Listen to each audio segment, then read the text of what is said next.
Welcome to this free Adobe Premiere Pro beginner's course. This fully comprehensive 6-hour tutorial will teach you all the tools and basics of Premiere Pro. If you would like to learn everything about working with this program like a pro, check out the full course at skillademia.com. Now, let's begin. This is Adobe Premiere Pro. With it, you can create some absolutely amazing things. But first, we need to get the program.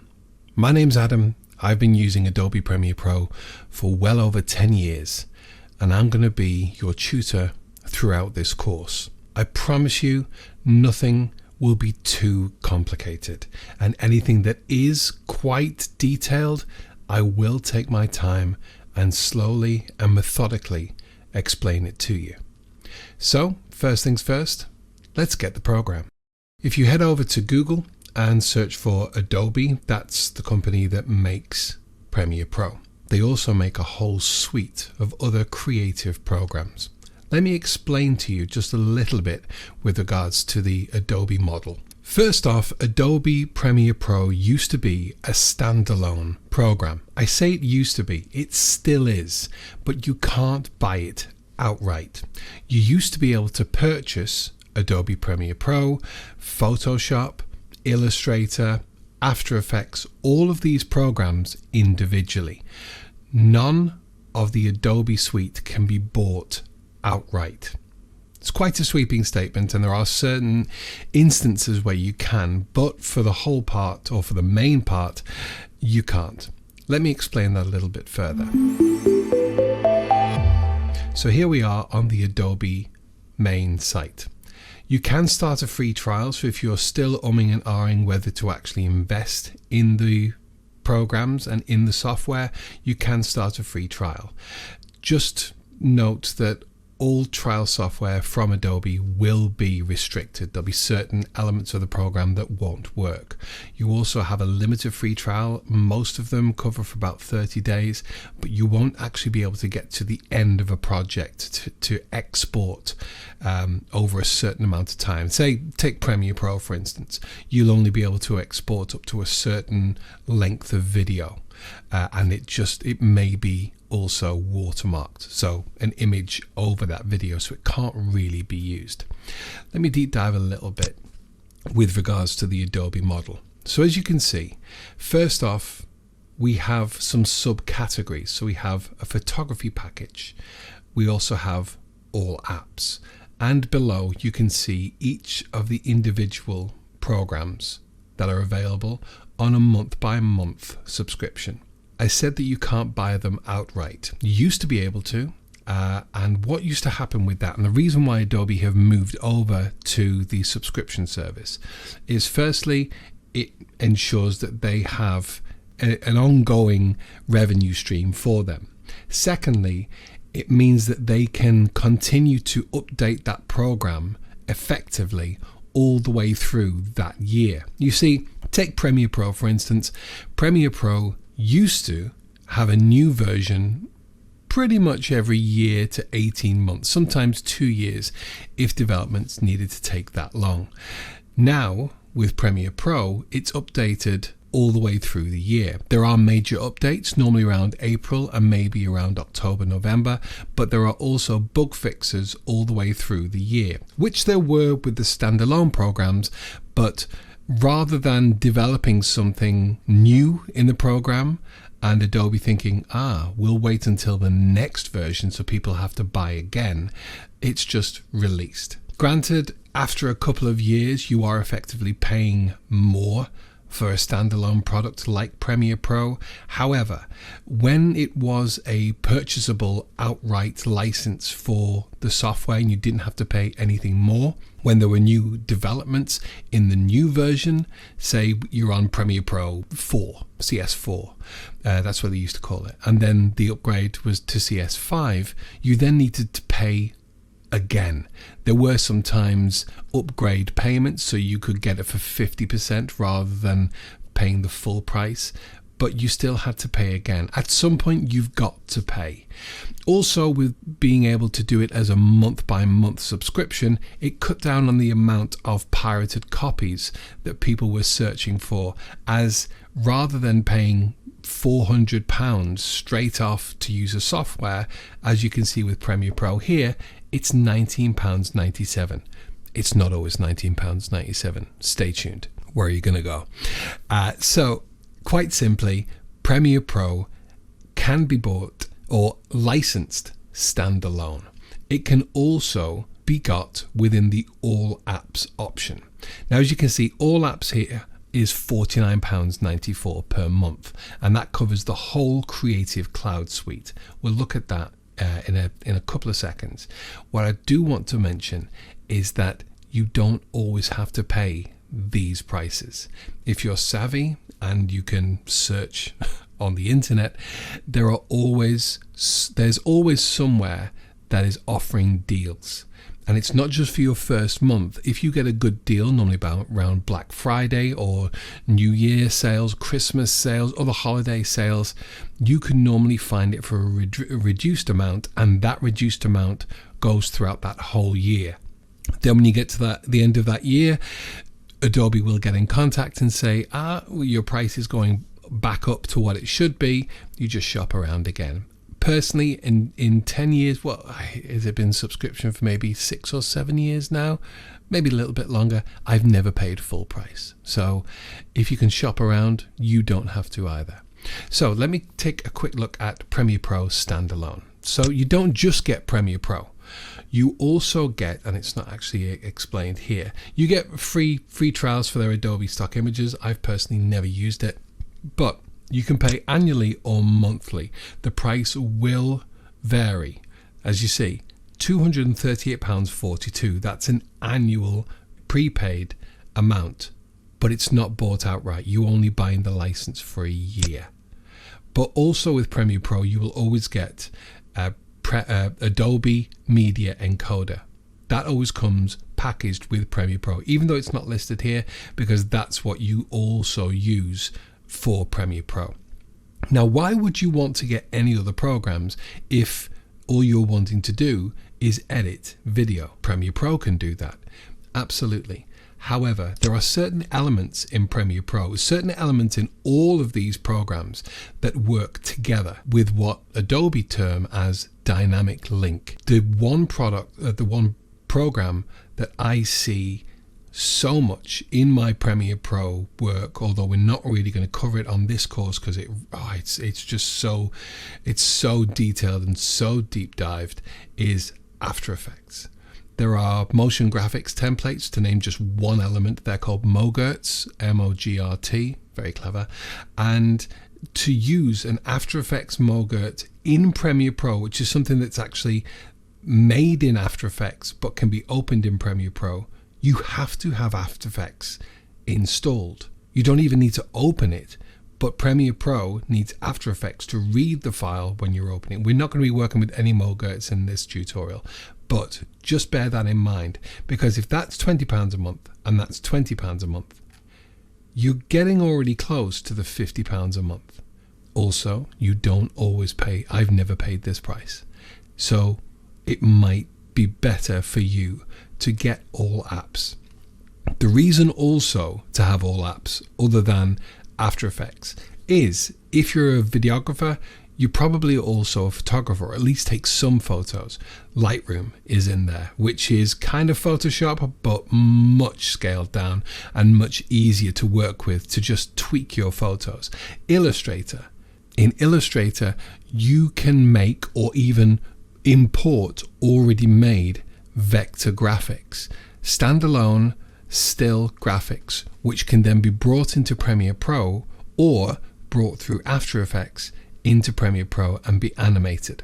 We're getting a little bit ahead of ourselves, but I think all I'm trying to make the case here for is, if you think you're going to use other stuff to really go into, stuff is a technical term, into Premiere Pro, it may be worth going with all apps. However you do it, that's how you get the program.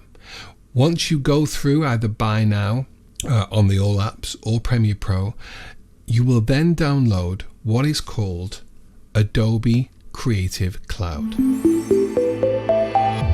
This is Adobe Creative Cloud, and as you can see, here are all my programs that I have from the suite.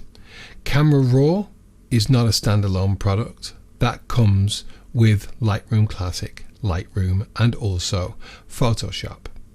In this Creative Cloud desktop app, whether you're on a PC or on a Mac, works exactly the same. This keeps all of your programs up to date. As you can see, everything is up to date. You can set that to be automatic or when you choose to update. If you're in the middle of a project and an update comes for, say, Premiere Pro, you're probably best completing that project first before you update. So, you've got Premiere Pro installed. It's all here. Let's get it open and let's start playing. Once you first open Premiere Pro, you'll be greeted with this screen. And as you have projects that you've already worked on, these will be listed here. It will always say, "Welcome to Premiere Pro," and your name. No, that's not me. My name's Adam. Emma is my wife, and she sorts out all our bills because I'm terrible with money. So that's why her name's there, just in case you were wondering. Before we go any further, I need to point out one difference depending on what system you're working on, whether it's a PC or a Mac. The one real difference between the two operating systems is one modifier key, and that is the Alt button. This isn't my keyboard. Mine's much cleaner than this. But on most Windows PCs or their keyboards, you will have the Control, the Windows button, and the Alt. If you're on a laptop, you'll possibly have a function key as well here.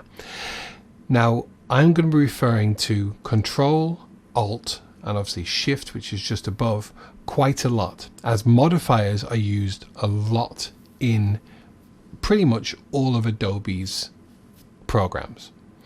When I say Alt, and I'll try to remember to say the Mac version when I'm doing it, but I've been using Premiere Pro for so long, there's a good chance I might just forget as we're running. So what I mean when I say Alt, if you're on a Mac, is this button right here. And that is the Option key. There's also an Alt key here, but this is the Option key or the Command key. Is that clear? So if you're on a Mac and I say Alt, I mean the Option key. I'll try and remember, but I'm not guaranteeing. Understanding the layout. So when you first open up Premiere Pro, you can either open a project, as I said, they will be listed here, but only a certain number of them. Or you can start a new project. As soon as they're all together, let's start a new project. With Premiere Pro and a lot of the Adobe suite, when you first start a project, it wants you to set where you want that project to be saved. This is for two reasons.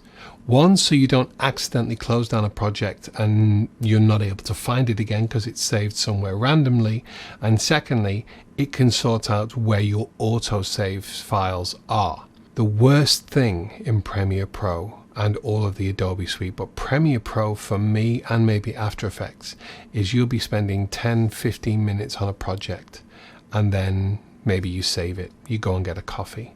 You then do another 2 hours work, and if you've not saved it and there's not autosave on enabled on the program, if it then crashes, you lose everything.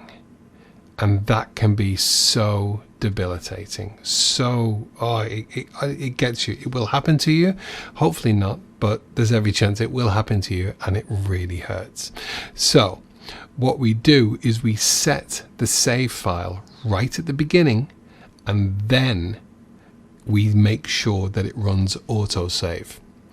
I have it set for, I think, either 6 or 7 minutes. We'll have a look when we're setting this up.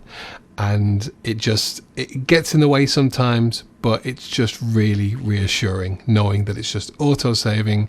So from that moment on, you're okay.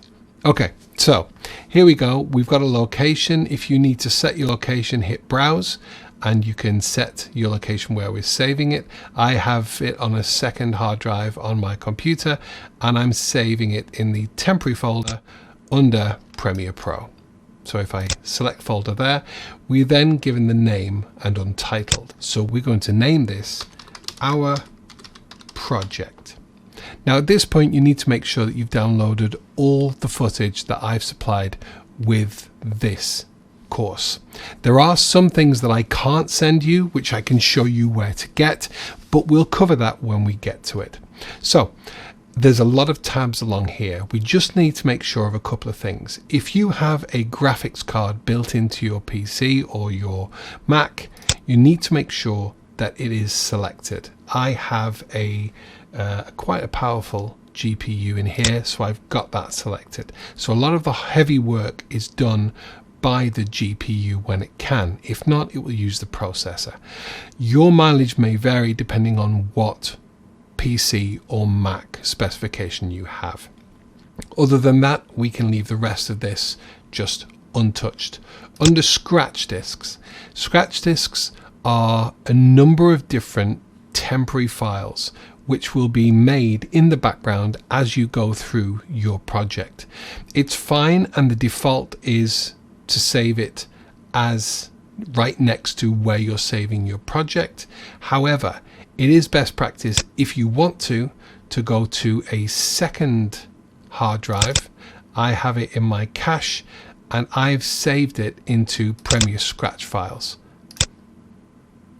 This isn't absolutely needed. However, this can help if your computer is running a little bit slow and you need to offload some of that work. Under ingest settings, we're leaving that. We're not touching that. We will be working with proxies, but we're not ingesting the footage. Ingesting is simply a way of importing the footage in a certain way, which certain design houses and editing houses use. We're not going to be using that in this course. We're going to be deep dived enough. We're not going to cover things that really aren't pertinent to you. And when I say I haven't used it, I really mean that. And as I said before, earlier in this course, I've been using Premiere Pro for over 10 years. I use it professionally. I run a media production company, and I've never used ingest settings.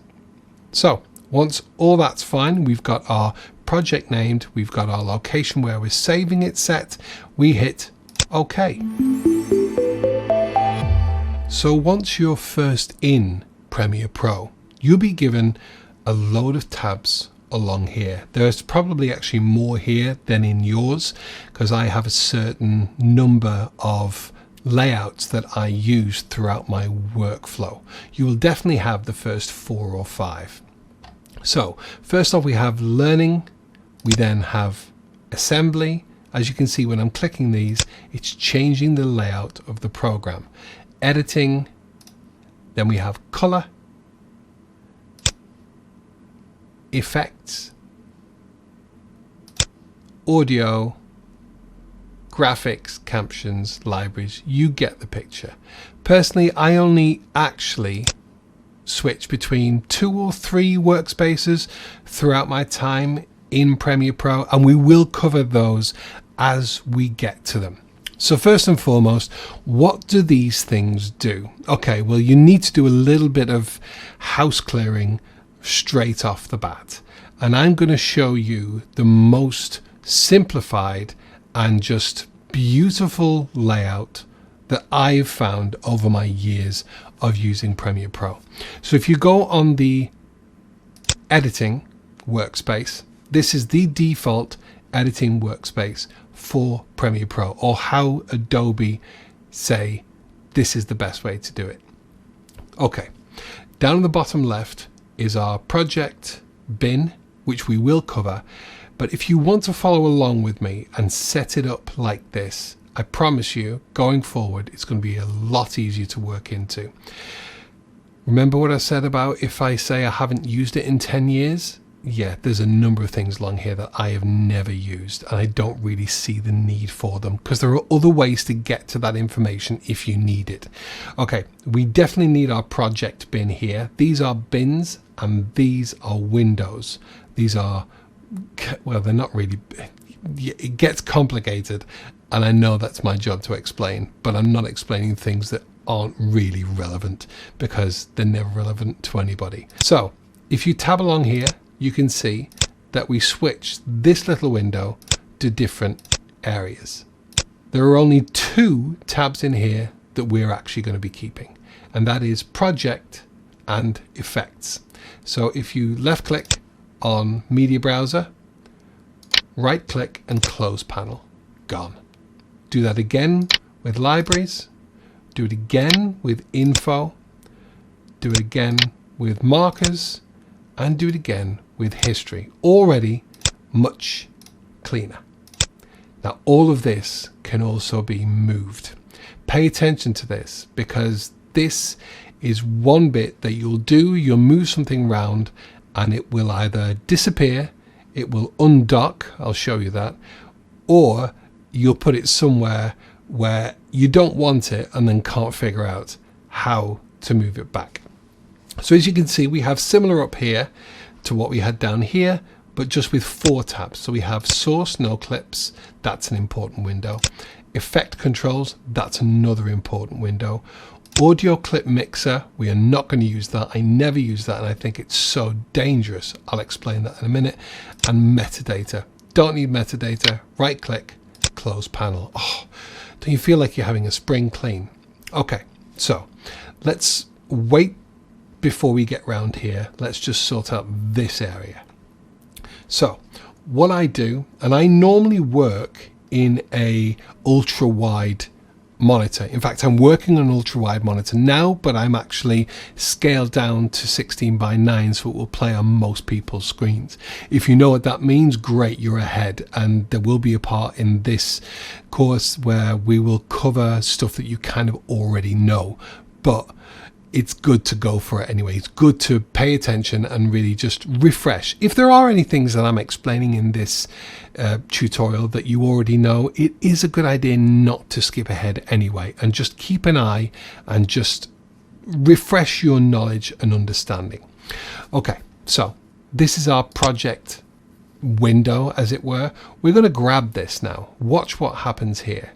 So right over where the name is, left click, and then drag. Keep your finger on the mouse button, and it now, as you can see, my cursor has changed to a black pointer with a little square, and now anywhere where I go, it's highlighting different areas. Now what this is doing is this, we can easily just move this round. So I'm moving this project window. You see how that switches between effects. Now this is a bit of a bold stroke, but this is where I put my project window. You grab it, and rather than in there, which if I let go, it would actually add underneath here, it can get really complicated. I'm going to grab this and I'm going to go all the way over to the left side of my monitor, and then back a little bit. And as you can see, rather than the purple colors around here, we get a green band, and that green band spans the top and bottom of this whole thing. Let go, and that has now pushed everything that was there over to the right, and now this project area is huge. How do we do that and sort it? Cracking. We get there and we pull back. So I normally have my project area about here. Then we grab effects and we do the same, but we don't go here, because that is then going to put effects next to programs, to project. And you see what's happening here? What we're going to do is we're going to grab effects, and we're actually going to put it on the same level as the project window. When I let go, they're then now tabbed next to each other. Remember they were down here on their own? Then now up here, I'm going to grab project and go to the left of effects. And I'm also going to resize this. You can see how customizable this is. And you can really, once you get into Premiere Pro and use it a lot, you will notice just how you want a different window in a different area. You will find your way to do this. I know that doesn't really help. It doesn't really, this is the way you should do it. I'm showing you the way I do it, but there are so many editors that do it so many different ways. There are other programs which you can't do this with, which is great if you're going from one machine to another to someone else's machine. You can edit straight away, but at the same time, you can't manipulate all the windows to be exactly where you want them when you want them. So we have our project area and our effects right here. I promise you this will make sense. I promise you. Just follow me along. So effects controls is going to stay there. Source clips is going to stay there as well. Audio clip mixer we're going to get rid of, but I'm actually going to, no, I'm not going to leave that there. You don't want this, okay? If you've got a clip in here, which you will see soon, I promise. If you've got a clip in here and it's highlighted and you're affecting it, it only affects that one clip. And in my workflow, you never want to do that. You want to actually affect a track, but we can't see audio track mixer here. So what we're going to do, if there's any window that you ever want in a workspace and you don't want to go to a different workspace to get it, because then when you switch back to the main workspace it's not there, you go to window, click window, and what we want is audio track mixer, which is right here. Look at all these other windows that aren't open. All the tick boxes mean that they are currently open in your workspace. There are so many others, but remember some of the ones that we got rid of? We got rid of history, we got rid of info, we got rid of learn, that was on a previous workspace, we got rid of media browser, we got rid of markers. There's so much we got rid of because we don't need it. So let's click audio track mixer and what happens? It's actually put it right there. In fact, that's where we want it, but we don't want audio clip mixer. So right click and close panel. Oh, it feels good. Now, down here are some shortcuts. They're clickable shortcuts. But look at all this dead space. I don't have this here. What I do is I grab this and I bring it up to here and it sits at the side. And now I grab this and size it all the way down. So now what we have is we have our source monitor, which will have video or image in there. We have our effects controls, which we can toggle over when we need it. We have our audio track mixer, again, which we can toggle over when we need it. The program monitor is where your main video is going to be. And at the bottom is the timeline, which is where we're going to edit. There's only one more thing to do to get this workspace ready, and that is this. In fact, I'm going to leave this and I'll show you why it doesn't need to be this big. So we're on to starting the project for real. I know there's been a lot of housekeeping so far. Everything that you've done so far other than starting the project, so all of the workspace, the windows, everything like that, that doesn't have to be done every time, I promise. And to make sure that doesn't have to be done every time, it's quite simple to save a workspace. So we've been editing the editing workspace. If you're happy with where it is so far and you're thinking, I don't want to go back from here, anything that I change within this workspace now will be changes for the good. This is a good base for me to build my workspace. If that's what you're thinking, right click up here in this tab and save as new workspace. Now you can call it anything you like. I've obviously done that before and I labeled it Adam Editing. So I'm going to save this as, I could say editing workspace, I could say anything really, but I'm going to label this as our editing, just to make it clear which workspace we're working in. Obviously, I am a jobbing working videographer, and I don't want to save this as Adam editing because that will totally ruin my professional workspace. So I'm going to save this as our editing, but you can just save it as editing or your name and editing. Anything that I don't think I've ever used editing so many times in one sentence, but you get what I say. You can save it any way you like. So once we hit OK, that's now been added all the way over here, and editing is all the way over there.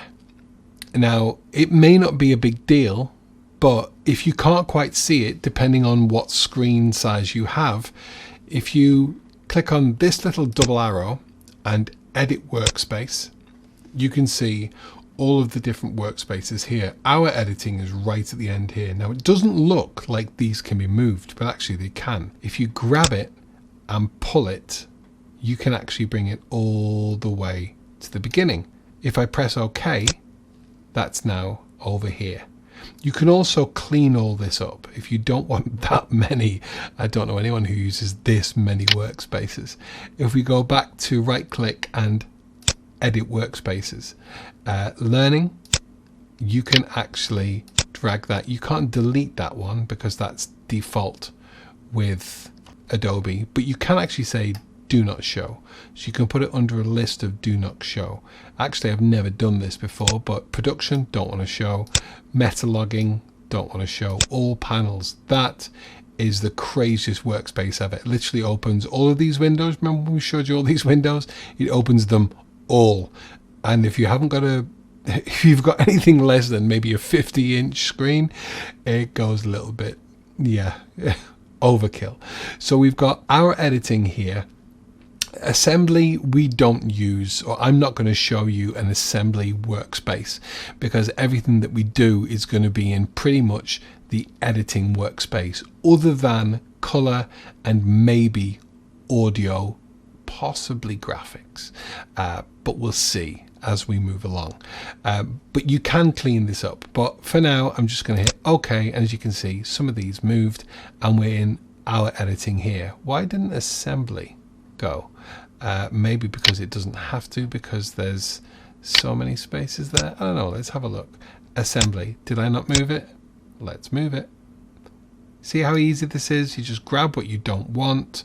I don't want editing because I don't want to confuse, so I'm just going to say don't show. You also have an overflow menu here, so if scripting was something you didn't really want up here, but you didn't want to have to deep dive into here, you could just put it onto the overflow menu, and that was the overflow menu right here. See where scripting is there? Everything is so customizable in this. It's brilliant.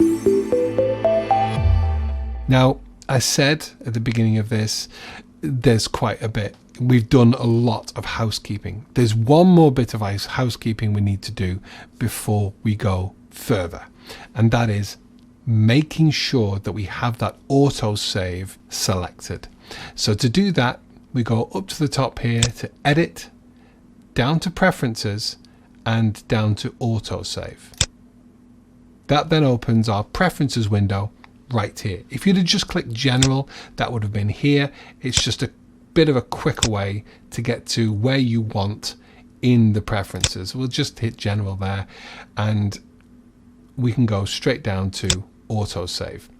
It's great to be in here. I love it in here, and we will look at just a touch of what you need to make sure that is right in here. Okay, so we've got the check on here for automatically save projects. I think 15 minutes, you can do a lot. Once you get up to speed, not necessarily while watching this tutorial, but once you get up to speed, you can actually do quite a lot in 15 minutes. And as a lot of the stuff that you do in video is timed to maybe a bit of music, or you're eyeballing a lot of things, maybe you're moving around a bit of text or a bit of video, you're animating it. In 15 minutes, you can do quite a lot of work, and losing that and then having to recreate it as best as you could, that not only will you not be able to get it exactly how you had it the first time, which isn't necessarily always a bad thing, but it's the feeling. It's the feeling of going through all those steps again, thinking, I've already done this. So this is very much a personal preference, as a lot of these things are in this program. But it kind of depends how much you're willing to put up with it popping up with autosave all the time. I normally have it at 6 minutes. That's just a personal preference for me, and that's just how I work. Maximum project versions, I think we're okay at 20. So once it autosaves 20 times, it will then overwrite even the oldest of those autosave versions. I'll show you what the autosaves look like as we go through, as we build some autosaves in this project. Save backup project to Creative Cloud. I've never done that. You can actually have something within Premiere Pro and a lot of the other Adobe programs where you can do team editing. I've never got it quite to work. I think that's actually within collaboration. Yeah, and I don't use that. A number of editing houses that maybe have people who are working remotely or just literally collaborating in different parts of the country or different parts of the world, they will have team projects. Isn't it amazing that we can do these things now? It blows my mind, and I work in tech and online most of my life, and yet I'm still blown away at some of the things we can do these days.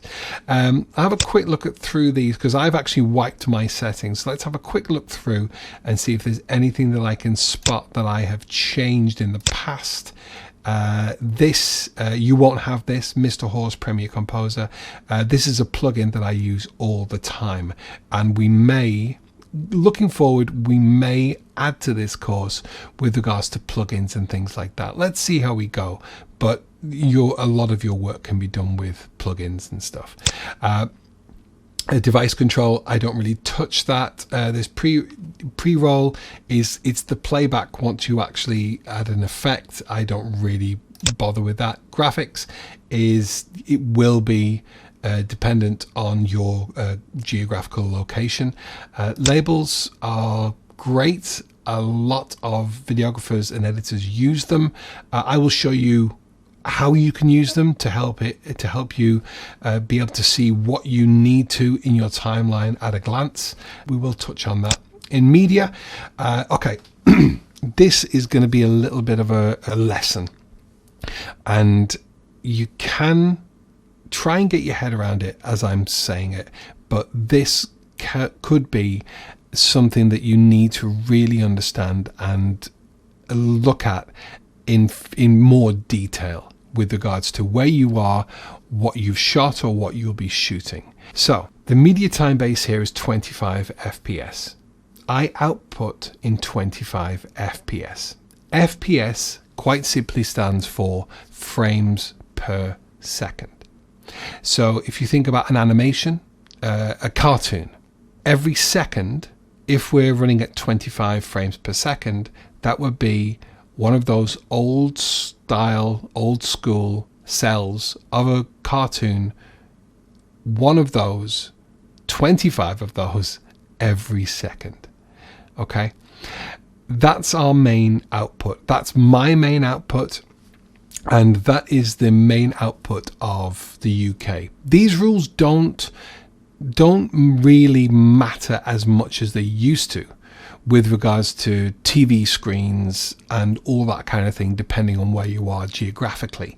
They don't matter that much anymore. They do matter in one sense, and that is hertz. That's HZ or HERTZ to give you the full name, and I will touch on that. So keep that in mind. We will circle back to that. So we output in 25 frames per second. That I have found on YouTube, on Facebook, on Instagram. Outputting in 25 FPS is a great frame rate to give a natural feel.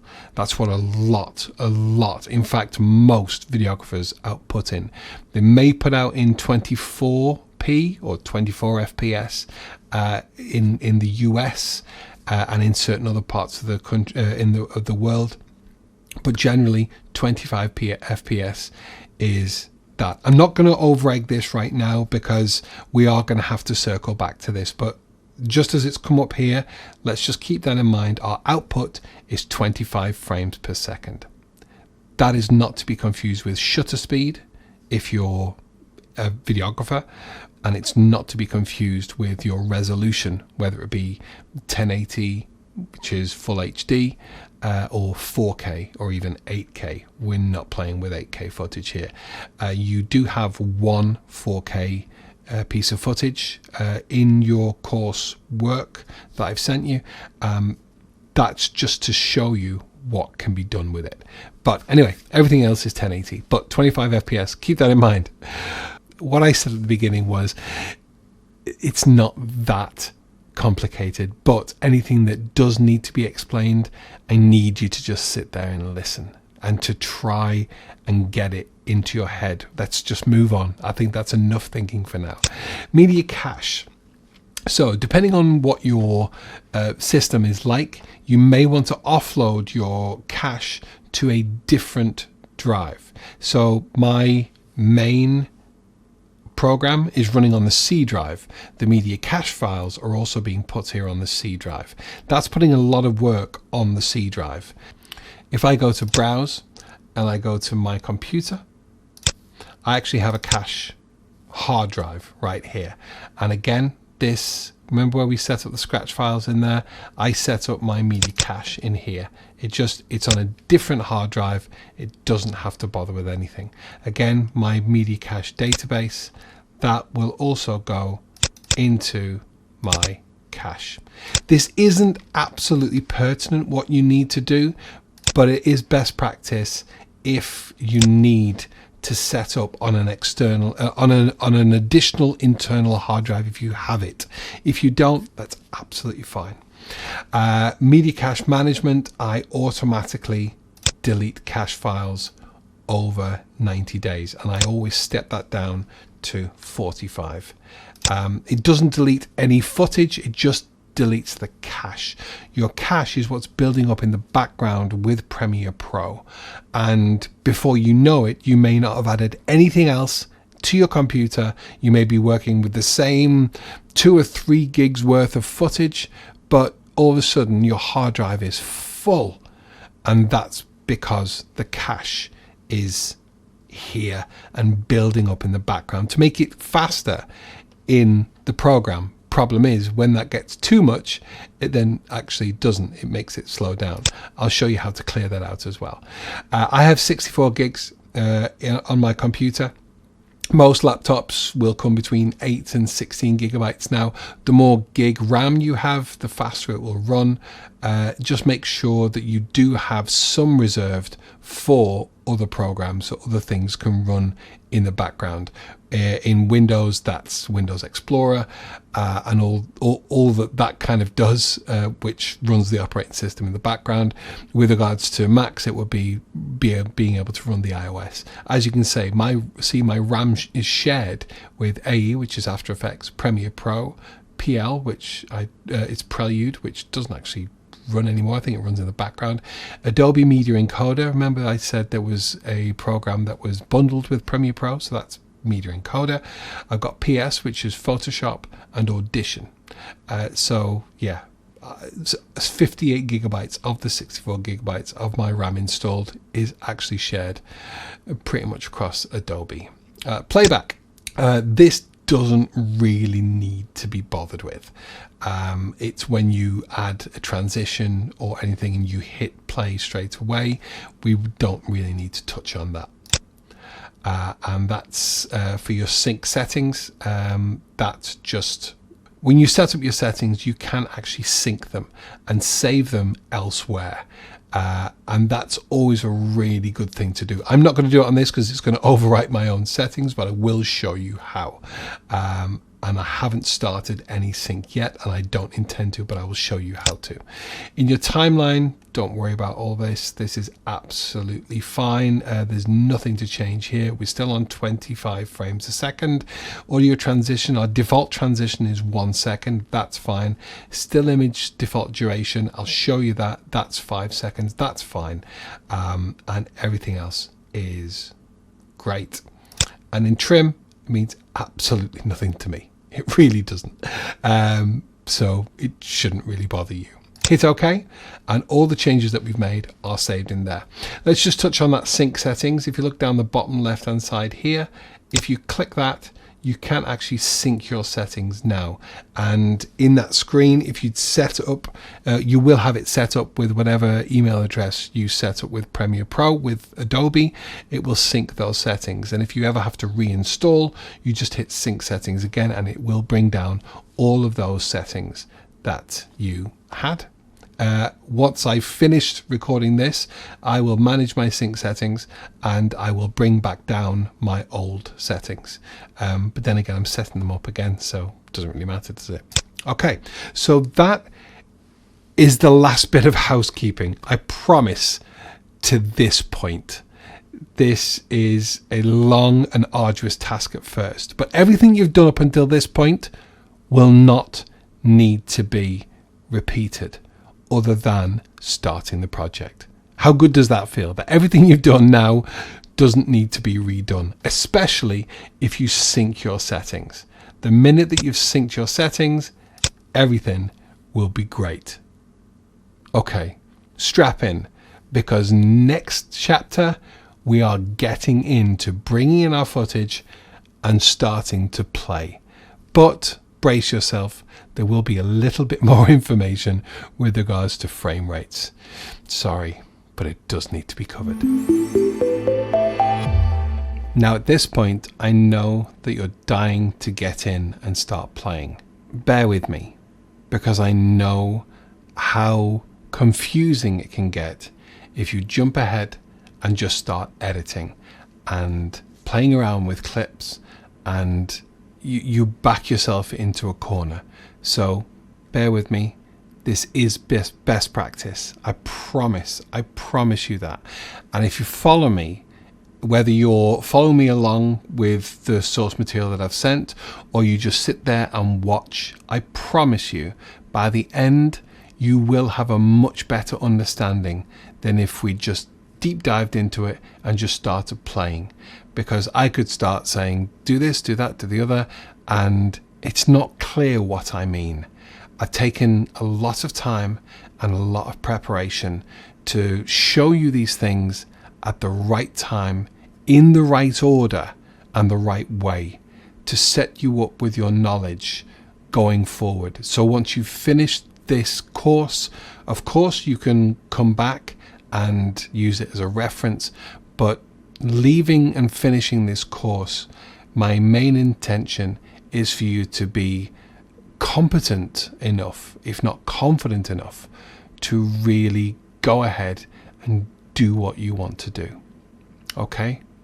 With that in mind, let's move on to importing your media and the variety of ways to import. So, a quick, brief recap of what we have here. I'm just going to move that there. Everything has to be in the right order, and I always love project first and then effects. So, in here, we have where all our footage is going to be stored within the program. Here, we have our effects. Generally, we don't need both at the same time, which is why I have them stacked in this one window together. The beauty of having this length here is not really because of the effects, although if you start to deep dive, you can see how quickly this takes up space. Some of these, very briefly, do also have other parts here, but I don't actually use them, anything within the effects panel with regards to these. We may touch on some of them in the future, but that's why I have it sized here. The reason why we have this length is because when we start adding in footage, this very quickly fills up. And I'll show you the best way to manage your footage so you can easily get to it. There is also a search bar here, those eagle-eyed among you may have seen, but yeah, so that's that little window. In this window we have source, which will become apparent soon. Once we have footage in here, we initially can play with it in here before it shows on here. Effects controls, again, this will be when we're playing with clips, which will be down here in the timeline. This will be your main work area. Audio track mixer, remember, this is where we set up what we wanted. We did not want audio clip mixer. If at this point you haven't done that and it says audio clip mixer here, right click and close that panel and go to window and select audio track mixer. If it's not already there, if it opens maybe here, grab it here and drag it, not there, but up onto this line so it's next to effects controls. Here we have a few of our buttons which we may or may not use during the editing process, and this huge program window is where our video will show. Down at the bottom of here you can see a few little hotkeys. We will also be editing this, but as you can see they're grayed out at the moment and we can't get to them until we have something on the timeline. We can, but we can't really show you what it means. You may feel that certain areas of this have been done in a strange order, but the only way in which I've been able to show you certain parts up to now is when we've done other things. So what I mean by that is I haven't been able to show you how to play with the workspaces until we've set up a project, even though we haven't really started our project other than naming it and saving it. So the next part is to get some form of media into our project to start playing with. Now, I say media rather than video because in Adobe Premiere Pro we can play with video, of course. We can also play with image. We can also play with audio and graphics, but that will come later down the line. I say play because I see that I play for a living, and that's what you need to keep in mind when you're in Premiere Pro and in any of these programs really.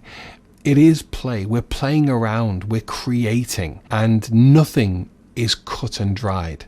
There are different ways to play with media. There's different ways to present what you're editing. But let's get that footage into the project. So as I mentioned, this is where all our media will be. There are a number of ways to get your media into here. I'll show you the two ways which are kind of default in here, and I'll show you the third way, which is the best practice for me to making sure that everything stays together.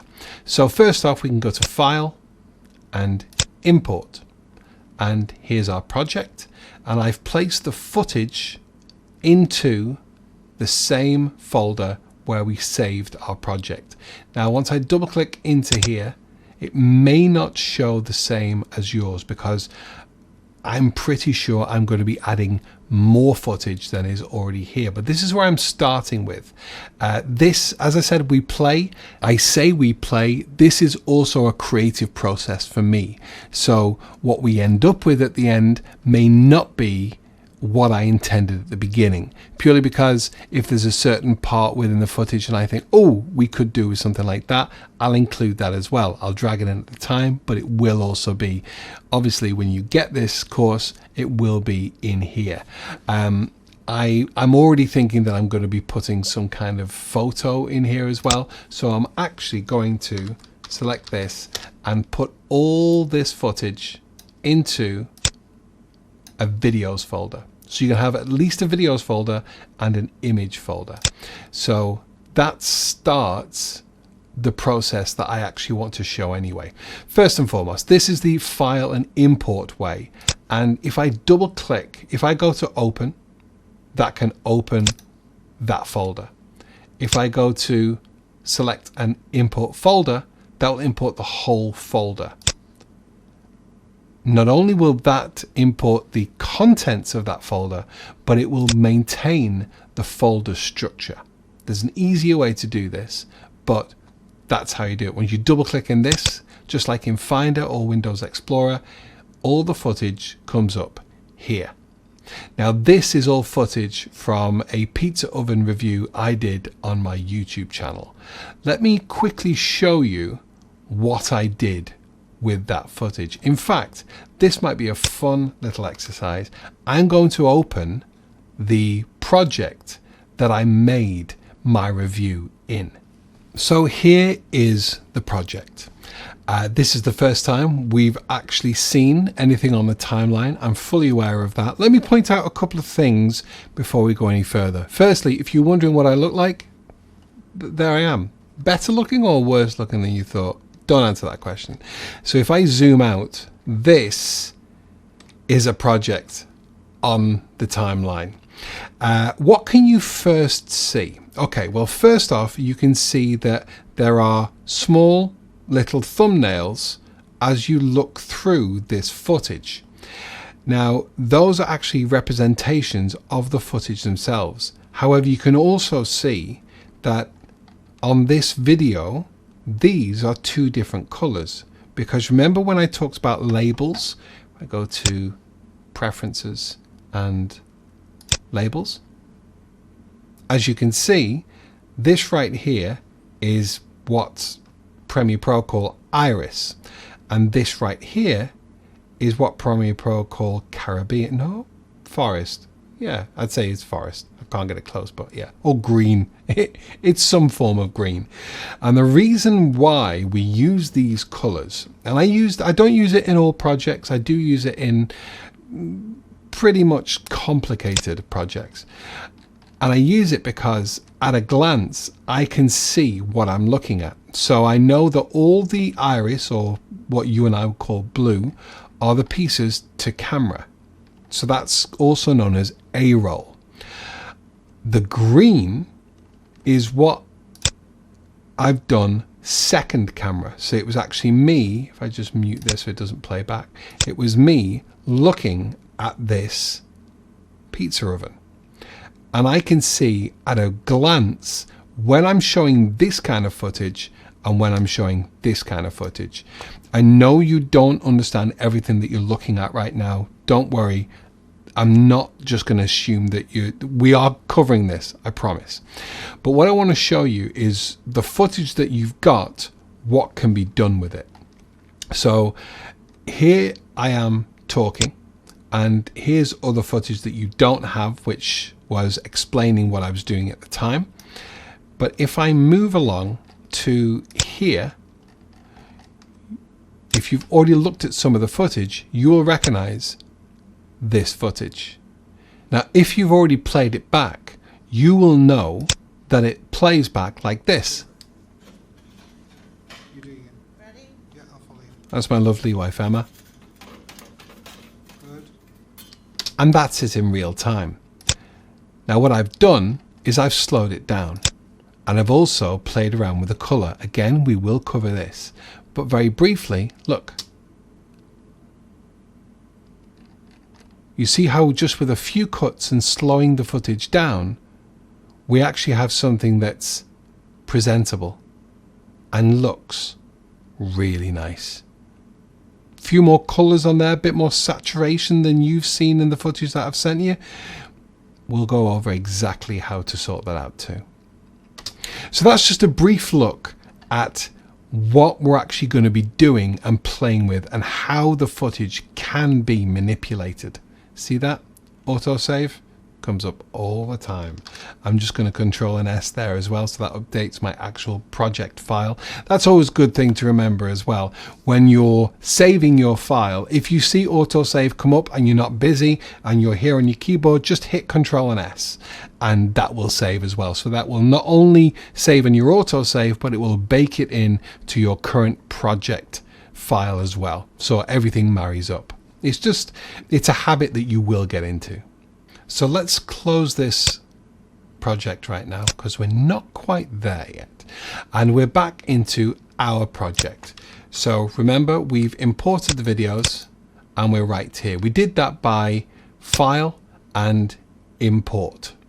Now, the other way to do it, if I get rid of that, I Control and Z. By the way, if you don't know the shortcut Control and Z, that is probably one of the most important shortcuts you will ever learn. Control and Z is undo. It undoes the last thing you did.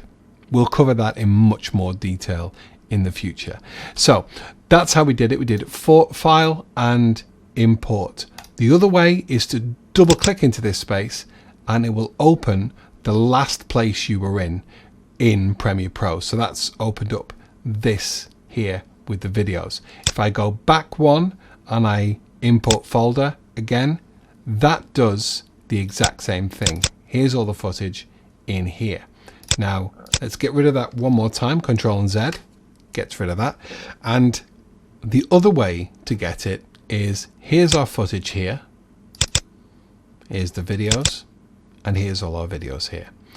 You can simply drag and drop one file and it's straight into here. Let me undo that. If we come back one and grab that folder, drag it in and drop, it brings in that folder. Very much like when we hit import and selected the folder, import folder here. However, the easiest way I find is to build everything into here in all the different folders. So let's say we look at the folder that I had originally for the pizza oven. So I've got my renders here, which are all the different types of render that I put out. I've got my images right there. There's thumbnails for the review, builds, all that, and screen grabs for the client, and also video. Hold on, there's more than one video because the main camera was the A7 III, so that was the main camera when I was doing my unboxing and my bit to camera. There is the A6300, which is my second camera, which had the second angle when I was unboxing. And I also have the zoom, which I didn't actually end up using, but this was actually a recording of a zoom with the owner of the company. I didn't end up using that footage, but the easiest way to get all of that in, I don't need the renders because the renders wasn't there at the time, but if I select video and hold down Control and select images, that's all of those together. If I then drag that in, that drags in two folders. Now what I need to point out is the terminology. This looks like a folder. In fact, it has a folder icon. However, this is not what it's called in Premiere Pro. This is called a bin. So that's a bin for my video and that's a bin for my images. But hold on, that says there's 4 items. Okay, there's 4 folders, but then there's 4 videos in there. On the A6300, there's 3 videos in there, and the B-roll, wow, I mean, there's cooking there, which is 28 items. You get what I'm saying. But I dragged in the whole folder. Yeah.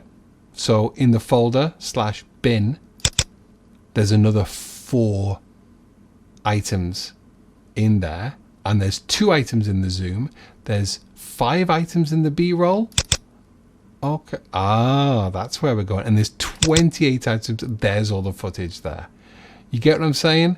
So if you drag in, by the way, it doesn't always load straight away. It depends on the speed of your computer. But if you drag in the folders already in the hierarchy that you want, they all come in that way. So we've got video and images, and then we can deep dive into them. Is that clear? I think so. Anyway, let's get rid of those and let's bring back in the original footage that we were using, which is here. Footage, videos. Let's drag this in for now. And these are the files that you have, the video files that you have. I may even add some more, we'll see, for the pizza oven. Now, see that autosave? Control S. I'm happy with that. So that is the different ways to import footage. Now we need to understand that footage. It would be really easy to just open up a program and just start trying to make it work. And while that has elements of benefits to it, just playing with it and just seeing what you can do, the problems that arise with that is that you can work in a way that, one, is not very effective, two, isn't very efficient, and three, may actually hamper your learning in the future. I know because I've done that. I've done that in so many different programs, and 2 to 3 years down the line, I've realized I've wasted so much time because of my lack of understanding of the basics. I preface this part because this is going to be a lot of me talking with a little bit of illustration, but in my opinion, and I think it's a pretty solid opinion, understanding what I'm about to tell you can really help you in the future, because you may come across some kind of footage that you don't really understand why it is how it is, or why it isn't how your footage that you use normally is. I will explain that.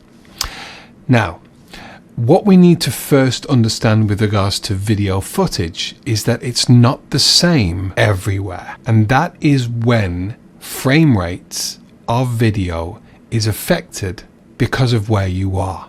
You may or you may not know of the term PAL or NTSC. Now, I'm not going to overcomplicate this. I'm not going to go into the scientific reasons behind it, but I am going to explain it to a level that helps our understanding and will help you in your knowledge for when you are editing, whether it be from footage that you have, footage that you've created, or footage that has been supplied to you. Now, PAL and NTSC. If you're in the US, Canada, certain parts of South America, over here in Burma, I think that is, Japan, I think that's Indonesia. I'm not really massive on my geography, but as you can see from this graphic, NTSC is the green on this world map. CCAM or PAL and PAL or CCAM is the blue or purple, lilac, indigo, this color. Now, I've got to be honest, before I started making this course, I'd never heard of CCAM. Not too sure what that says about me. However, from my very quick knowledge and quick bit of understanding, PAL and CCAM are pretty much interchangeable for the areas that we are working with them. The reason why I know that is because, one, I've looked it up, and two, I have actually done work in France, and I'm in the UK and I'm on the PAL system. And France, I shot standard because I assumed, maybe rightly, maybe wrongly, but pretty much all of mainland Europe was PAL. And I had no problems. Now, what is PAL and what is NTSC? In short, this is because of the electrical systems in these countries. Now, why would electrical systems affect video? Well, first off, it doesn't affect the actual camera in as much as the power going to the camera, because pretty much every camera that most people use is battery. So what does it actually affect with regards to the power? Well, I know for certain that the UK mains electricity is 240 volts.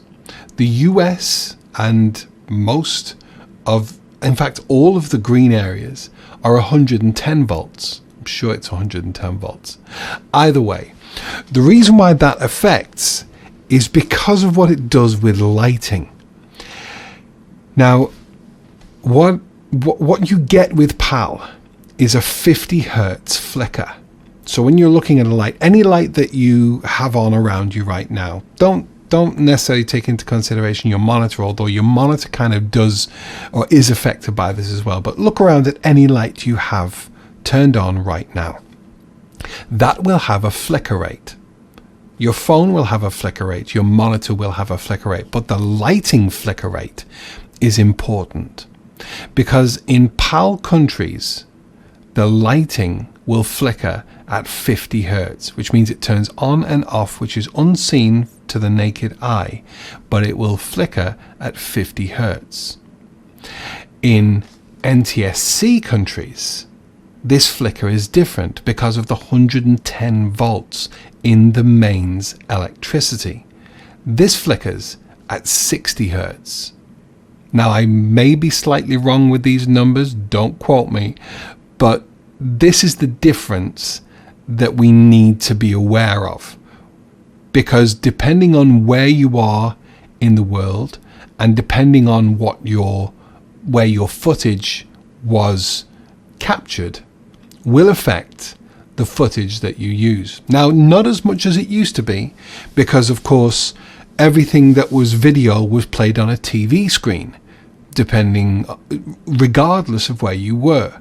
It would be on a TV screen or a projector if it was a big cinema. That's not necessarily as true these days, because so much of the footage that we watch is online, whether it be on a phone, a tablet, a PC monitor, or a laptop monitor.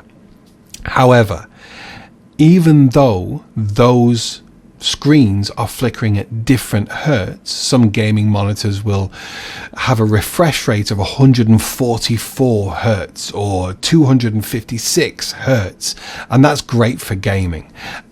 But that doesn't really matter with regards to the output, because the big thing is where the footage was captured. How do I explain this a little bit further? I apologize if this seems not important, but it really is, and I will make it clear why it's important very soon. But let's just get our understanding just a little bit more. NTSC versus PAL. Now, this to us isn't really important, the video bandwidth. Funnily enough, the audio carrier isn't really that important.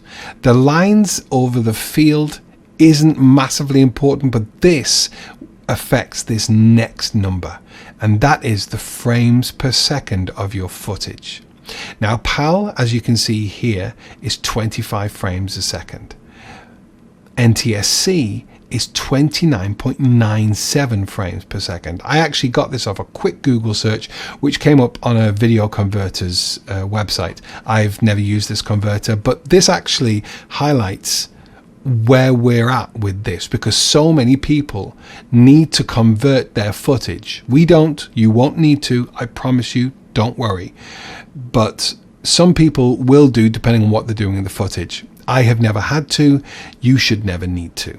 But this really speaks to the importance of understanding PAL versus NTSC.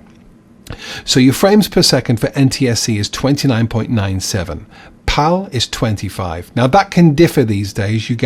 There was a recent Will Smith film that was actually shown in 60 frames a second. The thing is, the quicker the frames per second, the more you see, the more the refresh rate of that. It was a bit of a flop, the 60 frames per second film, purely because there wasn't that much motion blur. If you look at your hand now right in front of you and give it a quick wave, put it in front of your screen and wave your hand in front of you, you will actually see that there's loads of blur there. Depending on the speed that you do it, yeah, you can make out your fingers, but there are actually, the space between your fingers becomes muddy, becomes blurred. We want motion blur to make things look realistic. The more frames per second, the more images in that second, the less blur we will get. Why is this important? Well, if we go back to our project here are our videos, and let's just double click what we've already put in. Now we can see our clips here, but we can't really see any information. That's when we come down to here and get ready, because we're going to make some changes again to our workspace. As I said before, this is an organic thing that changes with you as you go through. I have actually just seen something that has happened here when I've double clicked, and we are going to address that in the next chapter. Yeah, let's not get ahead of ourselves. So here's the footage that we've already imported. This is the pizza oven. Down the bottom left here, you can switch. You can switch between your list view and what it defaults at, which is the icon view. This is the freeform view. I don't use it. It was a new addition for Premiere Pro a couple of years ago, and I don't know one editor that uses it. It's useful for some people. It causes more problems than it's worth, in my opinion. By the way, here we have an adjustable slider, so we can actually, while we're in the icon or thumbnail view, I call it the thumbnail view, you can actually size up these. See how we're in here? And if you want to see more space here, this is a big tip. Do you know where the tilde key is on your computer? What is the tilde? This is tilde. So it's what you're looking for is this small little key right here. Not this, this. Now, obviously, on a PC, it's normally just to the left of the number 1. Depending on whether you have an actual manufacturer's keyboard or a keyboard that you've bought from a third party, can differentiate as to where it is on your keyboard. If we have a quick look here, it looks like it possibly is there for some Mac keyboards. I'm not too sure if it will also possibly need a signifier. A modifier, even like a control or an alt or a shift key. I don't think you will. So that's what we're looking for. We're looking for the tilde key. So it's that little squiggle there. If we look here, it's the little squiggle. That's a technical term again, the squiggle. I really am spoiling you with these technical terms, but that's the little tilde key that we're looking for, that little symbol.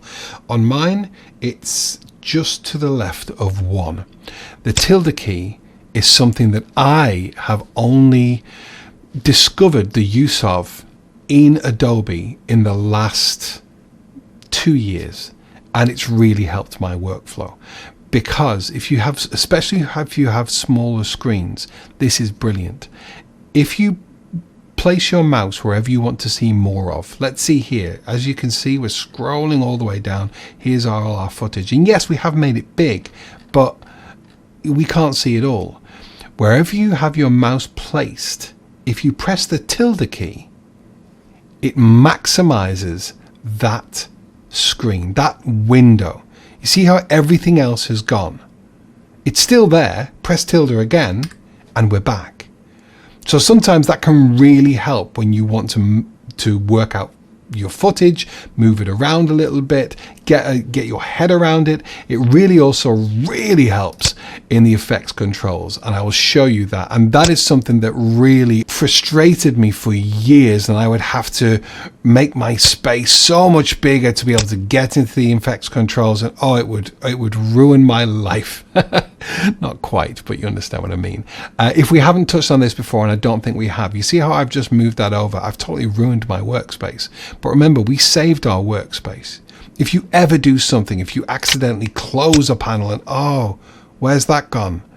If you come up to the editing workspace that you're at, the workspace rather, not the editing, and right click it, remember, we were able to save changes to this workspace, but we're also able to reset to saved layout. If we click that, we're back to where we were. Breath of fresh air. Now, what was I saying? Yes, I was talking about the footage. So we've made this really big, and that's in the icon view. However, sometimes it's much easier if you're not looking to scrub. We will cover over this. This is a brilliant thing in Premiere Pro. But if we're not looking to scrub through this footage and we want to see more details about this footage, you click the list view, and all of a sudden we're given the video title. If you've got images in here, if you've got other types of media, music, there's your name. And what I always do, because sometimes it's in a different order, down the bottom here, when I see it next time, I will show you. You can just literally click on here and you can actually sort it by name, which is always handy. So what do we have here now? We have the name of the footage. We have the frame rate. This is 100 frames per second. I'm going to circle back to this because I think you've gone through too much with regards to NTSC and PAL for now, but bear with me, I'm going to come back to this. When you mouse over, it will give you limited information. That tells me that it's 1920 by 1080, which means that's HD, and the clip is 9 minutes and 61 microseconds long. Sorry, 9 seconds and 61 microseconds long, and it's 100p, which means it was shot at 100 bits. Bits aren't really important right now, and we will touch on them in a little while, but it's the frame rate that really is the bit we're looking for today. But if we look at the bottom here, we can actually scroll along because there's other information. Hold on, do we need to scroll along? How do we see it all together? All of it on the screen at the one time. How do we do that? What key do we need? That's right, the tilde key. That thing right there. So if we have our mouse, if I'm just over here and I hit the tilde, that's not the right window. That's the program monitor. We haven't covered that yet. So press tilde, come back, and we want to look at all of this. So we leave our mouse in here and hit tilde. And all of a sudden we have all the information in front of us. Now what I want to do is I want to change all of this. Again, we're setting ourselves up for success, for efficiency, for everything that we need right in front of us. What you're going to do now, again, you won't have to do again, but sadly this can't be done for you. So depending on whether you're on a Mac or a PC, I'm pretty sure you're aware of the fact that you can, in here, if you view under details, you have these details here. Very similar to what we have here. Now, if you right click anywhere here, you can select other things you want to see or things that you don't want to see. If you're not familiar with that, this might be a little life hack for you. If you don't necessarily want the date, I always want the date, so I'm going to leave that in. This doesn't always cover everything with folders because obviously size and length depends on the file inside. So if we go in and we look at these and we go to details, we've now got size, that's the file size.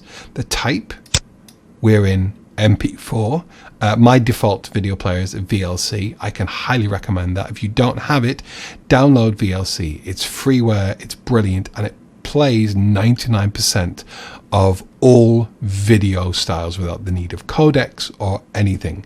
If you don't know what I'm talking about with regards to codecs, you've been very, very lucky. You will. So VLC is brilliant whenever you just need to quickly look at a piece of video or you want to check any renders out. So what else can we actually have here? If we go to more, there is so much else we can include in these details if we want. You understand what I'm saying here? Great. So let's go back into Premiere Pro and let's literally get rid of everything we don't want because there is so much here that we do not need. So let's right click anywhere and go to metadata display. Oh, there's only one thing checked. Now the reason why this is because if everything was in here was checked, it would be a tick. But because there's only a certain few things within this drop down, you see the little arrow there? This is a twirl. We call it a twirl down. As you see, when you click, it twirls, it turns, and it twirls down. The reason why it's a line rather than a tick is because there are some things selected in this group, but not everything. Okay, so first off, we're going to leave name because name is grayed out. You can't do anything about that. Label is this color here. We want that. I don't use it that much, but I like to have it. Frame rate, absolutely, we definitely need that. Media start, don't need that. Media end, don't need that. Media duration, it's good to have in. Video in point and out point, I have never used that information in this bin ever. Video duration, That's the same as media duration, right? Media duration. Yeah, media duration, video duration. It's exactly the same. That would possibly be different if it's an image. Let's get out media duration to make sure it's video duration in there. We don't need subclick start. We don't need that. We don't need that. Video info. Yeah, we want that because the video info is telling us the resolution. Now, this is 1920 by 1080, but it quite easily could be 4K, and we want that at a glance. We want that information. So let's leave that. We don't necessarily need the audio information. Tape name, don't need that. Where's the tape name? Nothing. Never heard of that. Description, don't need that. Don't need the log note. Don't need capture. Don't need that. Don't need that. I don't actually think we need anything else. Good and hide. Never ever used that in my 10 years. Okay, so I'm happy with that, and there's nothing else ticked. We know that there's nothing else in here ticked because there's no lines. If we twirl into there, I have absolutely no idea what this is, but if I click, there's a line there. Okay, so if I unclick, nothing else is in there. So we know that everything else other than what we've selected has gone. Let's go to OK. Wow. This is all the information we need. In fact, let's go right click, metadata display, and save settings. And let's call this video info. So that is now saved in your settings. Don't need to save it again. Once again, if you're syncing your settings with here, sync now, it will save that setting as well. So you don't need to do this again. So why did we do that? Well, tilde back, we don't need that anymore. We want to be out here. Now this has actually affected us. Personally, I don't mind having to swipe around to see this. You may prefer not to. So again, we can drag this out. We don't necessarily need that much information to tell us numbers. That's fine. I wouldn't move this line because your names may get longer or shorter. And yeah, that's okay. In fact, you know what I'm going to do? I'm actually going to move around this. Can I move it around? In fact, I don't even need to go into here. Let's tilde again. And I want the video info straight ahead, right up close. That's where I want it. And then I want my frame rate. That's where I want for my personal preferences. And I'm quite happy with that size. We can move along if we want to see the duration, but yeah, I'm fine with that. What am I going to do? I'm going to right click and I'm going to save changes to this workspace. That's another baked in thing that I want. So to finish off this bit about frame rates, and I know we've gone a little bit to one side to explain other things within the whole ecosystem that is Premiere Pro, but I like to show things as and when they come up. I think that's important. Let's tilde it on just so we've got a little bit more space. And I just want to talk to you finally about this frame rate. Because if you're in America, if you're in any parts of the US, if you're in parts of Canada, anywhere else that has the PAL system, in fact, let me just bring that back up again. It wasn't the tilde key. Let's go back to here. Anywhere here, anywhere where the green is, anywhere where the NTSC is, there's a good chance that rather than having 100 frames a second, you may have 120 frames a second. Now that's not to say that you can't have 25 frames a second or 60 frames a second. But remember when I showed you before what we did with that footage and we slowed it down? That will become very clear soon once we start working in the sequences, why this 100 frames a second is important. But if you're in the NTSC areas, you may have 120 frames a second, and that's because of the multiplication of the numbers. What do I mean? Well, 25 goes into this 4 times. What was the other number? 29.97. It's also known as 30 drop frame. That's what it was known as in the industry, because I can see here FPS went from 30 to 29.97. The reason why it's drop frame is because it drops 3 frames every second, so every minute it dropped a full frame. That's just to explain that. You don't even need to understand that. It's just literally the reason why. So if we take 25 and multiply it by 4, like what I just said. Let's get a calculator. 25, no, not 28. 25 multiplied by 4 is 100. If we take 29.97 and actually work at 30, let's go 30 multiplied by, you're ahead of me, aren't you? 4 is 120. So it's the divisions and the multiplications of the base frame rate. And those frame rates are stipulated and dictated because of the hertz of the electrics around you. That making sense? This is a really good time to get a coffee, a drink, have a lie down, maybe. I know we've done nothing yet with the video, but that, I promise you, with our learning and your continued learning throughout your whole journey of video, understanding why frame rates will be different frame rates depending on where you are is so crucial to your knowledge. Next up, we're really going to start playing with the bins and understanding what we're going to be doing within this area to then get into this area and the fun stuff. I promise you, it won't be too much longer. Moving on, it's now time to look at the best practice for managing your footage. Now, if you remember, just a couple of chapters ago, what we did is we placed all these videos into a folder and dragged in the folder. We're just going to develop on that idea a little bit, and this is again something that you're going to need to do in your system, but once it's done, you can use this for every single project you do, and that is a folder template. Now, what do I mean by a folder template? Well, in my assets folder within my computer, I have a folder template which I've actually saved as Z folder template. That means that it's always at the bottom, Z, because I'm in alphabetical order. If I double click into here, this is my folder template, and although there are 6 folders right here, there's nothing in them other than other folders. Why? Okay, so let me just look at this. If we grab that and drag it into here, just like we did with the videos, watch what happens. Nothing. Why is that? Because these are empty other than other folders.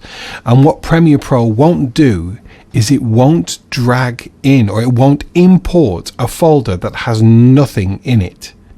And obviously within a folder, if it's just another empty folder, it won't drag anything, it won't import anything in that doesn't contain some form of media. So if that's the case, what's the point in making all these? Because in my experience through my YouTube channel and later in my professional experience, I've been running my YouTube channel now for about 8 years, 7 or 8 years, not too sure. But I've also been working professionally for the best part of that time, really. I was playing around in Premiere Pro before I even started playing on YouTube, and it was the culmination of my playing on with video that made me open YouTube.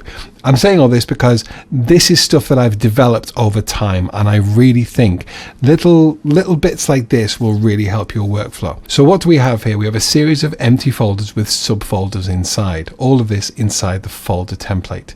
So what I do is I create all these. So first it's animations, which again is empty, but in here, if I ever have an After Effects project that I'm working on within a project, it will be saved in here. In audio, there's 2 types of audio that I use. You could actually add SFX in here as well.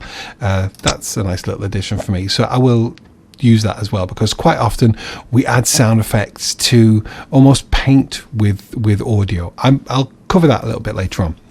So in here we have music, SFX and spoken. So obviously music will be any kind of music that we use in the project, SFX will be sound effects, and spoken will be anything spoken in there, whether it be one person, 2 people, or anything.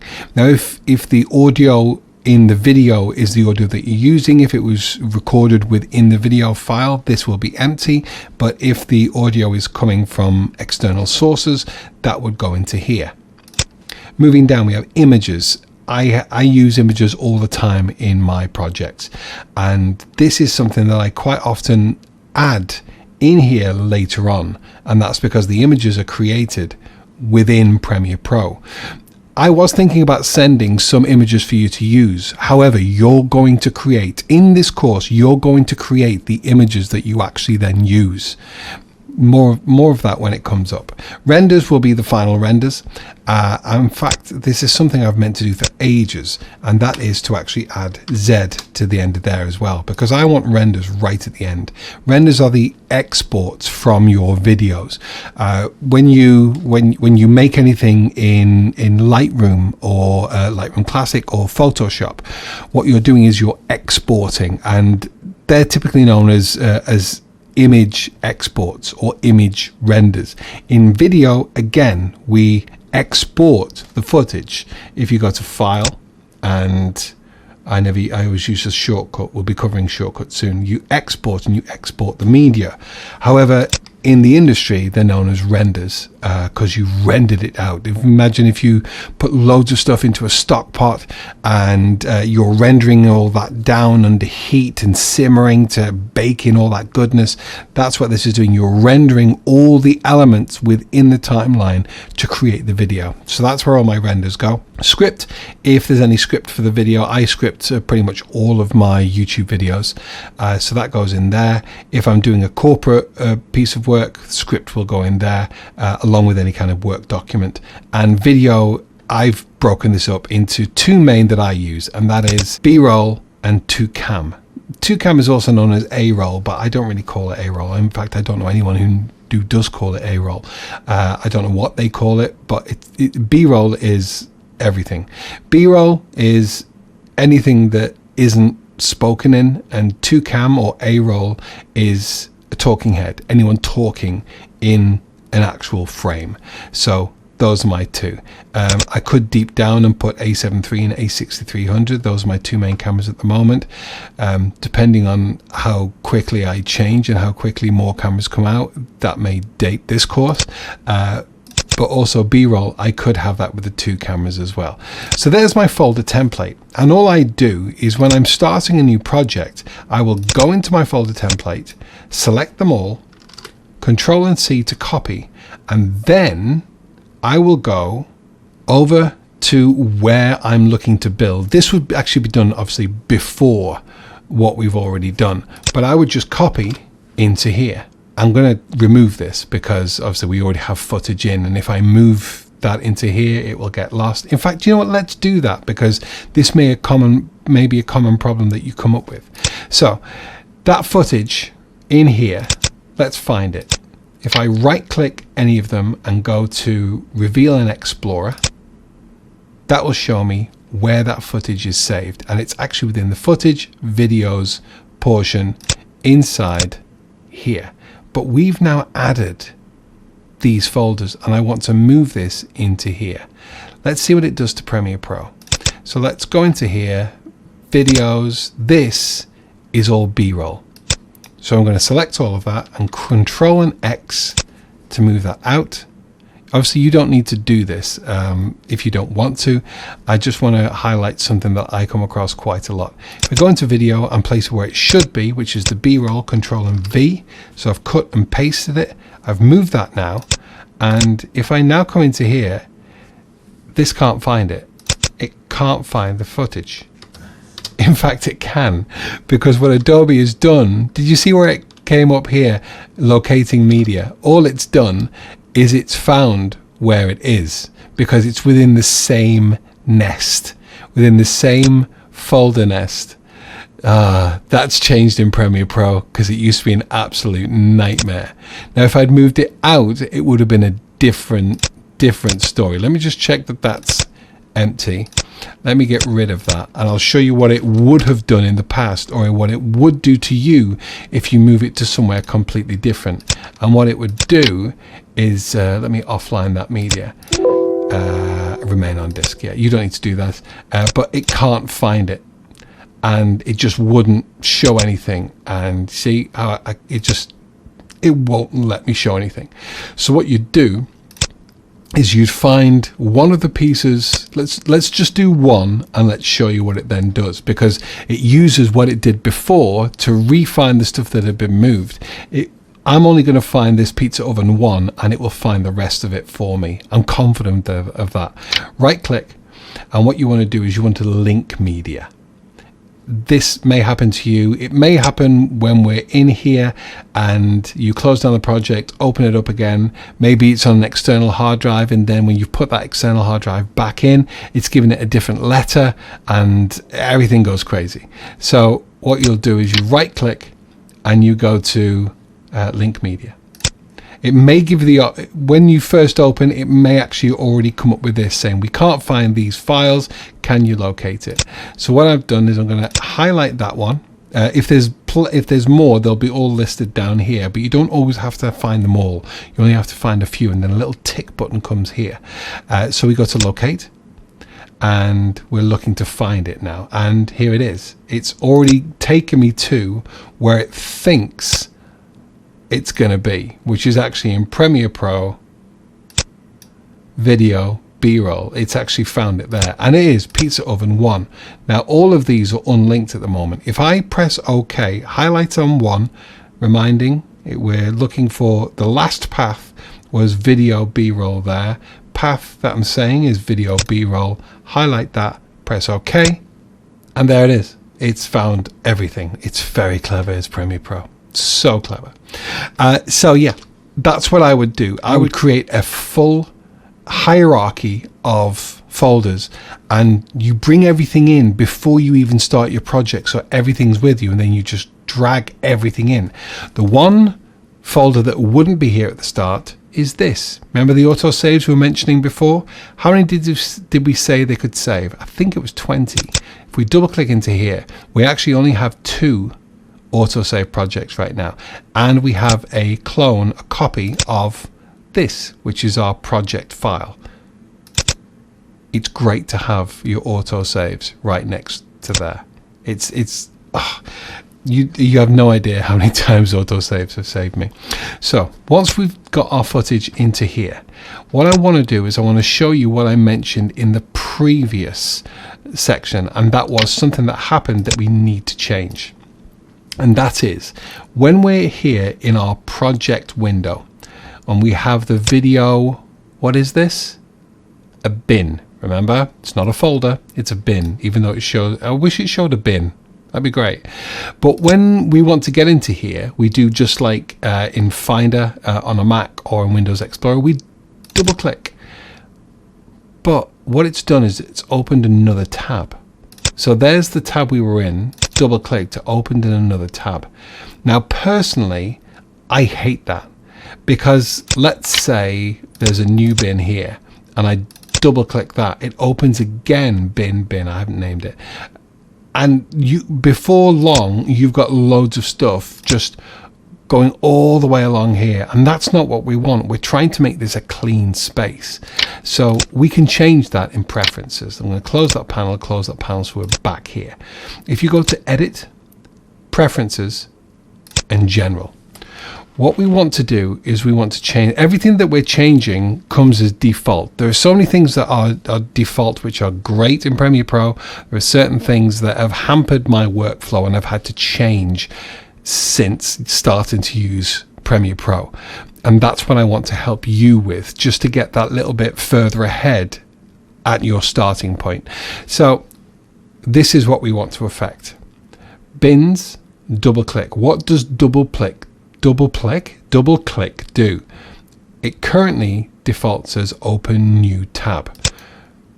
If you hold down Control and double click, it opens in place. So it just opens in here like the hierarchy in Windows Explorer or Finder. I have no idea why anyone would want to open a new tab when you can do the few things in here that I'll show you, which you can deep dive without leaving anywhere. You don't need a second and third and fourth bin open all the way along here, especially how we have this set up. If you had multiple monitors, that might be okay for you. I still think it's taking up screen real estate. I still think it's taking up screen real estate that you don't need it to. So if we drop this down and then we want to open in place, that's all we're changing for now, and press OK. What do we do next? That's right. Right click, save changes to this workspace. That's all we want to do. Now, I'm not entirely certain that changing the workspace would change that, but it's good to have. Don't forget also down here, sync settings now is always good. Some people sync their settings once a day. Some people do it once a week. I do it once a week. It's normally part of my Friday afternoon maintenance. I just sync the settings just in case anything's changed, whether I can remember anything changing or not. So now with this bin, when we double click, we open in place. You see nothing extra was built here. We don't need it. And there's our bin again. And then again, we're still in here. We're not going all the way along here. It can get really messy really quick. Let me just delete that bin. Don't forget also in this list view, that's what I was just referring to before, where you can easily deep dive everywhere. If there was more folders here, you could deep dive all the way down here without ever having to open another bin or another example of the bin. And don't forget, you can tilde to look at everything. That's remembered everything there. We didn't want that before. Did we save our settings before? Maybe we didn't. Let's get rid of these again. There we go. Much better. Okay, so what I want to touch on now is color coding. And that is affecting the color in which these videos will look, or the clips will look, when they're on your timeline. And that is as simple as highlighting the kind of video you want. Remember, if you're using this whole breakdown and you're in B-roll and to cam, you could say that was B-roll and that was to cam. You could twirl down B-roll and say, right, okay, all these videos, I want them a certain color, etc., etc. And you just right click, select the ones that you want to change, right click and go to label and say which color you want them to be. You can change the names of these as well in preferences. If we go to edit, preferences and labels, you could actually change what these colors say they are. So Caribbean is just like, it's not green because we already have green at the bottom, so we say maybe light green. Because a cerulean, I don't know cerulean, I'm probably not even saying that right, but I'd say that it's actually sky blue. And if we go OK and we go back here and we go to label, we now have sky blue rather than cerulean and light green instead of Caribbean, just so you've got a better indication of what it would be. What I would love to see is that Adobe put the actual color to the side as well to give you an idea. I'm not going to change these colors right now because I don't want them to look different in here for when you're working on your project. Most modern day machines don't struggle at all to edit 1080 video. However, some older machines could struggle to play back footage filmed in 1080. Similarly, most standard PCs, laptops would struggle to edit 4K footage. However, none of that really matters if you're using proxies. If you find throughout this course or in your future editing that certain file types, certain file sizes of video make your machine struggle, the playback is stuttery, or it just doesn't run as smooth as you'd like it to, this is when we can create proxies.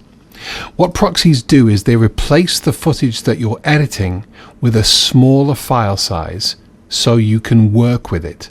Then at the end of the editing process, you switch it back to the full size and then render out that full resolution large clip.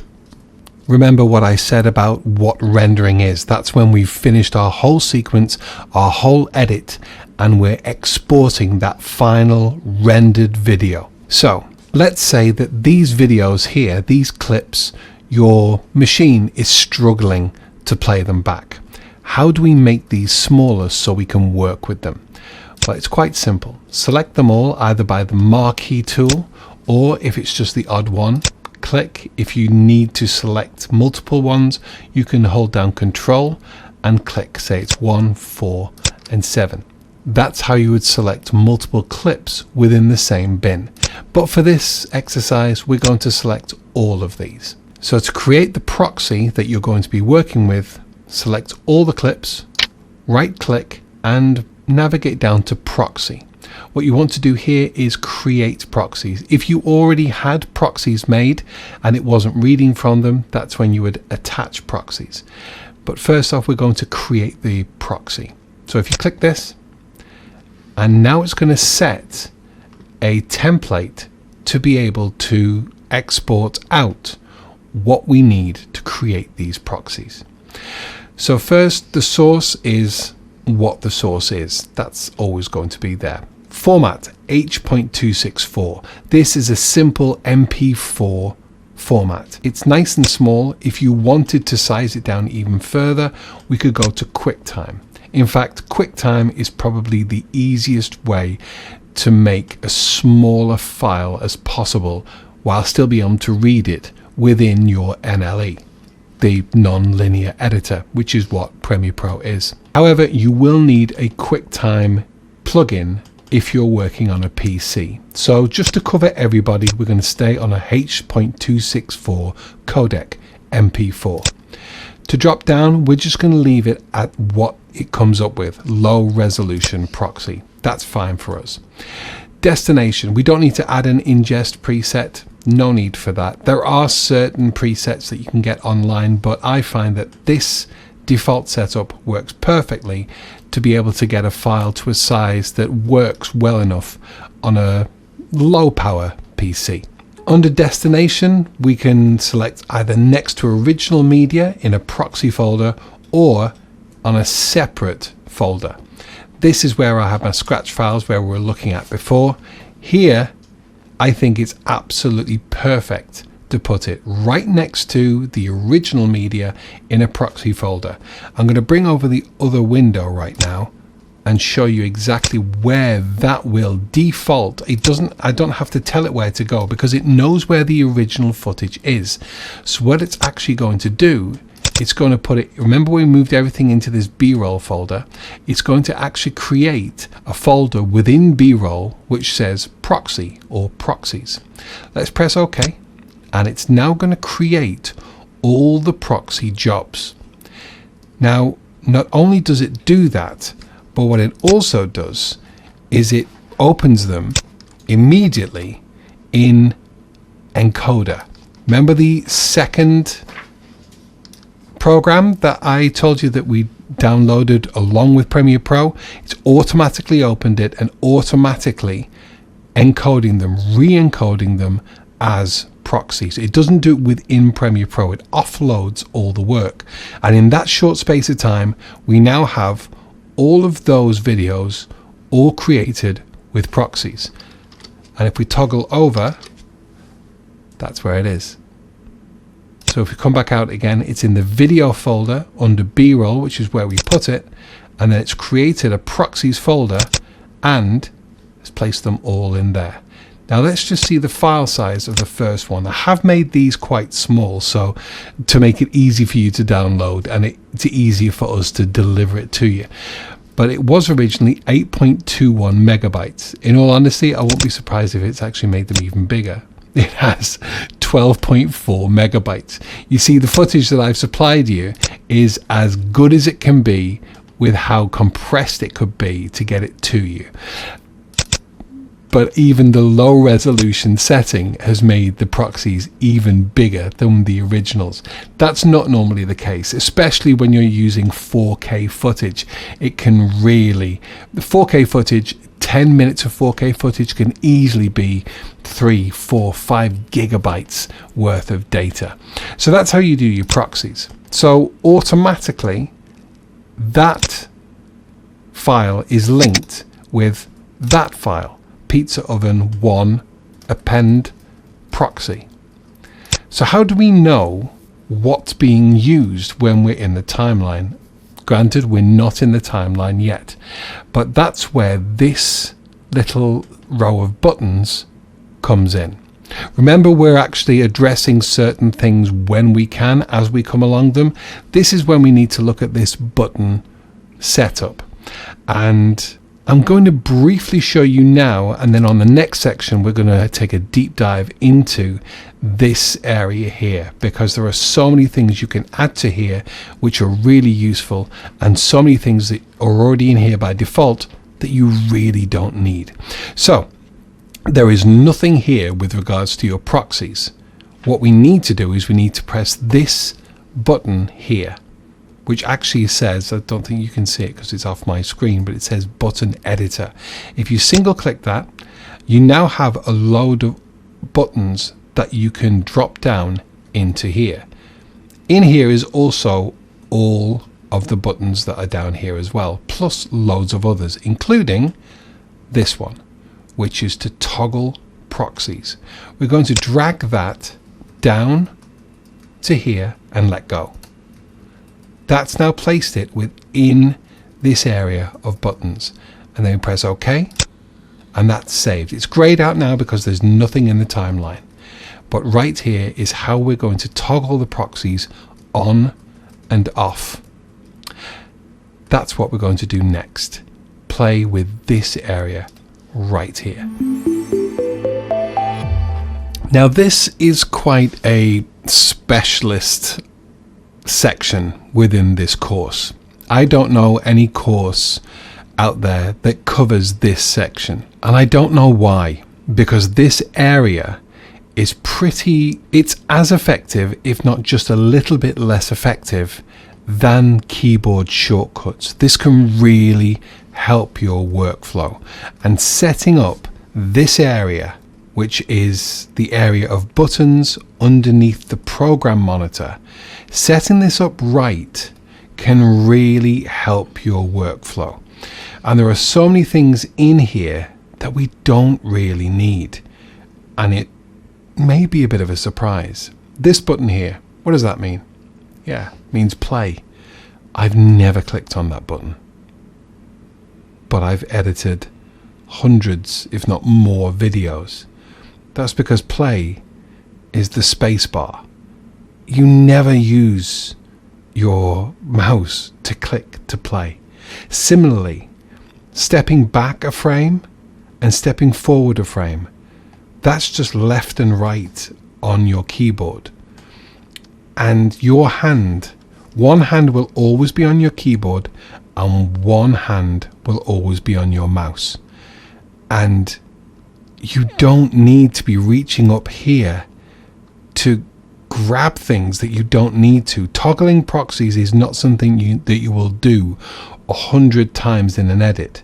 So that's fine to be there. Pressing play, you will be doing hundreds of times depending on the size of edit. Going back and forth, the same. So you don't need to be coming up here to be clicking so many times. As we go through this course, we'll also be playing with these bits up here, and this changes what your cursor does. And so many courses, so many tutorials tell you to come up here and click on the razor tool to cut, and it's that travel, and that means absolutely nothing right now.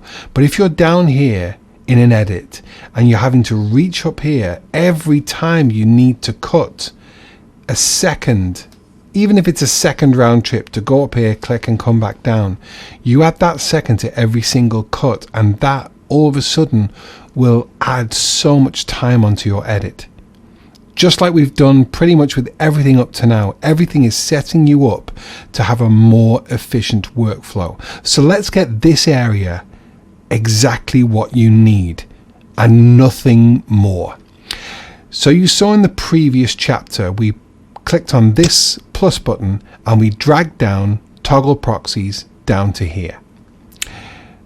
Add marker. It even tells you, the next one on add marker, it tells you that the shortcut is M. Well, we don't need that here then, do we? So let's drag that and put it back up in there. Here, set in, mark in. This won't make any sense to you now, but the shortcut is I. Mark out, the shortcut is O. We don't need them. They're on our keyboard. This is a space. This creates a space in between these. You see how there's a little bit of an extra space right there? Great. I need that. I keep that space and we space it out nicely. Let's go back to the editor. Here, go to in, which is Shift I. You don't need that. I've never had to say for it to go to where the in point is. I just go to it. It's much easier than reaching up here and clicking a button. We don't need that. We don't need that. We don't need that. It's almost like a spring clean. My wife would be very proud of me. And here, lift, extract. I've never used those in my life. We don't need those. This is taking a snapshot. This is exporting a frame. I have a keyboard shortcut for this, but I'm going to leave this here just for now because I want to show you later on down the line what this can do. It's really helpful. What we are going to bring down to here, we're going to bring down FX. What that does is it toggles on and off the effects. If you've got a slower computer, this is really helpful to be able to time up things without taking everything else into consideration. That's really handy. Let's bring a little space. This is the space. See these down here? Let's put a space after the effects. You see how it's just dragging down and dropping? What else do we want? I want this, which is the safe margins. That's really handy. So where are you going? I'll put that there. Come on now. Put it there. Thank you. No, there's another space. This isn't the most intuitive design by Adobe. They could do with cleaning this up a little bit. Let's just leave it there for now. Rulers, guides. We need this. This is brand new in probably the last year, maybe year and a half, and it comes directly from Photoshop. And this makes so many. It's so handy. Bring that down. We'll use that. Rulers as well. We'll use that. So is there anything else we may need? We do not need to toggle VR video display. If you're looking to get into VR video display, this course is not going to get you to do that. Revert to trim session, don't need that. We don't need anything else, not that I can see in here. So that's it. How different does that look? We don't need all of the stuff that you just don't use. So right now we have safe margins, rulers, guides, toggling your proxies, FX global mute, export frame, and comparison view. Comparison view is really handy when we're playing with color grading. I'll show you what that does. This also is an update that's come in the last 18 months, maybe 2 years. I don't use it too much. However, it's a really handy tool, but I'll show you how to use a little bit later on. So we're now at the end of our importing media area. We're nearly there. I know this is a lot of information. I know that we've been doing a lot of things effectively blindly because I'm showing you to change things, but we're not actually doing anything. Follow me and I need your faith with this, that I'm setting you up for when we're down here and we're really deep diving into stuff. You already have the knowledge which we're going to be drawing on, so it saves you in the long run. Do you trust me? I hope you do by now. So next up we have interpreting media. It's just that section, and then we're going to be bringing the video down. And it's a short section. It's not too long, but it's the last bit of real information that you need to know to lay this good foundation. Everything that you've learnt up to now would take, I'd say, to really get your head around it, it would be at least a good 5 or 6 classes to get to the knowledge that you're at now.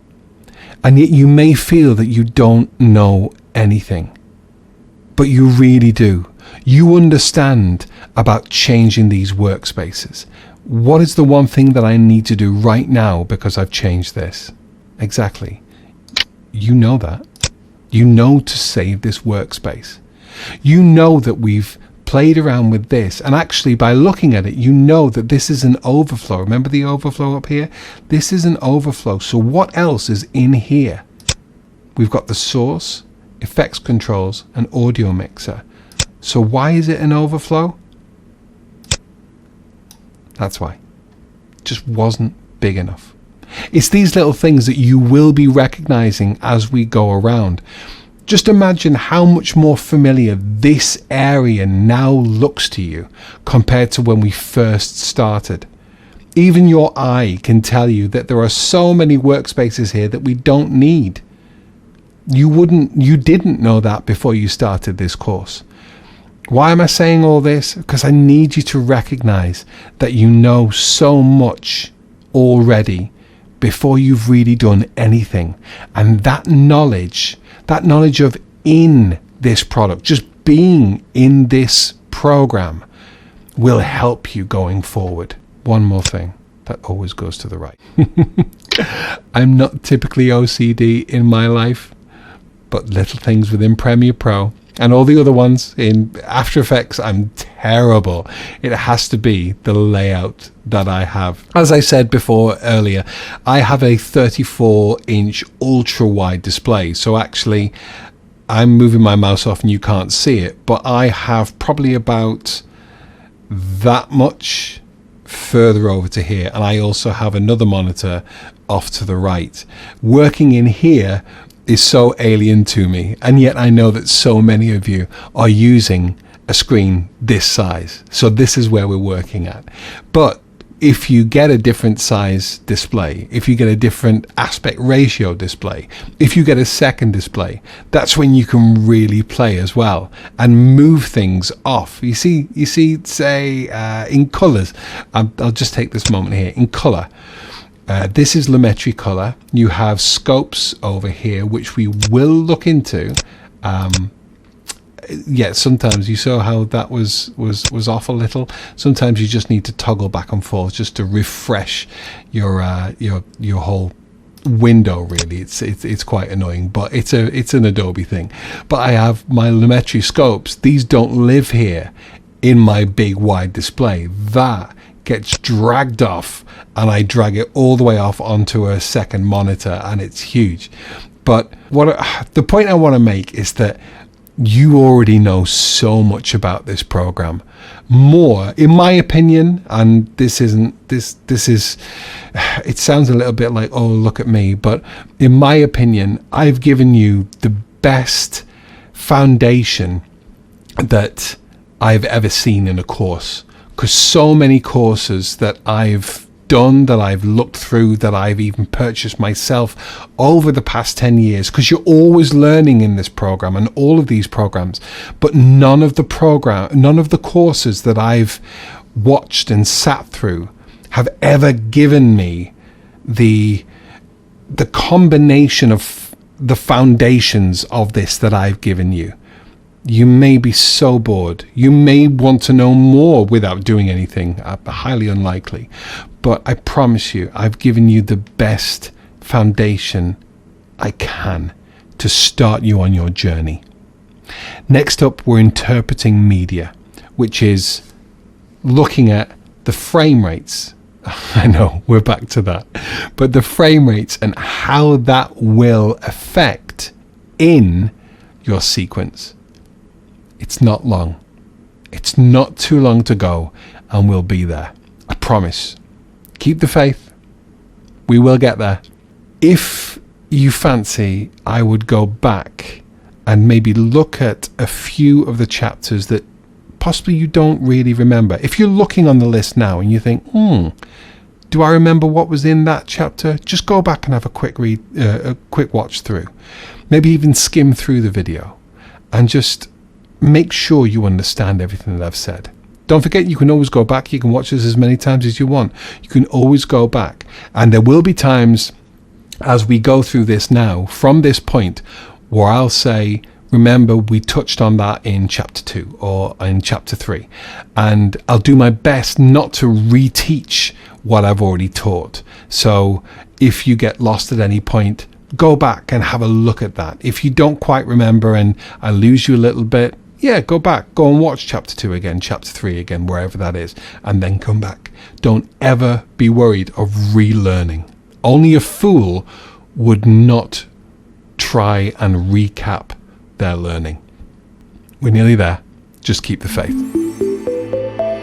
Understanding high frame rates.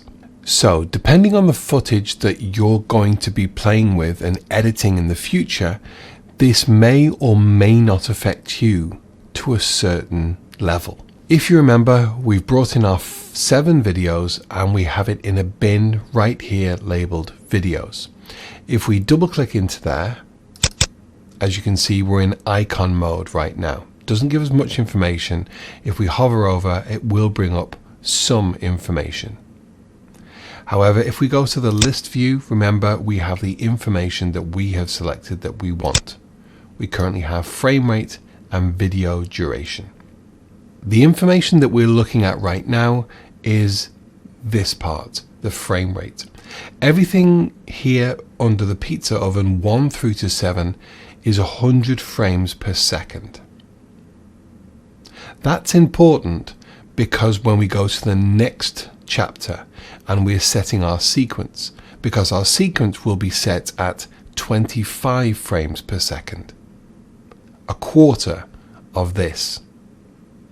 The reason why this is important is because Adobe Premiere Pro is very clever at working with videos of differing frame rates. This matters or doesn't matter as much or as little as you want. I'm just going to drag in another piece of footage. You won't have this. This is just a random piece of footage that I have created. This is another video that I have made in my YouTube channel. I'm not using any of my client work in this tutorial purely because it was a paying client and it's not really right to use their footage. However, this piece of footage is from a review for a lens I did, and as you can see straight and right there, it's 25 frames per second. The only other difference is, rather than all the videos that you have, which is 1920 by 1080, which is HD, I have 3840 by 2160, which is 4K. This, when dragged into a 25 frame per second timeline, will play at 25 frames per second in real time. This, when dragged into a 25 frames per second timeline, will still play in real time. And that's what we're looking at right now. Because the higher the frame rate, the more you can actually do with the footage. Let me get rid of this piece of video right now because we don't need that now. But I'm just going to quickly double click, and that opens in the source monitor. That's not the program monitor. This is the monitor where we use to view or edit. This is to just preview our footage. And if we play this back, it plays back at real time. Those are pellets going into the pizza oven, ready to fire up. Now, as you can see, that all played in real time, no problem. But let's do something to affect this, because we can slow this down once we start editing, because there's 100 frames per second there. If we're at 25 frames per second in the timeline, you can actually slow that down by 4 times without any loss in quality. You can actually slow it down a little bit further without that much loss in quality, and we will cover that later in this tutorial. But let's just see what we can do with this, because this is a part in Premiere Pro that not many videographers, not many editors use, and I think this saves a lot of work further down the line. Now, that's pretty much everything that we've done so far, so let's stay with that vein. I've got that clicked, I'm holding down Shift and clicking the end, just like if I Control and A and selected everything. And what we're going to do is we're going to right click and we're going to modify this footage. And the way in which we're going to modify is we're going to interpret the footage. Now remember, it's 100 frames a second right here. This gives us the option in the interpret footage panel. We're not touching anything else. We're saying here, use frame rate from file, 100 frames a second. Now that's as default. With anything that you put in, it assumes that you want to use the frame rate that it was recorded at. However, what we're going to do here is we're going to assume this frame rate, and rather than 1, we're just going to type in 25. There's not much times or instances in Premiere Pro where you need to type things in. This is one of those times. So 25 frames per second is selected, and we're going to press OK. And watch here when I press OK. This is now 25 frames per second footage, but nothing's changed. But it really has. Because this footage right now, those eagle-eyed among you may see that this little handle went from here all the way to here. That's because we have a lot more footage to play with. Remember how it just played back nice and smooth and, well, real time? If we press the space bar now, again, we have a play button here. I don't really play around with this because there's not really much that you can do in here. But if we press the space bar right now and play back, we're actually playing back now at a quarter of the speed. And because it was recorded in 100 frames a second and then slowed down,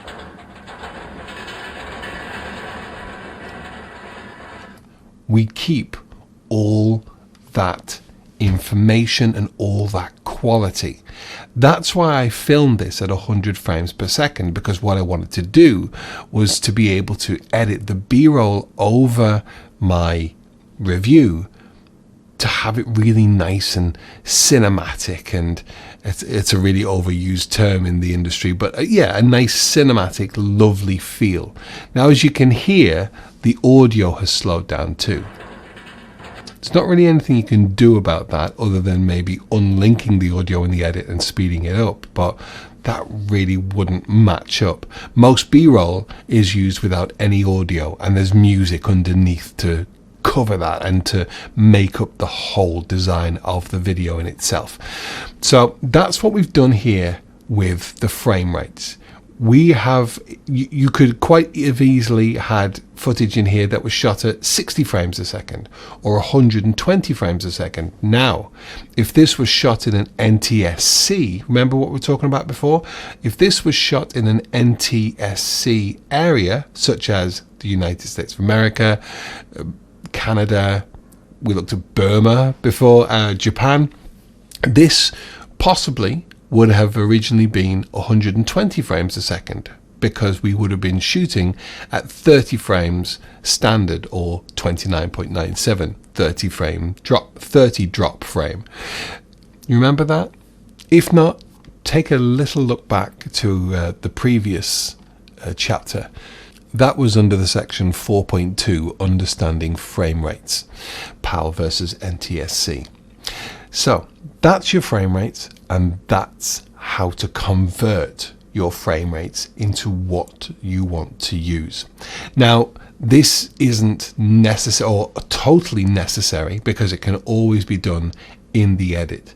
But I like to start my project in the right frame rate, because when we're going through the source monitor, we can set our in and out points right here to bring in just the footage that we need.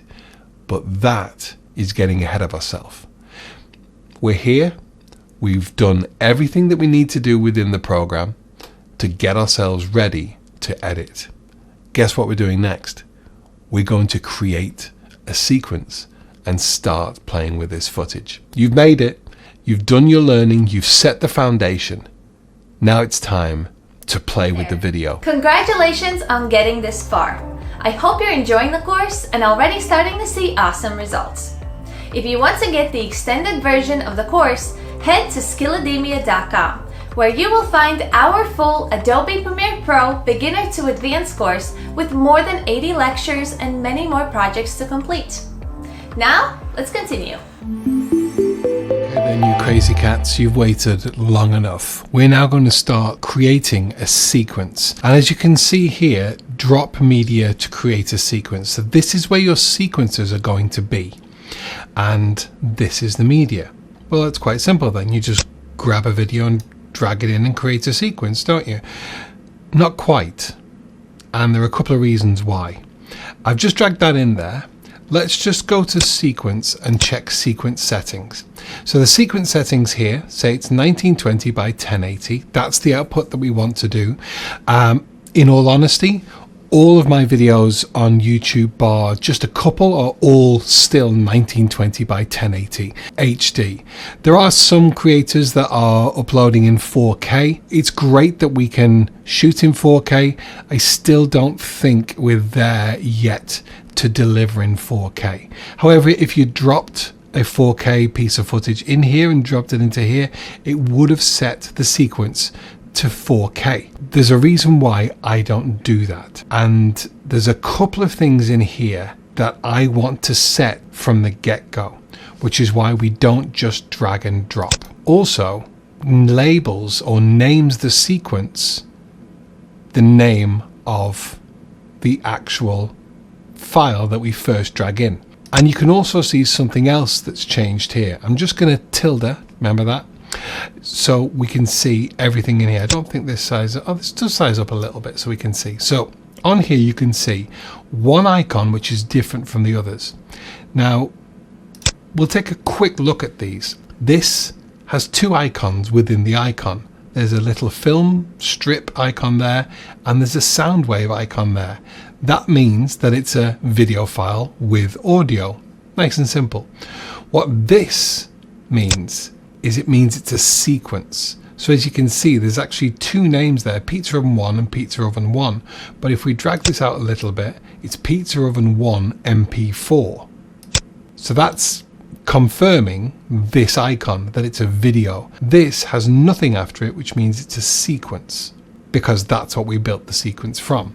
Just going to tilde it again to close this, or minimize it at least, bring down that size as well. And what we're going to do is we're going to undo Control and Z, and that was dragging that on. I'm going to Control and Z again to get rid of the sequence that it created, because there is another way to do this, and a better way, again setting yourself up for success. And that is, we're going to come all the way out so we're in the root of the project, not within a folder or a bin. And what we're going to do is we're going to create another bin. There are a couple of ways to do this. You can, wherever you are in the project folder, you can go to File, New, and Bin, or you can see the shortcut Control and B. I've never used that. Or you can just right click in an empty space here and click New Bin. That's the way I do it, so that's the way I'm going to do it. And what it does is it opens up a new bin, it creates a new bin, and it already has the title there to edit. We're going to name this bin Sequences. We do that because depending on what bin you're in, when you create a sequence, it will place the sequence inside that bin. Let's just try that. I'm going to just go Control and N. It's going to get a little ahead and create a sequence, and it places the sequence in here. Now you can't see where it is, and I promise you sequences are the things you really need to be able to keep a track of. If you can't find your sequence, you've created it somewhere accidentally, you will do this, and you can't find it, the easiest way to find is to come all the way to the root of your project folder and click in the search bar and just simply type SEQ, and all the way through, regardless of how many bins you have here, remember bins are folders, regardless of how many bins you have here, it will show all of the sequences. The reason why we're also not just dragging into here is because I want to be able to label the sequence what it is. So let's Control and Z. Let's clear off that search first. Control and Z a number of times, and let's create that bin again. So right click, new bin, and we're going to title this Sequences and hit enter. I tap the enter all the way over to the right of my keyboard where the number key is. If you're entering, if you've put your title in here, you've reworded, and you hit return, which is the one just above the right hand shift, it will go to the next item, whether it be a bin or a file, any kind of media, to retitle that as well. That's quite frustrating for me, and I don't know why that's still a case in Premiere Pro. If you do that, just click anywhere, either here or anywhere in Premiere Pro. Even if you've just titled it, if you click out, it will then just accent that and action it so it's done. Not accent, action it. So we now have two bins. We have a bin with our footage in, and we have an empty bin of sequences. You see how when we double click, it doesn't open and open and open. But you can twirl down these as well, so you can keep everything in view if you prefer. So with sequences created, the bin, we're going to double click into there. You see how that happens again? What we need to do is double click it when it's not been selected. And now we're in here, we're going to create a new sequence. There are a number of ways to do this. It's not a right click like you did with the new bin. You can either go to File, New, and Sequence, or what I always do, once I'm in the area, this area where I want to create the sequence, I type Control and N. That brings up this, which is the new sequence taskbar. And this is where we create our sequence for our timeline. Now, as you can see under here, I already have a number of custom sequences built. How did I do that? Well, it's quite simple. You only have to do this once for each type of sequence you want to create. As you can see, I already have 1080, 25 FPS. All the details are here for what that means. I have 4K YouTube YT. That is a 4K size, so it's 3840 by 2160, 25 frames a second still, and it's a progressive scan, 48,000 hertz for the audio. That's all absolutely fine. We don't really need to bother with that. 5:4 is not quite square, but it's a nice dimension for video on Instagram when you want it slightly taller than square. However, we do have square as well. We also have Ultra HD, which actually isn't Ultra HD. I made this wrong, and I always meant to delete that, so I'm actually gonna so I highlight it and I'm going to delete that preset, and then it refreshes. This will refresh again once we make our preset. And I also have vertical, which is, instead of 1920 by 1080, it's 1080 by 1920. So for vertical video stories in Facebook or Instagram. So how do we make this? It's really quite simple. What you need to do is go to any of these. We're gonna make it easy, and we're gonna go to digital SLR. Doesn't really matter. We're going to twirl down 1080, and we're going to select the 25 frames. Now this needs to be thought of if you're in an NTSC area. This is for PAL, so 25 frames a second is for PAL. 24 frames a second, we haven't mentioned that so far. 24 frames per second is considered more of a cinematic frame rate. I don't use it personally. And then we have 30 frames a second, which is effectively, remember this, 29.97 frames per second. It says it's 30, but it's not. It's 29.97 or 30 drop frame. This is the only real thing that you'll change depending on where you are. But again, it doesn't really matter that much anymore because of the world of the internet and everyone watching the same thing in different parts of the world. Again, this only really matters with the footage and where it was captured, whether it was captured at 50 hertz or 60 hertz, which will be clear in 25 frames a second or 29.97 or 30 frames a second, or multiplications of that. So whether it's 25, you go to 50, 50, you go to 100, with 30, you go 30 to 60, and 60 to 120 frames a second. Do you remember us covering that? I'm sure you do. If you don't, Chapter 5.1 was understanding frame rates, and chapter 4.2 was PAL versus NTSC. If this has gone over your head a little bit the first time, maybe take a little trip back and just refresh your knowledge with regards to that.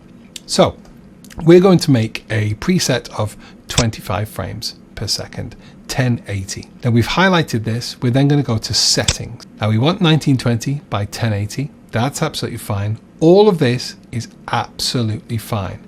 What we want to do is we want to have maximum render quality. Now, this all depends on your machine, whether it's got 4 gigabytes or 8 gigabytes of RAM or 16 gigabytes. I have 64 gigabytes in my machine. That's not showing off. I'm a content creator and I run a media production business, so I need as much RAM as I can get. I'm actually considering upgrading to 128, but anyway, that's by the by. So the warning says setting the optimized rendering performance to memory is highly recommended when max quality or max bit depth rendering is on. These settings are designed for high performance systems, which I have. Please check Adobe Premiere Pro Support Center for recommended system requirements. It's a really good document, is the Pro Support Center for sending you to sleep. However, it does have some good information. So if you're not quite sure with regards to your machine, and I could cover in here so many different eventualities, it's best you just doing the homework yourself and finding exactly what the best setting is for you for your machine. I'm going to click OK and leave that. However, my machine, I'm terrible. I love to see everything as perfect as possible. So you'll see in my workflow, I actually slow myself down because I want to be able to watch back properly. We'll deal with that. I will cover that when we get to there. Everything else is absolutely fine. We don't want to do this every single time. Just to check tracks. This is a default, so your sequence will automatically open with 3 video tracks and 3 audio tracks. That's fine. You can always add or delete. You can add additional tracks or remove. It doesn't really matter. That's easily done within the sequence. VR video, we are not working with VR video. It blows my mind. So all of this is done. We're going to save the preset so we don't have to do this again. And we're going to name this preset. As you saw, I have saved mine as 1080 something, 16:9. I'm not too sure. But I'm not going to say that. But you would put the name in that you want to save it, and then you'd press OK. When you press OK, what would happen is this would refresh, and you would have custom down here. I'm not quite sure if the custom is already there at the beginning, but it sure will be there once you create a preset, because it will be a custom preset. Also, once you open a sequence with one of these once, this will always be the default that it opens at. Don't run into the mistake that I've made a number of times, and I normally create in 1080 25 FPS, but there's the odd time where I create a square sequence. And then when I've come back into here, even if I've saved everything, closed out, started a brand new project and started a sequence, I haven't even looked here. I've just renamed and hit OK and realized, it's still on square. So this will remember the last sequence you made whenever that was, and it will already have it highlighted and selected. So make sure you select the one that you want, which is 1080 25 FPS. That's what I want to call this. And then we're going to name the sequence, because if we don't and we just press OK, in our sequences bin we'll just have sequence 02, not 01, because remember we already made a sequence before which we didn't use. I used it to illustrate, but we're going to highlight this and we're going to call this pizza oven. Now actually I'm going to call this pizza oven sequence for 2 reasons. One, we already have pizza oven 1, 2, 3, 4 and so on for the footage. Also, I want to highlight when we get to the end of all this what you do to render out and the name of the save file. Bear that in mind. It'll be a while until we get to there, but this will come into effect especially when we get to that point. Okay? In fact, I'm going to say pizza oven sequence, and I'm going to say 1080. So that's going to tell me that it's in 1080. I could say it's 16:9 for those of you who don't quite yet understand aspect ratio. 16:9. The old style TVs were 4:3, so it was 4 across and 3 down. It's just a ratio. The 1080 by 1920 by 1080, sorry, is 16:9.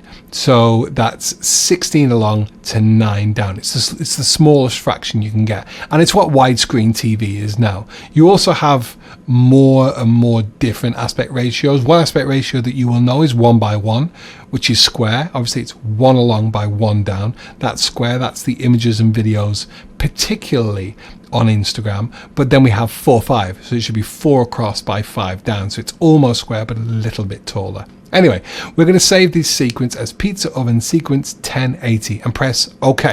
Now, because we did Control and N in this bin, it's created this sequence in this bin. And as we can see, pizza oven sequence 1080, and here is our sequence ready to work in. What are we going to do next? Well, yeah, it is that time. We're going to bring some footage into here, but via here. Before we go any further, let's just take a moment to go through aspect ratios.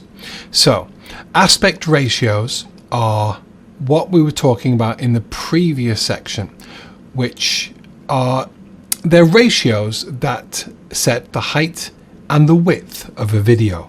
This will also apply to image, but seeing as though we're talking about a video editor, we're going to discuss it, how it affects video. And to do that, first off, I'm just going to go to create another sequence. And just remember, 1920 by 1080. If you divide these numbers into each other, you will get the smallest fraction possible, which is 16/9. Now that may be harking back to your days in maths at school, and depending on how long ago that was and how good you were at it, it may throw your mind into a bit of turmoil. Don't worry, we're not going to be doing fractions. What I want to do is I want to show you this graphic. This perfectly illustrates what I'm talking about without the whole 1920 by 1080 or 1080 by 1920.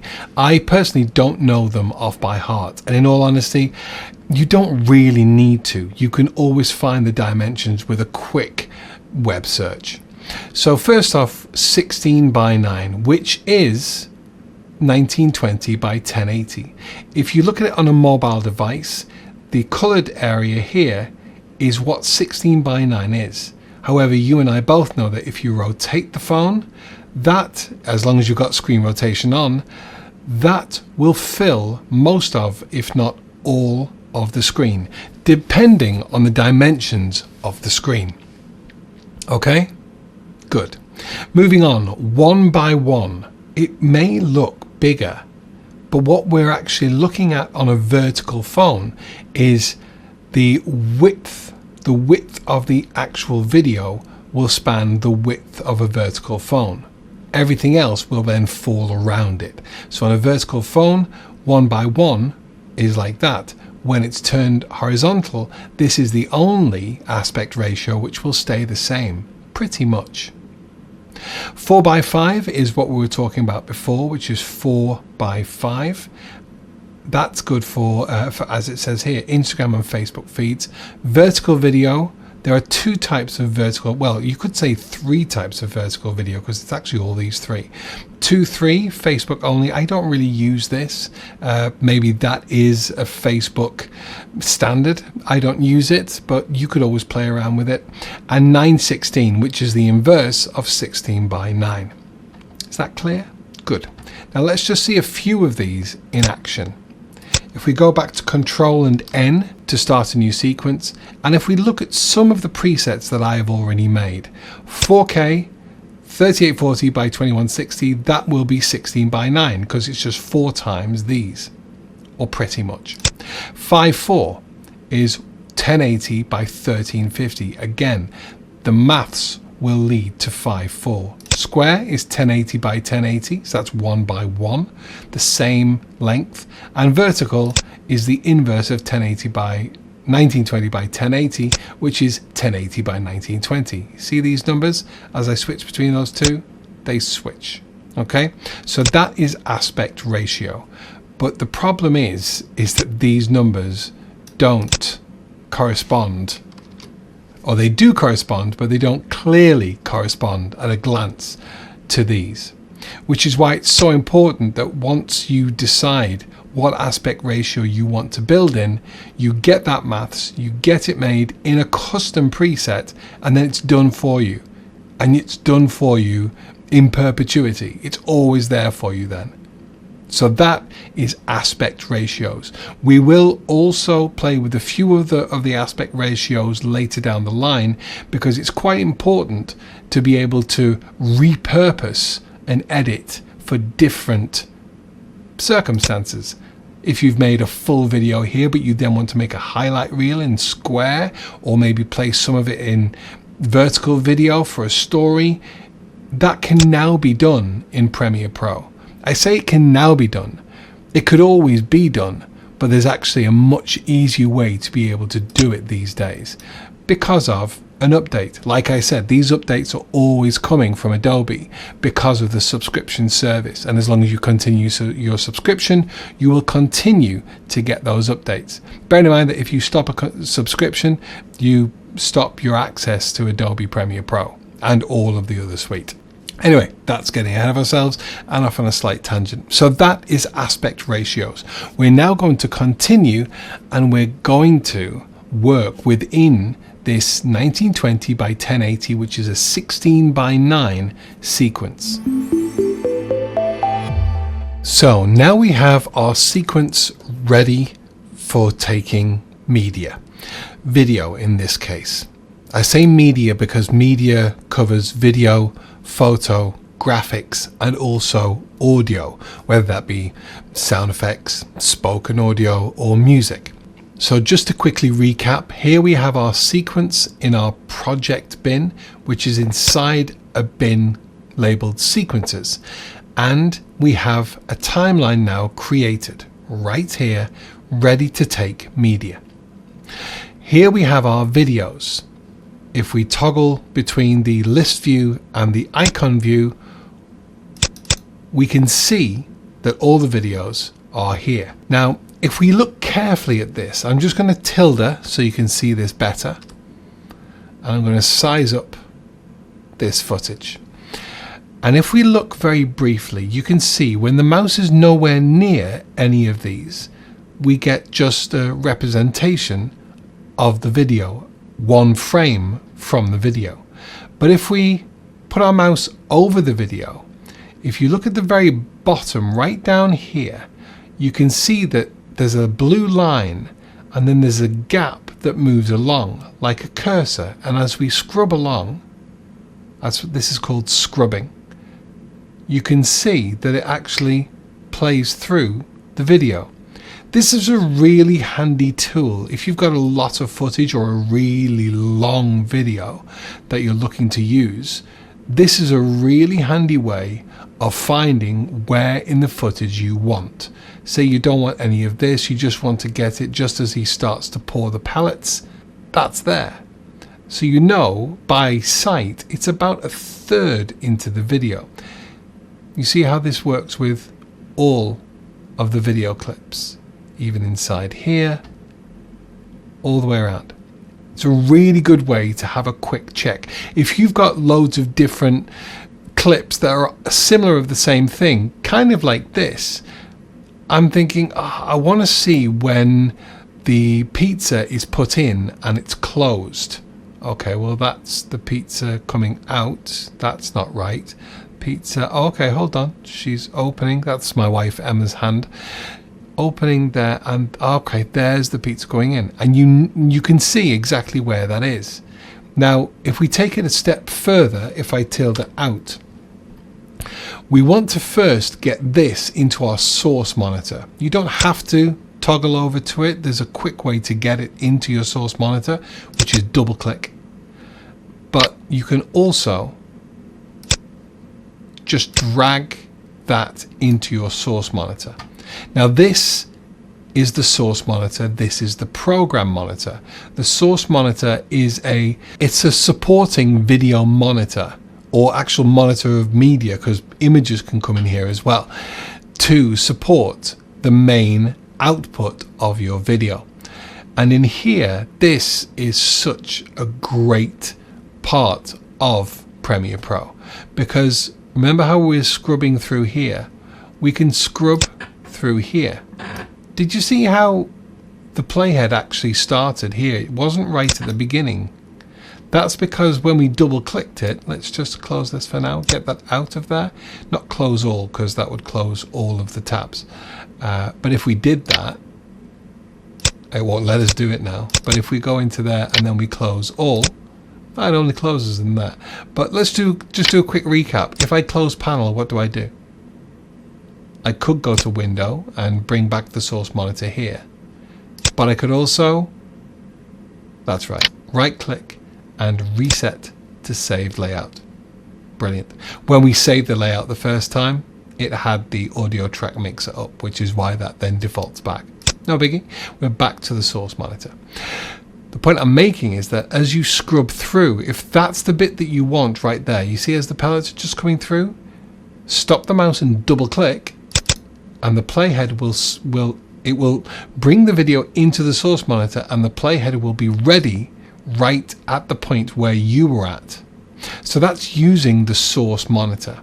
Now what you can do is you can bypass the source monitor, and sometimes I do, but not always. You can bypass the source monitor and drag your clip down into the timeline. And as you can see in the timeline, it's brought in a video track and an audio track, but it's brought the whole thing. Now sometimes you may want to edit with the whole thing and just work your way along. But there's another way of doing it, so you can just bring in what you need so it doesn't overcomplicate things. There's no right or wrong way with regards to this, bringing in your footage into the timeline, whether it be straight into the timeline from your footage bin or via the source monitor. It just depends on your personal preference, and in all honesty, I switch between the two. I mainly use the source monitor when I'm bringing in additional clips. I usually build within the sequence first. But seeing as though we're talking about the source monitor, let's just go back to here a second. And let's say we want to start the clip in our timeline from here. Well, that's easily done. You see how the playhead is at that section in that video clip? What we could do is we could mark an in point, which is not that icon. It's actually this icon. I don't use any of these buttons. I use shortcuts, just like we do with here. So we got rid of so much of the stuff that's there. Not really going to tidy this up. It doesn't really bother me, and I don't ever really use anything in it, so I don't really feel the need to clean it out. It just stays there. It also helps if one of my second editors, if they use it, I've never asked them, but if they use it and they're on this machine, they can use it fine. So what I'm doing here is I've got this video clip in the source monitor, and I have the playhead at the point where I want it. So as you can mouse over and it says mark in, and it gives you the letter I. So on the keyboard, I'm going to press I. And you see what that's done. I'm going to tilde now so you can see it better. All of this section of the video up until the playhead has not been included. We now have effectively a bracket. The in point starts here, and then you have this running all the way along the rest of the clip. Now, there is actually another handle which is an out point right at the end, but because it goes to the whole end of the clip, you can't see it. So let's drag and see where we want to finish it.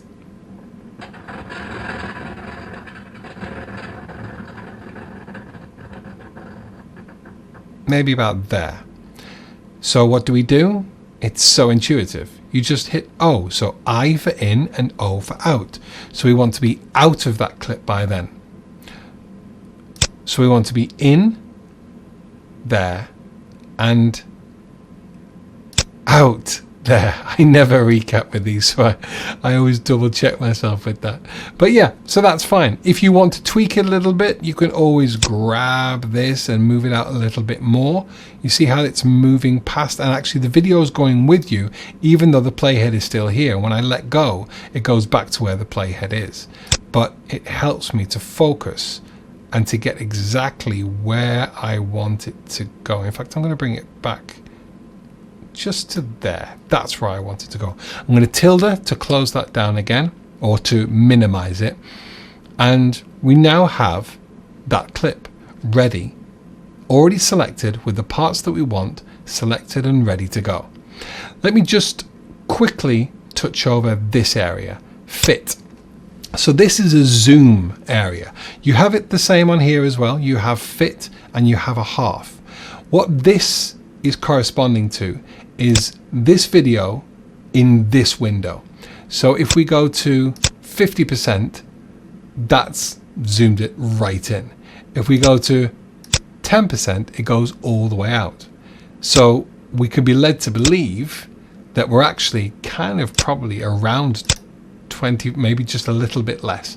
We're at about 23-24% size. It doesn't really mean anything, but when we get into here and we start to do things and we possibly need to come out a little bit, it will be clearer. But understanding what these do really helps.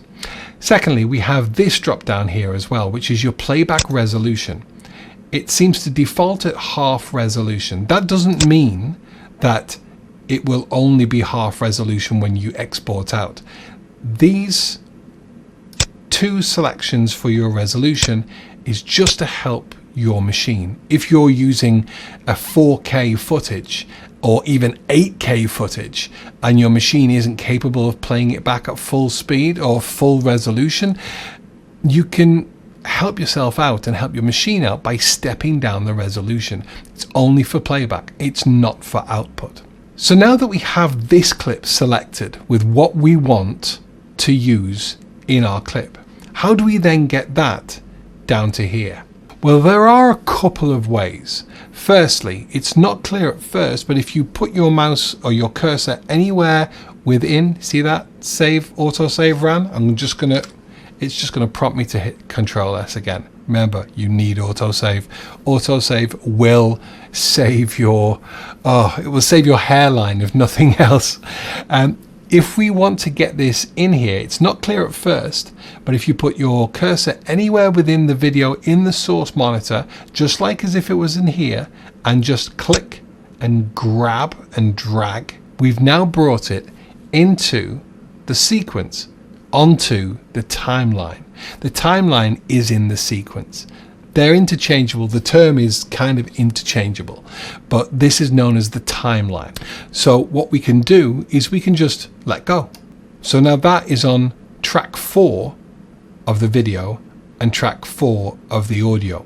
We'll get into this a little bit more, but what I want to do is I want to stay clean. Also, it's not right the way to the beginning. Look, there's nothing there. I'm going to Control and Z to undo. Don't forget, that is the #1 keyboard shortcut you will ever use.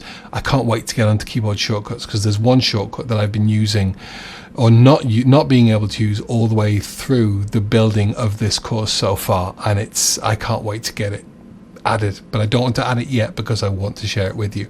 So we're going to drag this now and we're going to do it nice and tidy. So rather than just dropping it wherever I want, still clicking, still dragging, I'm going to bring it all the way down. You see how the audio comes to meet the video. So the audio is the part there at the bottom and the video is on the top. If we look here, you've got V here and A here. So what we can do is we bring it all the way down so it's on track 1 of the video and track 1 of the audio, and we're going to bring it all the way over to the beginning. You see how it just stops there? Let go.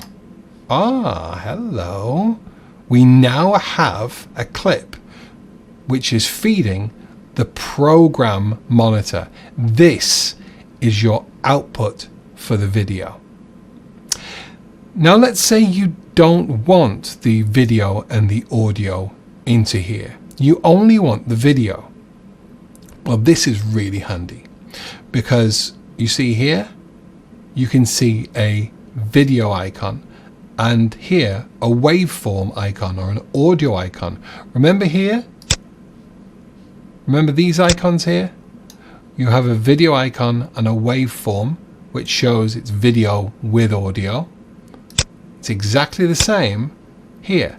So what do you think we do? If we grab right in the middle of the video and bring it down, and it brings down everything, what do you think? If you got it, well done. You grab right here, there's no click, you just grab it and look, it's only the video. So with the video,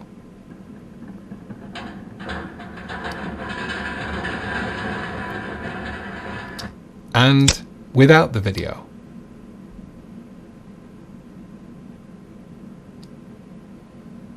Now, as I said in the previous chapter, most B-roll is used without the audio anyway. So sometimes to keep it even cleaner, you can use just the video.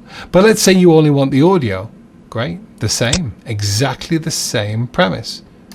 That's just the audio. And they've come in separately, so they don't even have anything in here to say that they're out of sync with each other. Adobe's really good, Premiere Pro is really good, and there are times when you bring a video in, very briefly, let me show you this. If I unlink, another shortcut that isn't set up yet, if I unlink that and then move that off, and then if I link them again, it will tell me that there's a difference. This video is minus 4 seconds and 4 seconds and 20 microseconds, maybe, off sync from this. Getting a little bit of ahead of ourselves there. So that's getting the video into here. However, there's also a shortcut. If you don't mind getting the photo, the video and the audio in here, is a really quick way to do this. So we're in here, we've set the in point, we've set the out point. Press comma, straight in.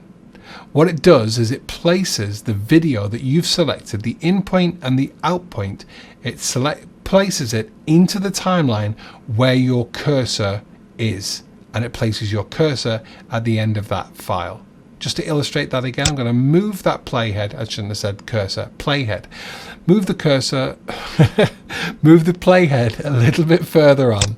Come back into here and hit comma again. See how it placed it exactly where the playhead is. Well done.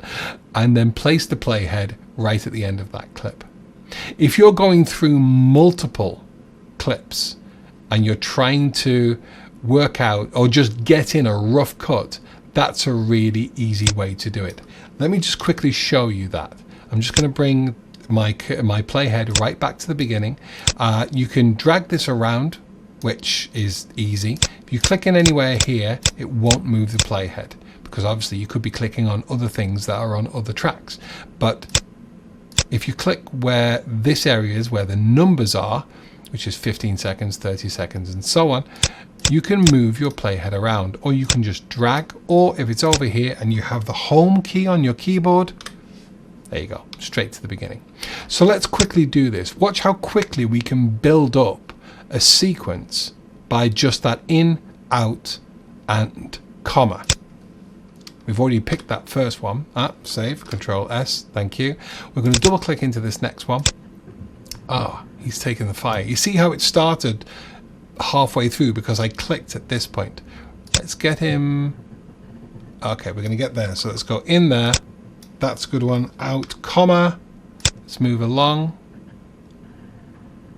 Yeah, I want to get that. Emma jumps out the way. And I want to get.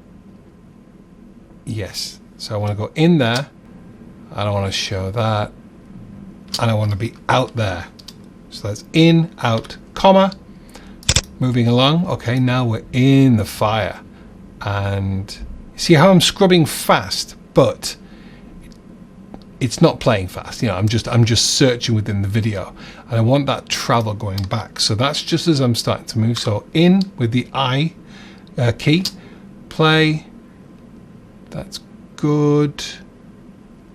Let's go. Pause there. Out, comma. And I think that's enough for now. But let's watch what we've got back. I'm just going to mute this track. I will cover this.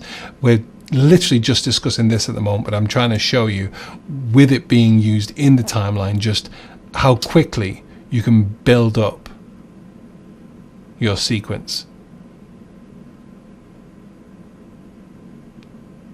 In fact, that takes quite a long time. We don't really need that much. So I'm going to delete that. Don't have to, but we haven't covered the cutting yet. So let's change this. And let's have 2 instances of this. So let's have him just starting. That's good. Out, comma. See how everything moved along so nothing got overwritten? That's a nice little touch within Premiere Pro.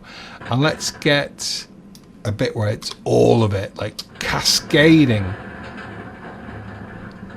That's out there.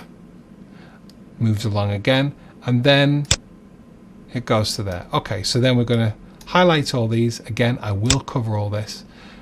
And we're back. Muted there. We're back to the beginning. And let's have a look now. And as you can see, in very short time, we've managed to create this little sequence that doesn't take too long, doesn't over-labor everything, but shows all the different elements that we wanted to show. It's not taken that long at all.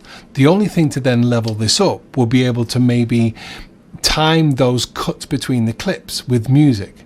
But once again, we're getting ahead of ourselves, and we will get to that.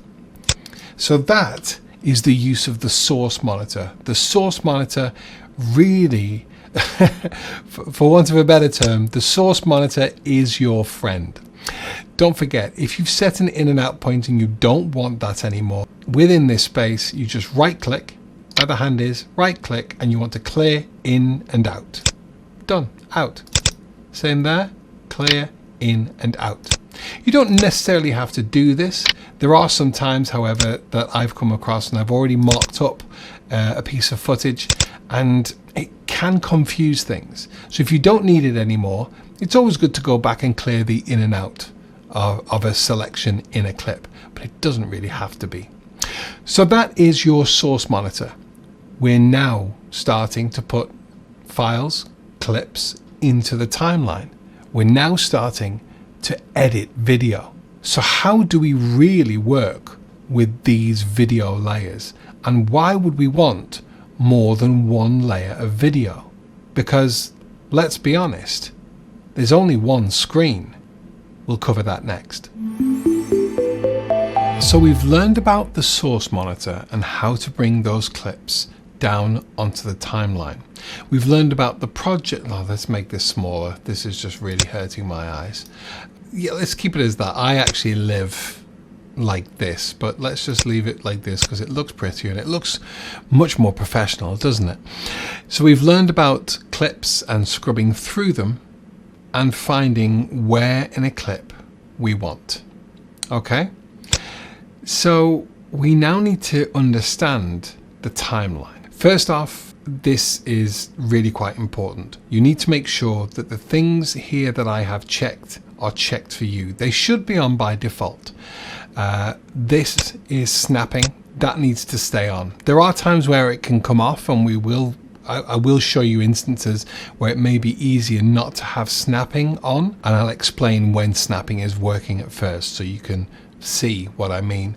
We need to leave this on as well. Insert and overwrite sequences as nests or individual clips. I'm not going to deep dive into what that actually means, purely because I always have it on and it works for me in my workflow. And whether you like it or not, you're learning my workflow.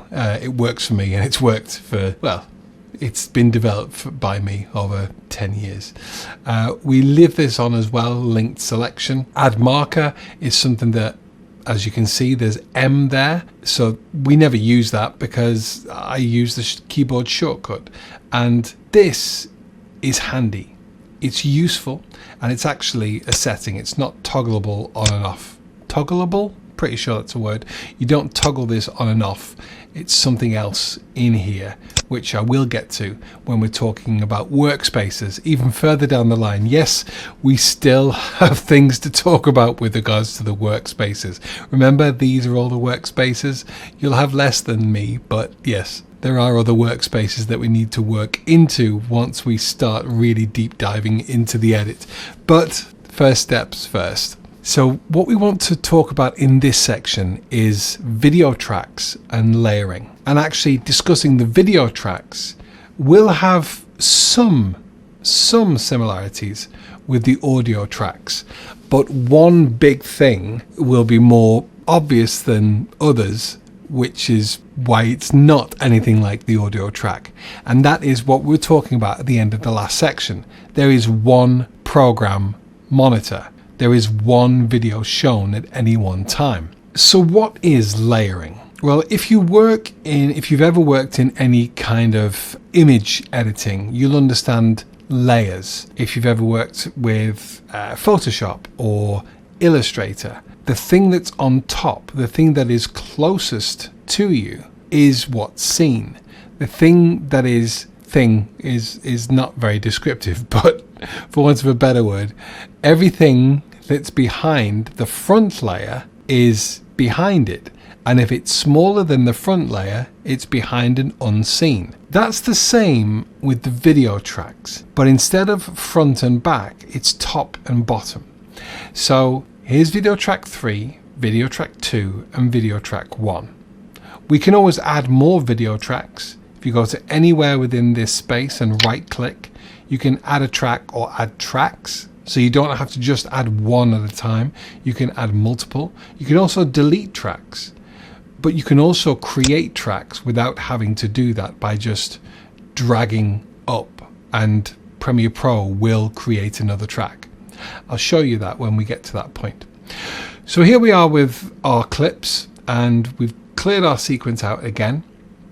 What I'm going to do is I'm just going to drag in this clip to here, and I don't want the audio.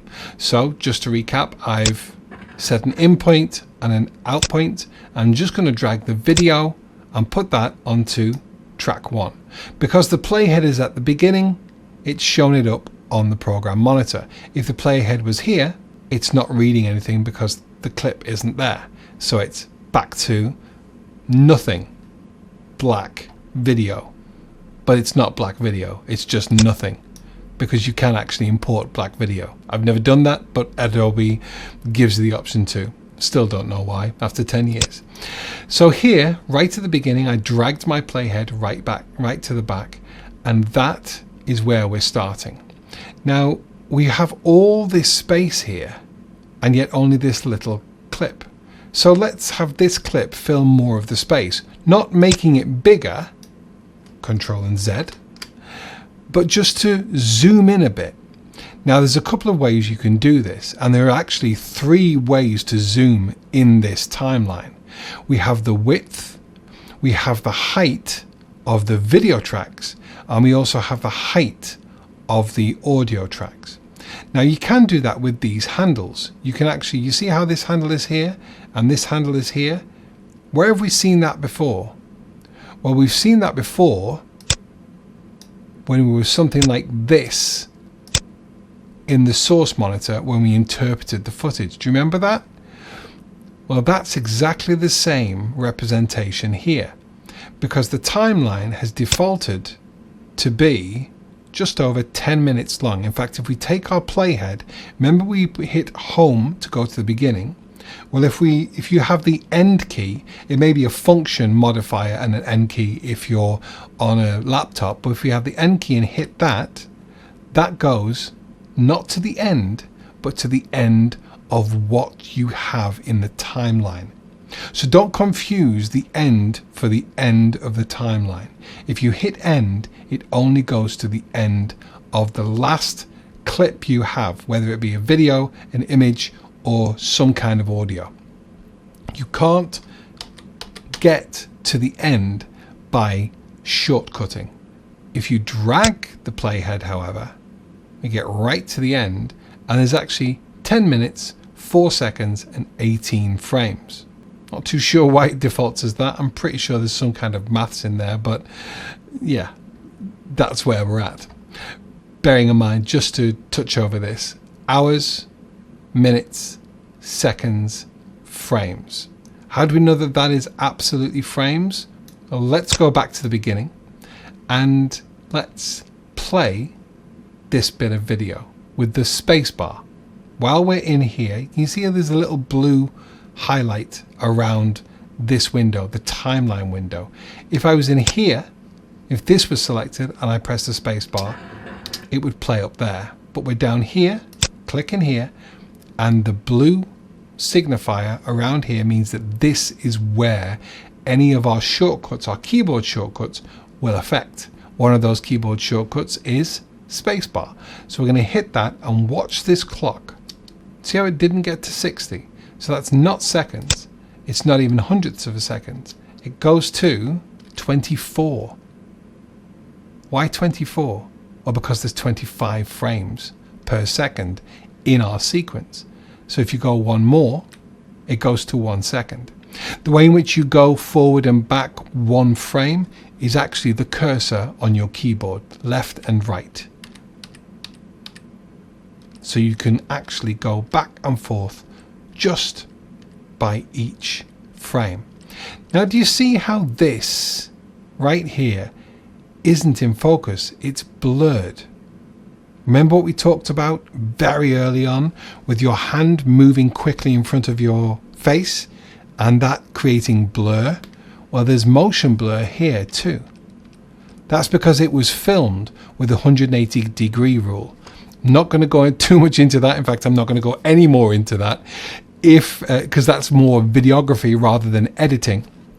But if that kind of tweaks your interest, have a search for the 180-degree camera rule or video rule, and that will explain how you get motion blur or how you absolutely guarantee a natural motion blur in footage. So yeah, even if we're going frame by frame and we're stopped, there will still be blur here, and that's because of motion blur.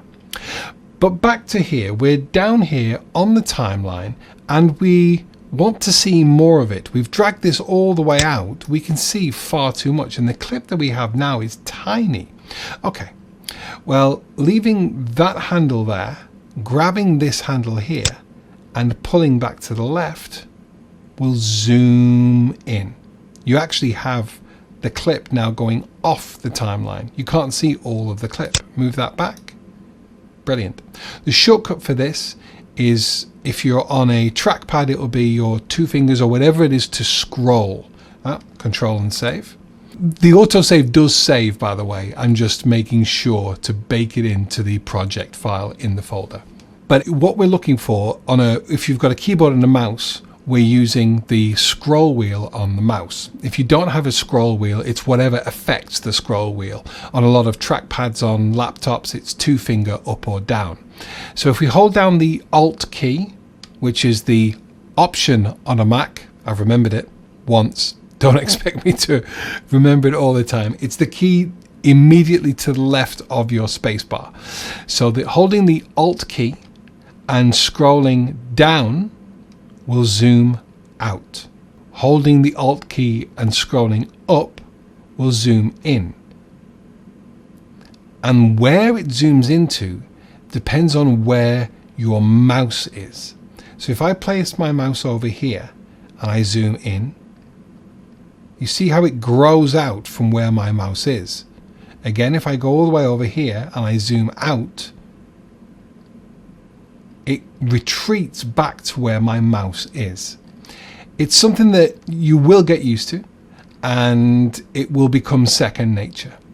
I also have a mouse which has a thumb wheel on it, and I use that to go back and forth, up and down the timeline.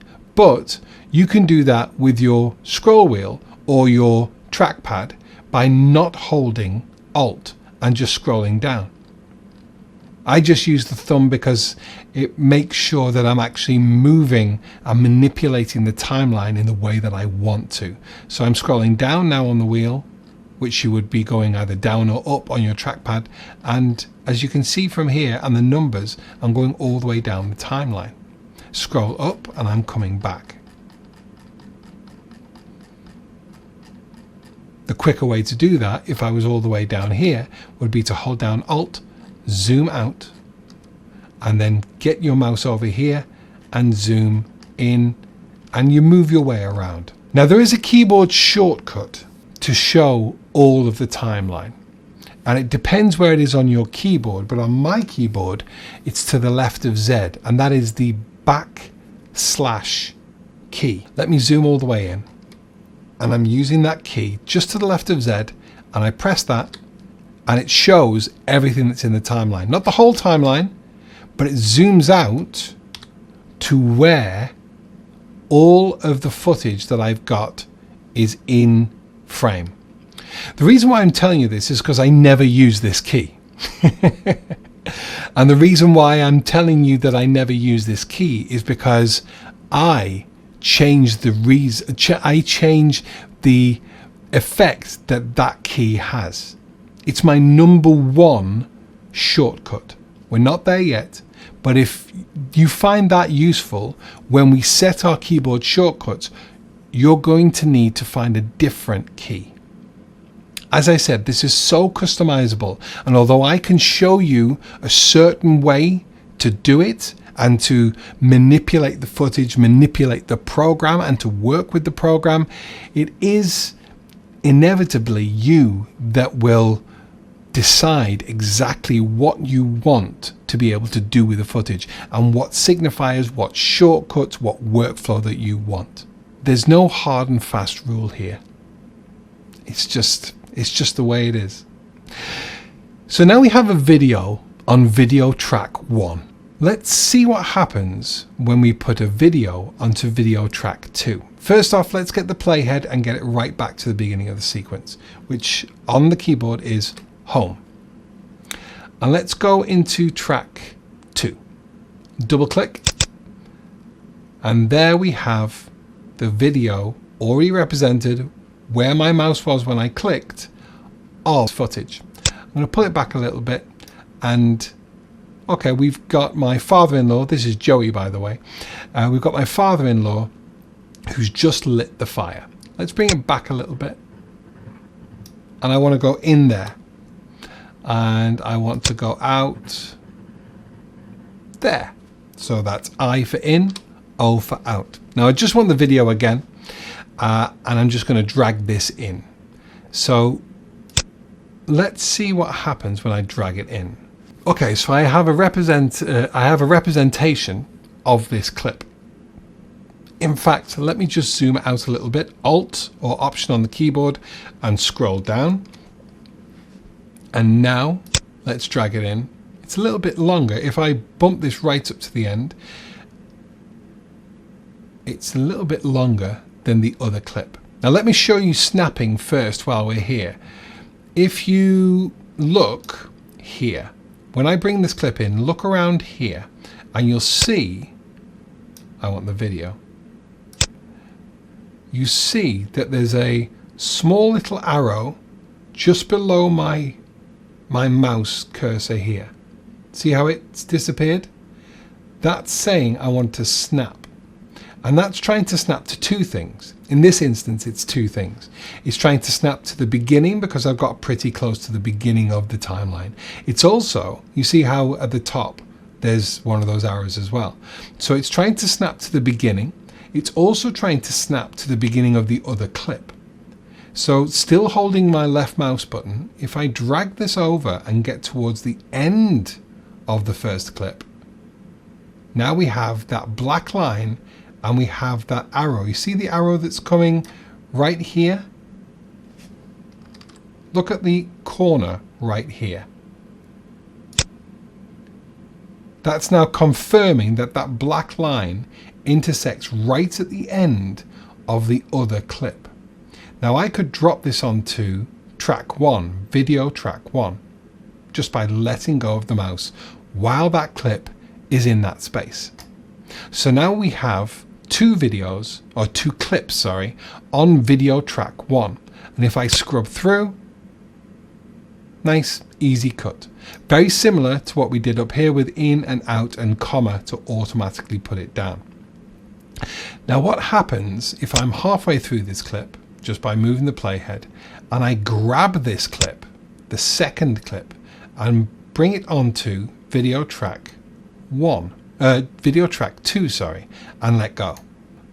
Well, I can't see video track 1 now. Remember, it's top to bottom.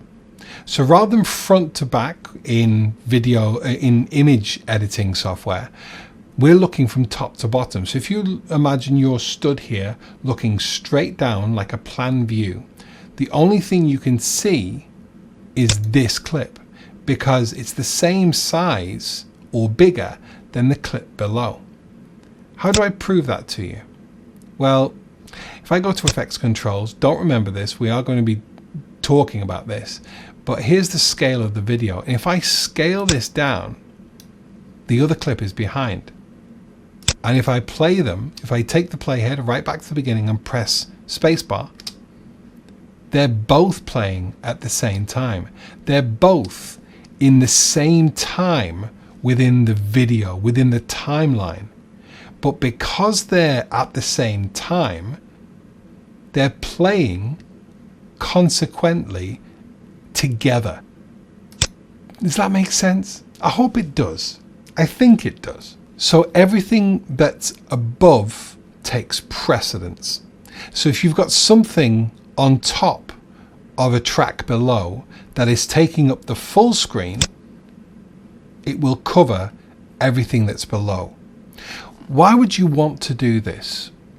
Well, let's say that this is not this video, but it's something else. In fact, do you remember the project that we were looking at before, the actual review video I made for my channel with this? Let's bring that back. And now you've got your eye in with regards to video 1 and video 2 and the different tracks. Let's see if you can notice why I've done what I've done. Okay, so here we are. We're in the timeline. I'm zooming out and moving around so you can see everything. And I'm hoping that this is a little bit more clearer than the last time we saw this piece of editing. Now, first and foremost, let me just quickly draw your eye to over here. Remember that we were bringing in different folders? Well, here's an example of that. So the video, within the video, we had the A7 III, we have the A6300, and we have other B-roll. There's the cooking, remember? And the dough, and the tomato sauce.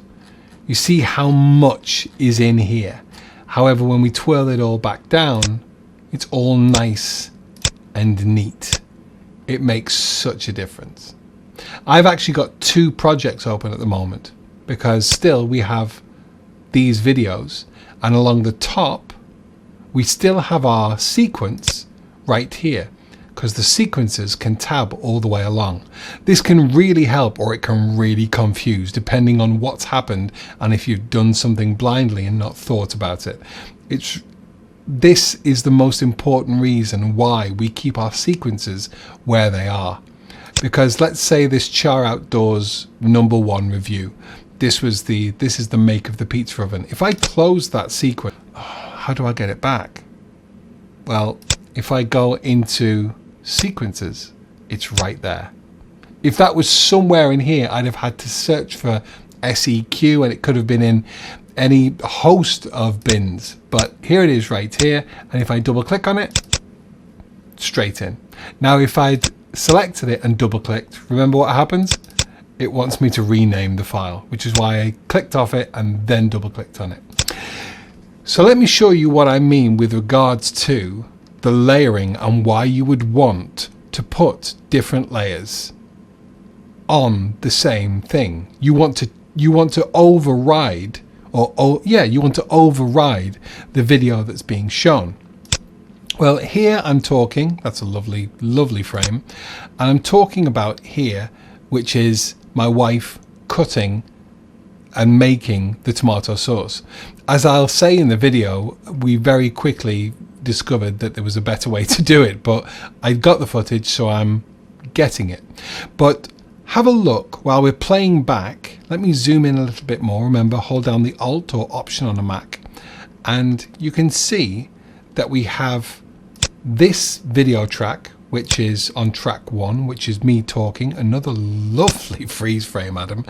Then we have the B-roll on here, followed by another piece of B-roll on here, and continued B-roll, and then somewhere where it's not B-roll. Let's see what that translates to on the one video screen that we have. I'm going to unmute this. You're going to continue to hear my voice. Sorry about that. But let's just see it in practice and why we would layer video on top of video. It's up and ready to go. Emma, my legend of a wife, set off prepping what we needed for the pizzas. First, the tomato sauce, and although we've since found a stupidly easy recipe that requires no cooking at all, we filmed her making the tomato sauce recipe on the Char Outdoors website, so we're damn well going to use some of that footage. That said, the pizzas tasted amazing, and that tomato sauce, Then, the day before we were due to cook, she started making... You see what's just happened there? I brought myself back, but then went back to here. Because this is the beauty of B-roll. B-roll, if I didn't have this B-roll, I'm going to deselect or hide. Hide? Yeah, hide this video track. So I'm going to go back to where we were, and I'm going to see this little eye here. I'm going to toggle the track output. So I'm going to turn that off. I'm not deleting anything, I'm just turning it off. I'm also going to turn off track 3, which is up here. There's no actual reason why that's up on track 3, but it was while I was building and I had other stuff that was around, and I just placed it on top, and I realized, yeah, okay, I don't need anything else. So I just deleted it, but it stayed up on track 3. So I'm actually going to remove track 3 as well. And let's just very briefly watch that back and see the difference. Save project, thank you. And ready to go, Emma, my legend of a wife, set off prepping what we needed for the pizzas. First, the tomato sauce, and although we've since found a stupidly easy recipe that requires no cooking at all, we filmed her making the tomato sauce recipe on the Char Outdoors website. It's just a talking head, and doesn't matter how pretty, or in this case, unpretty you are, it's boring, which is where B-roll comes in. But what we don't want to do is we don't want to cut up this, because we can then move things around. We're getting a little bit ahead of ourselves, but I think this is a really good illustration. Let's say this piece of footage here, let's toggle back on those tracks. This piece of footage here, we came along, and let me mute him. We came to that point where we were like, right, okay, let's bring in that tomato sauce. So I brought it in, and rather than actually putting it on track 2, I put it on track 1. Okay, so yeah, okay, that's cool. I then come back there, and that's great. But right, okay, let's decide that I then want to move that, and I want to move it over to here. So if we're now playing back, off prepping what we needed for the pizzas. First, the tomato sauce, and although we've since found a... See what happened? This has overwritten what was on video track 1. Now, do you remember what your number 1 shortcut is? Undo. That's only gone 1. Undo again. Control and Z. Brilliant. We've lifted it up. So then we're back here, because we can easily move that along there where we were intending it to be on video track 1, but we still have all the main video underneath for us. So we're not overwriting everything. Play again. Off prepping what we needed for the pizzas. First, the tomato sauce, and although we've since... So it's back. That's why we layer on top for video. It just helps us, and it doesn't make the decisions final.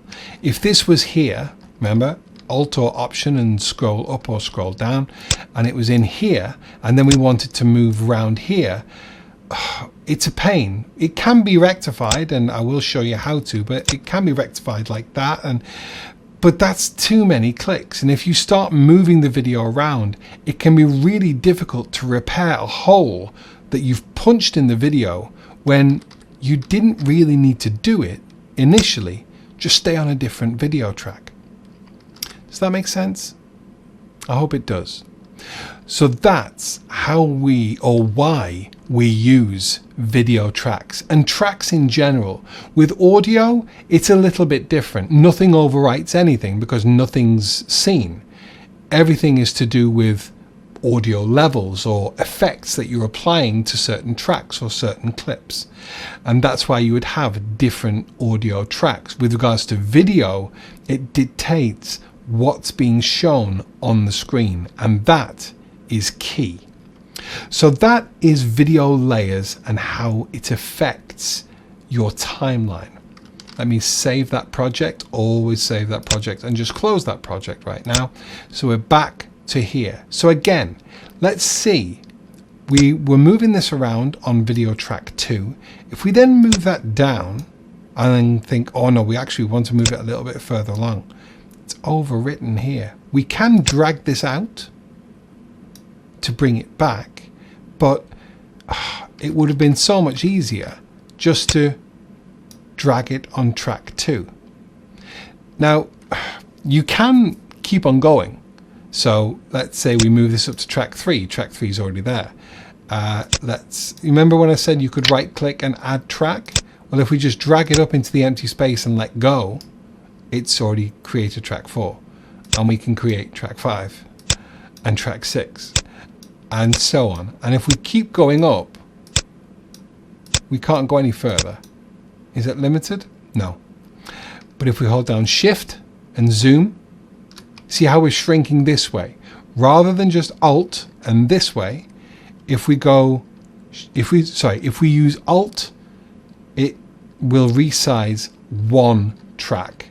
I never really want to do that. I always want to do them all together. So you hold down Shift and it sizes them all vertically. But we can still keep going. You see? But then very soon you've got very thin video clips and you can't see what's on it. You've got to then zoom in to be able to see what's on it, and there we go, it's there right at the beginning. So what we like to do is try and at least minimize how many video tracks we use, but using more than one video track can really help you to get the effect you want without baking in your decision and without almost destructively editing. We don't want to edit destructively. This is non-destructive. It's just overlapping. We can move this around. Whereas if it was here and we moved it around and then come back, it's destructed that. It's destroyed that. It's destructively edited. Control Z, Control Z, Control Z. We're back here. That is video layering. Next section, we're going to be discussing shortcuts and how they help you in your editing process. I've been waiting to get to this point. I have some great shortcuts that I use that really help your workflow. You're probably nowhere near as excited as I am, but shortcuts are the life of an editor. Program updates. First and foremost, why are we talking about this now? Well, I've just had one, and it's as good a time as any to explain the importance of program updates. So this is Creative Cloud Desktop. We talked about this very briefly at the beginning as to where to get your any of the actual programs that you need. So here, as you can see, all of the programs that I have are currently up to date. However, it was the end of October. We just started. It's in November now, but in October, quite often we have major updates. Normally around October, so going into the autumn and going to the spring, so around March, April, there's another major update. So we've had an update here to Premiere Pro. If I look at other versions, we currently have Premiere Pro 22.0. and the previous version was 15.4. Now, I'm not too sure why we've leapt to version 22. I'm sure someone could explain that. I've always kept my Premiere Pro, all of my programs, up to date because there are bug fixes and a whole host of reasons why you need to keep your programs up to date. But there are also a couple of reasons why you wouldn't update, and I'll explain them now.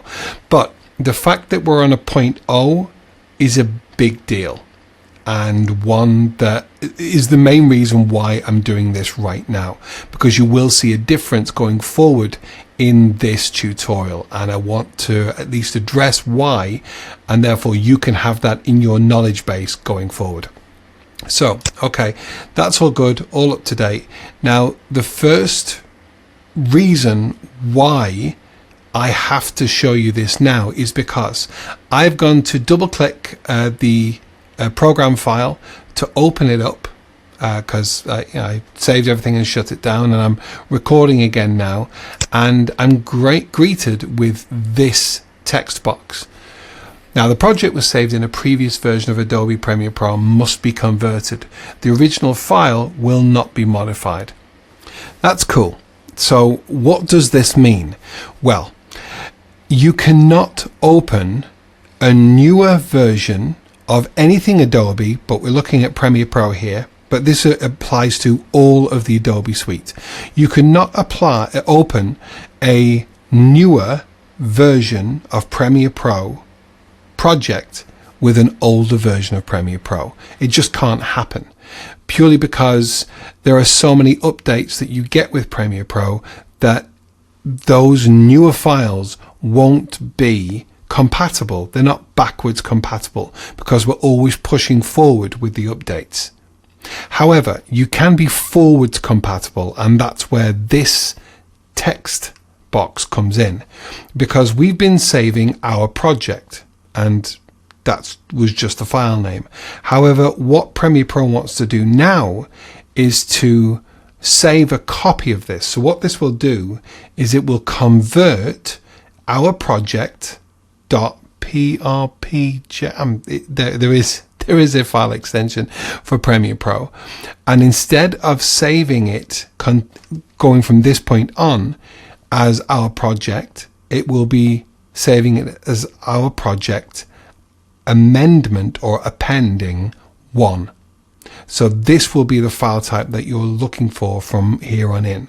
Now, you can always go in here and delete the _1, but I like to keep those versions just in case, and it never has happened to me, but just like with the auto saves, everything is done for a reason, and it is to avoid as many headaches as possible. So I always leave this, and you'll see, let's just click through and I'll show you what happens. So you press OK, and I'm saving it. It defaults to save next to the original project. Now, if I quickly navigate to this folder, you can now see that we have our project here and then our project appended 1.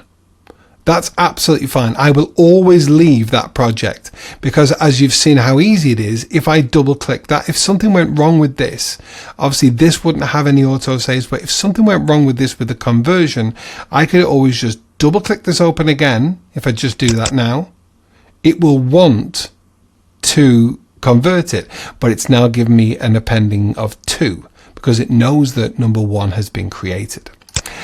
But just to go back here, we will always still have this, and we'll always have this. So you always go for the latest version.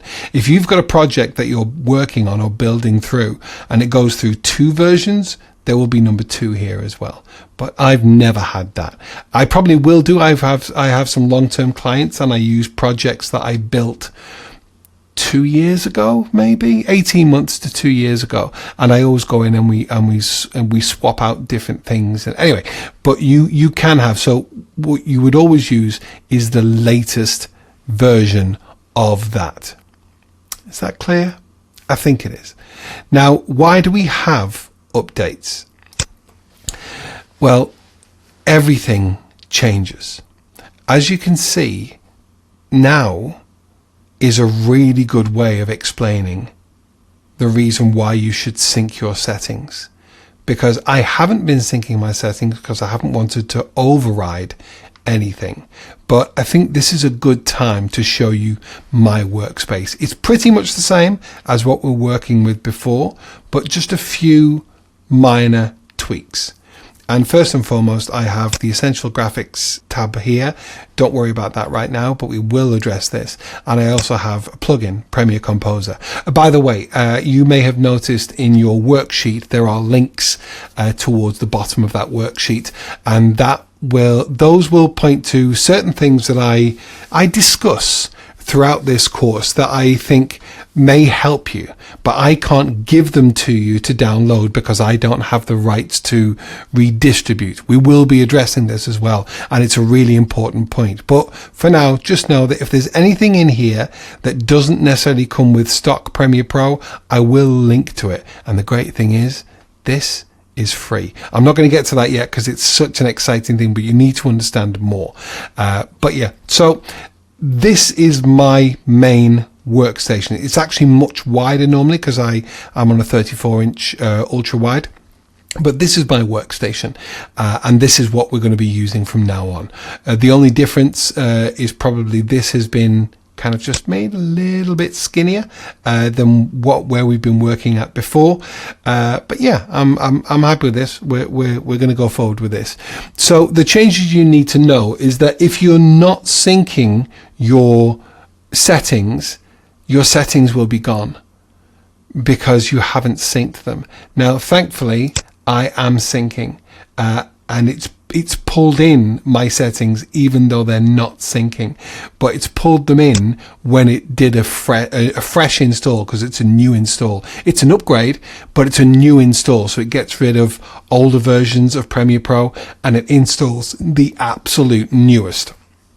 Now, the other things that you need to know are that there will be certain things that are supported in newer versions, there's a certain style of support now within Premiere Pro that can work with 10-bit and even 12-bit footage. That's going a little bit advanced right now, but the great thing with Premiere Pro is that it really is one of the editors. It's an NLE, a non-linear editor of the industry. So it's used throughout the industry. So then you get the support for pretty much all cameras and audio equipment and all that kind of stuff. So you will always get those updates, which is why it's really important to update when you can.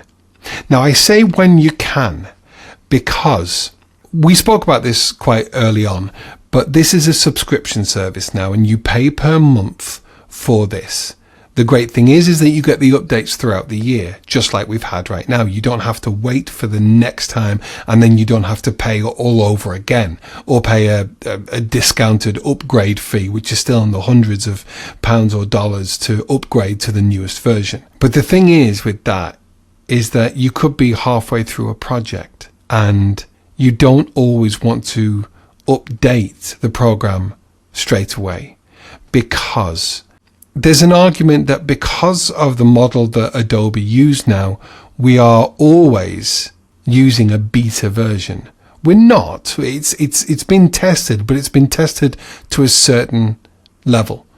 And quite often, if you're in the middle of a project and the time is ticking down, you have a deadline to hit, and something goes wrong or something doesn't quite come over with the update, and say you're using a plugin, say like Premiere Composer, or there's another plugin that I use quite often. I don't even know if it's going to be, yeah, it is, Unimule, which is an audio leveling plugin.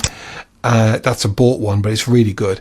And if that hasn't come over and I've already got a project with these things active, it can be a real headache. So my best advice would be, if you're in the middle of a project, I'm running between 6 and 10 projects at any time, depending on what clients have what work in. But I try and not update while I'm in the middle of a project. Now that can be easier said than done because you can have so many projects that are overlapping, but yeah, just be mindful of that. You can always roll back to a previous version like you saw in there. Let me just get back to there. You can always roll back. So say I've updated this and it's not quite right and I need to step back. I can always go to here, other versions, and I can step back to 15.4.1, which was the last. I have no idea why we're at 22 now, but 15.4.1, which was the last stable version that I was running. And look, I mean, you can even go much older, but I wouldn't advise that. You just don't have the support. But yeah, so update as often as you can. I just wouldn't have auto updates on because it might update in the middle of a project and you do not want that. You just don't. Just let's, yeah. As I said, this is a little bit of a crowbarred section put in here, but I needed to show you before we went any further, and I hope you can appreciate why. Right then, you crazy cats, we are now getting on to a subject that I cannot stress enough the importance of, and that is keyboard shortcuts. We are now at point 8 in our course, and as you can imagine, I've screen recorded and will continue to screen record everything I'm doing, and then what I do is then I bring all those screen recordings into a separate Premiere Pro project. I quickly edit up times where I've had to cough, times where I've had to pause, and I bring them all together, and then I export those individual clips. Now, I didn't realize, I thought I did, but maybe I didn't realize just how much I use one particular keyboard shortcut. And it's obvious, it's the cutting, it's the splitting tracks keyboard shortcut, and I use it so much. And the key that I use generally is the backslash key. Let me get a picture of a keyboard. In fact, we can get that up by bringing up the keyboard shortcuts. Let me just bring this up first, just quickly, and then I'll talk you through how to get it up in front of yourself. But first and foremost, here is a keyboard that shows all the different shortcuts, kind of, that already set for you. Some of them I use, some of them I've never used, and yeah, I can actually see one. I've tried to get rid of all my keyboard shortcuts, but I can see one that is still there. Anyway, what I use to cut is actually on my keyboard, it's just to the left of Z, and that is the backslash key. Now, it's not on here, but that doesn't mean it's not within the memory of here. It's actually up here. Ah, there you go. But it's not there on my keyboard. So don't necessarily take this as read.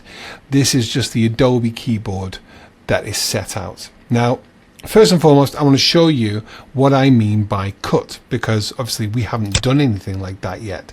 So I'm going to be running a lot of keyboard shortcuts at you from now on, and I'm going to say as often as I can, there you go, Control and S, thank you for the update, for the autosave. I'm going to say them when I can remember to say them, and I really hope I do, but apologies if I don't remember all of them. But I'm going to zoom into this part, and to do that I'm holding the Alt or Option on the Mac and scrolling up on my mouse wheel. Now, if you're on a touchpad, that would be Alt and 2-finger up or down to zoom in or out.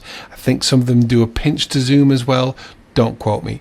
If you want to be a decent editor, always get yourself a separate mouse, preferably with a scroll wheel. I use the MX Master from Logitech. I think it's absolutely an amazing mouse.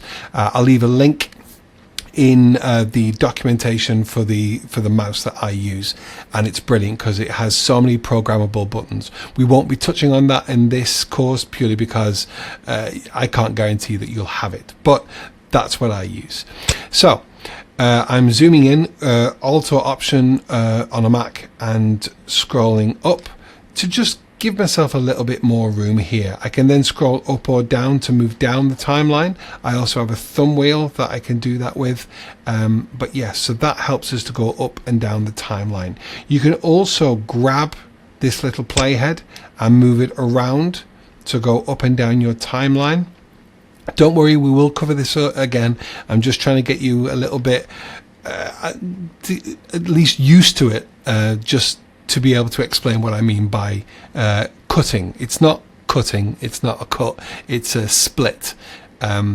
Because obviously cut, copy and paste still exists in this world. If I selected this, and what's the keyboard shortcut for cut, copy and paste? Even in Word or anything, it's Control and X to cut. Now if I cut this, it's got rid of it. Yeah, that's like what you cut and you copy and you paste. So I'm going to Control and Z to undo that. So we don't want to cut it, we want to split it. And now a lot of tutorials that I see, they'll bring you to a certain point and go, okay, so split that. So you come all the way up here, and you already know how little I like to be moving my mouse around. But they use a razor tool. Remember in the old days, or if you're not young enough to remember that, congratulations, but they used to splice with a razor and splice the tape. So we still have elements of the old world of tape and film here. So we have a razor tool, and that then changes. You see how here's my cursor? It now changes to a razor, and you come down here and you click there, and then you've got to go back up here and click there to go back to your selection tool, and there you are. Split. Control Z to undo again. Now you can do it quicker. Razor I think is R, yeah, and V is my selection tool, which is there. Oh no, R isn't razor because that's rate. Anyway, you're not going to know that. You're never going to need to know that, because you're never going to be going all the way up here to get the razor tool. So the keyboard shortcut is Control and K. Look at your keyboard. How much of a pain is that to hold down Control and hit K and to cut that? Now we don't want to do that. I will explain with regards to highlighting clips and clips that are active and clips that aren't, but just follow me and do exactly what I say right now, and I will set you up for success. And I know that sounds completely twee, but that's what we're going to do. So we're going to create your own shortcuts. Shortcuts. So we've touched on very briefly why we use shortcuts, because they are a shortcut. They make it quicker for you. They make your workflow quicker. And I remember when I was first watching tutorials and getting my learning on, as it were, for Premiere Pro, and I was always told time is money. And yet it is when you're doing this professionally. And something, say a cut, that would take maybe 1.5 to 2 seconds to do the Control and K, or going all the way up here, that only takes 2 seconds. But if you imagine in an edit, the edit that I showed you a while back, where there's so many cuts, you take that 1.5 to 2 seconds. Did I say minute? I meant seconds. 1.5 to 2 seconds. And multiply that out by every single cut you've done. If you were able to shave a second off that time, that saves you a lot of time. It speeds you up, and it gets the technicality out of the way so you can create. So you start to play the keyboard as if it were a piano. And I know that sounds very twee, and I don't mean it to sound as cliche as it does, but you get to a point where you're at one. You've got one hand on the keyboard, one hand on your mouse, and never the two come off the other. And it's just, honestly, it's like making music. So follow what I do and just do them now. All of these shortcuts, and I promise you it will help you in the future. So we go to Edit, right up at the top left, and let's go to Keyboard Shortcuts. So this brings up your keyboard. Now, rather than going all the way through here and trying to search for what we're going to be putting shortcuts on, let's just do it. Now the first one that I want to change is this one here, because it's not actually by default. L by default, it changes the speed in which we play back. I don't work with that. It's not the way I work. I don't jog, which I do, but I jog and shuttle by dragging this playhead. Now you can play back, and L by design will play back at a faster speed. That doesn't suit my workflow, so I don't use it. And I have been tasked to do this to bring you along my journey and use my technique. So if you don't mind, that's what I'm going to do. So I'm going to change the L to link. I will explain some of these. I won't explain some of these. So if you search link here, and it used to be Control L to link. Let me just get rid of that. So here it was as default. So we go to link and you scroll down and it's clip link. In here is the shortcut. If you click to the side of it, it brings up that box where you can delete that shortcut, or just click to the side and it creates a new little box and type in what you want. That's what we want. We want L. Don't do anything else. We're just going to go away now and we're going to carry on. Just to confirm, by the way, just in case you're wondering, that is there, but don't ever click cancel. Always click OK. I'd love an apply button here, just so I could bake that into myself. Okay, that's been done. If I don't do anything else, that's been applied. But it actually has been applied. It's applied by default. As you've done that, once you click out and then you press OK to confirm it all. So let's move on to the next one, and it's that cut, and it's actually called add edit. So you type add, and there's edit. There it is. Add edit. In a sequence, add edit. And it's Control and K. We don't want that. So I'm going to click in here and I'm going to click my button. Oh, I can't wait to bring this shortcut back. And I'm going to hit that, and that's backspace. As you see, it just added it to there as well, which actually, as I said before, isn't where it is on my keyboard. You can do whatever you like. If you have that button, assign it to that button. I don't use the zoom tool either. In fact, the amount of times I hit Z when I don't mean to, but yeah, I don't use the zoom tool either. So if you don't have backspace here, feel free, backslash, feel free to do the Z tool. But going through here, I will be saying just cut or split, and I will be using the backslash tool. That clear? Good. Right, next one, nest. This won't mean anything to you right now, but just do it. Nest, guess what I'm going to do? N. Done. I will explain these, I promise. One that's really important is enable. So enable, I'll explain that at some point as well. I know I'm repeating myself, but instead of Shift E, we're just going to do, no, we're not going to do E. We are going to do 0. I have a number pad to the right of my keyboard. I have this number pad and I always have 0. If you don't have 0 on here, you could always do this one, but this can also affect your multi-camera. So if I can make any suggestion with regards to what to use instead, I would keep just Shift E. It is using a modifier as in Shift, but I would just as easily also say / if you want to. I don't use this. I've never used / to mark selection. Nah, I just don't do it. So I would do that. Did we do link? Yeah, we've done link. We've done everything. Oh, export frame. I'll explain this very, very shortly. But if you type in export, you want to come down to here and you want to look for frame, export frame, which is actually Control Shift C. And what I actually change that to is the letter C. If you look on here, C actually isn't anything by default. So I do it as C. I remember it, click in, See, thank you. I remember it as I'm taking a capture. I'm capturing something.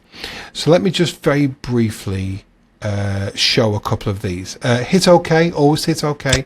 You can always come back to that, as you saw. You can always come back to it, and you can always dial in more shortcuts. There was one more shortcut. Yeah, there was. So I'm just highlighting exactly what I'm saying, and it's paste attributes. So if you search for paste attributes, it's Control-Shift-V. I change it to P. As you can see, nothing is by default in P.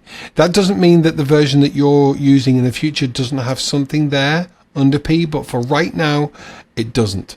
And whether it was or it wasn't, I don't use it anyway. So I'm going to click into here, click to the side, and type P. And that's now my paste attributes. That comes in very handy later down the way. And it's such a powerful tool, is paste attributes. So, okay. So what does all this mean? Okay, so I've shown you how easy it is to cut straight with the backslash button, or Z if you haven't got the backslash button. It's just so easy. The link, I don't want to show you a link yet. The export frame. So you see this? This is export frame. As you can see, if you mouse over certain ones of these, in fact, that'll be the only one. Brilliant, thanks. It will tell you what the shortcut is. Now, as you can see there, it says Control-Shift+E is the shortcut. However, it's also included C because we've added that. Don't know why there isn't a comma before it. That should really default as comma, but that's on Adobe. But it does confirm that we have actually made C one of the shortcuts for that. Now, what does that do? Well, if you're looking to get a thumbnail or a series of images from your footage, it's as easy as finding where you're at. I'm going to switch to full resolution just to be on the safe side. And I've just remembered another keyboard shortcut, and hit C. And what that does is it brings up this little dialog box. So we're asking for a name to save. We're asking for a format. Yours, I have no idea why Adobe do this, but their format defaults as BMP. Never want that, ever.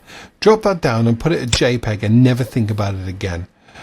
I mean, you could always do PNG, which is a slightly higher quality, but JPEG has never done me wrong. And then let's say fire, and you browse to where it's going. Now, where mine's going is, remember we made up these? I have an images folder. Done. And I want to save that. Oh, it's just off the bottom there. Sorry about that. Select that folder. Good. I want it fire, saving as a JPEG. That's where my save path is. And I import into project. Now it's up to you. You can import it into project if it's an image that you're then going to be using within here. There are times where you do need that, and we will cover that. But just as easy not to import into project, and okay. And nothing's happened. Has it not? Well, now if I'd have selected to import into project, that would have shown up here. But here it is right here. And this is just an image that we've exported. Now, if you're looking for somewhere in your video to get an image for a thumbnail to then take into another project and maybe put some text over it or something like that, that's the perfect way to do it. It's an easy way just to get an image. Or if you need the image for some other reason in the project, which we will cover in future chapters, that's the way to get your image, and then you import it into the project. But anyway, that's what that shortcut does. Now, to enable or disable, I use this a lot, but just to highlight very quickly how to use that, nothing is selected right here because I clicked into an empty space. But if I click on this and then hit the number pad 0, which is what I have for enable, it literally disables it and then brings it back. Now, there are times where you just want to delete that footage, but then there are times where you want to just disable it. And again, we will touch over that. Nesting, that's a little bit more advanced, which we will look into, as well as linking. But for here, I'm just glad that you have all your shortcuts in there, and I have my favorite shortcut, which is that lovely backslash to add that edit. Honestly, going forward, this will make things so much easier. So those are shortcuts. Can we have a little look at some more shortcuts? Yeah, let's, because there are a few other shortcuts as well as the cut, which I love, and that is ripple delete. Now, what is ripple delete? Let's move this bad boy over here. And to ripple delete, it's, well, I'll show you. I've done a cut there, and I'll do another cut here. Now, I want to delete this. Now, if I just have that selected and press delete, it removes it. But now I've got some blank space here in the sequence. Now, to ripple delete, if I Control and Z to undo that delete, and if I hold Shift and delete, it's deleted that and then closed up the space. That's called a ripple delete, but there's actually a step less that you need to do. Let me undo, undo, and undo, and undo again. Let's move that back down there.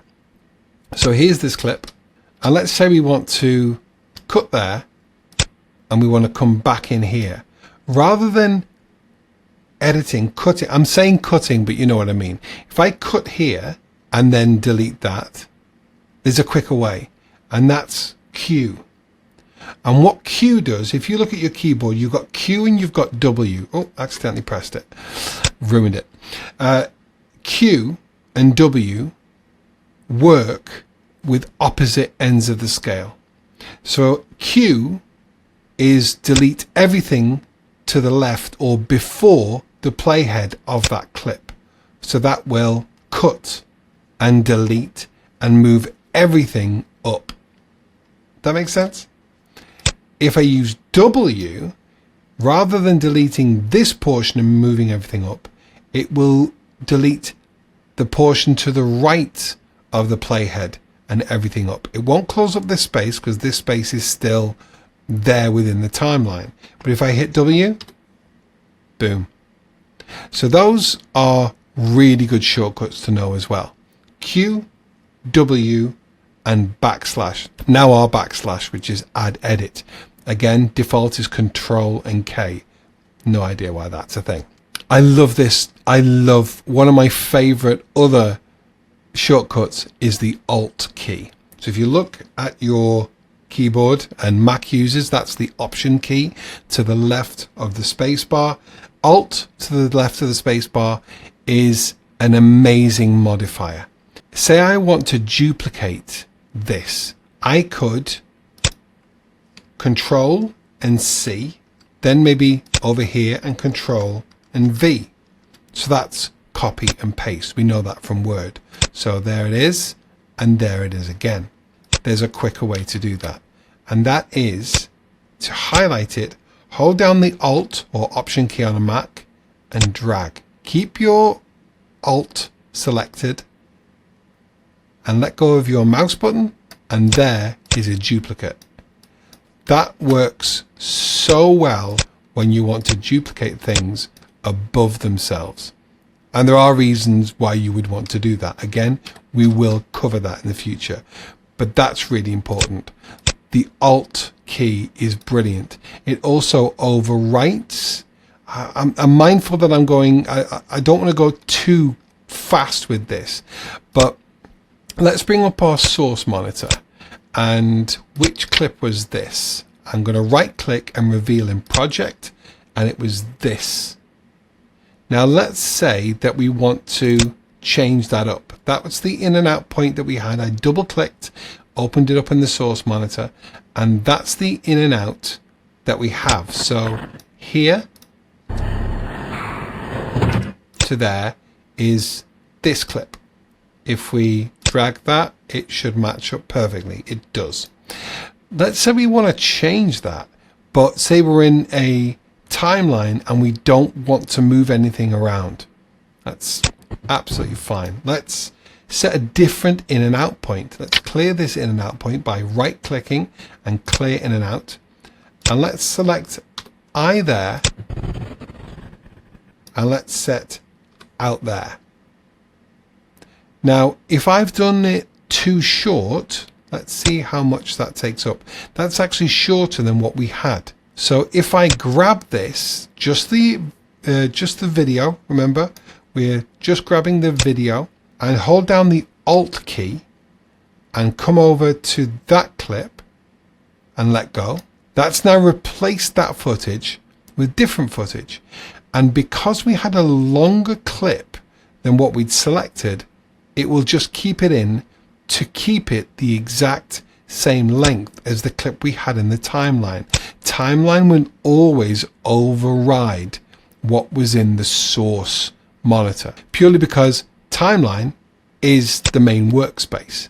That makes sense? I think it does. I'm going to Control Z because I want that footage in there. Control Z again is undo. This is a really, I do this without even thinking. You see what I've just done there? I've clicked in there and it's highlighted that space. Let me click out again. This is another version of ripple delete, but this is a way to delete empty space. Now, if you've got a music track down here and you're running the video and you've left that blank space because something else is going to go in there, but you've edited to the beat and you want that in, well, you may want that space, or you may have something else that you're going to be putting in there. But if you've got blank space and you don't want it, of course you could grab this and you could pull it up and let go. By the way, if snapping isn't turned on, turn it on now. This snapping, as you can see, I'm moving things around and nothing is like, I'm moving freely. If I turn snapping on, watch this. You see how there's a little bit of play where it snaps to the end of things. I always want this on. This is a big deal to me. So I could move that up and snap it up against there. However, if I highlight that space and just press delete, that ripple deletes the space in between the clips. A really nice and easy way to get that where you want it without having to try and fine tune it, allowing this, let's bring it out here, allowing the snap to take it and then letting go, because you could quite as easily, if you're going quickly, that snapped, okay, that snapped, and let go. Oh yeah, I'd gone past the snap. So the easiest way to just get it all nice and clean, boom, done. And there you have nothing in between. Another shortcut which is really handy, which is actually by default, is the default transition. What is a transition? We are going to be touching on that very soon. But to apply a default transition is Shift and D. So D for default. How do we do that? How do we apply that? Well, you see how this mouse is changing, this cursor is changing what it is depending on where I have it. Well, this is giving me the dialogue to be able to shorten or lengthen the clip just by getting up to here. I need to explain this first before I talk about transitions. Just bear with me. So if you put your mouse or your cursor towards the end and drag, click and drag, all of a sudden we can bring more in. Remember, anything we're doing in here, cutting, deleting, it's completely non-destructive. All the files are still here. It's just we're changing what parts of the files we want. You need to understand that it's non-destructive. So let's say that we're happy with where we have these two clips going against each other, but I want to apply a transition. I want to apply a crossfade, which is also known as a dissolve, a cross dissolve. Well, I go to Effects and I go to Video Effects. I go to Transition and I want I don't want any of those. I want a video. Where is it? You see, this is the problem. I'm never in here that much. Let's go for, it's a dissolve. So let's search for dissolve. This is so handy. Oh, it's video transitions dissolve, cross dissolve. Now, have a look here. Firstly, I've searched for that. Anything that you know that is within Premiere Pro or anything that you don't know is in Premiere Pro, you can always search for it. It's so handy. Now, this blue box is really important because you will have two different blue boxes, one for video and one for audio. And what this tells me is that my default transition is a cross dissolve. My default video transition is a cross dissolve. What does that mean? That means when I use the shortcut for default transition, it will apply a cross dissolve. So there are two ways to apply this. Obviously, I'm going to show you the really long way and then going to show you how easy it is. Bearing in mind, to get to this point, we've had to first try and deep dive and find it, then we couldn't find it, then we clicked into here, searched dissolve, and now we've got it. So we can grab this with your left mouse button and drag it. Look at that. That now is between the two clips. You can easily put it on the end clip, which actually is a fade to black. You can put it at the beginning of a clip, which is a fade from black. Let me show you that. Let go. I want to get this playhead right back to the beginning. I'm just going to hit the shortcut home. Really easy. I could also have used up. What do I mean by up? Well, this video 1 track is highlighted, which means that I can work my way along here without doing this. I'm somewhere right here. If I press up, it goes to the beginning of the current clip that I'm on. Now, if up goes back, down goes forward. So if I'm now here and I want to go to the end of this clip, effectively the beginning of the next clip, I press down. Brilliant. Same again, goes to the end of the next clip. If I had Alt drag, Alt drag, Alt drag, and Alt drag. Why have we done this? Well, let's activate V3, video 3, but let's not activate video 4. Okay? So let's just put into context what you've just been shown. So I'm just using the up and down arrows on the keyboard. If I press down, it goes to there. Now, if I press down again, will it go to here? No, it won't. It will go to the beginning of here because V2 is highlighted. So down goes right to the beginning of there. This is really handy when you need to move around. And I promise you, this, getting used to this and the shortcuts that work within a sequence, they speed you up so much, but it's understanding the basics of this first. So now at this point, we're at the beginning of the first clip on video 2. So if I press down again, where will it go? Will it go to the end of that clip? Will it go to the beginning of this clip? Will it go to the beginning of this clip? Well, if we see here, V1, V2, V3 are all highlighted. So what is the next end or beginning? It's this here. So it will go to there. If I press down again, it won't go to the end of this clip, even though it's highlighted. It won't go to the beginning of this clip.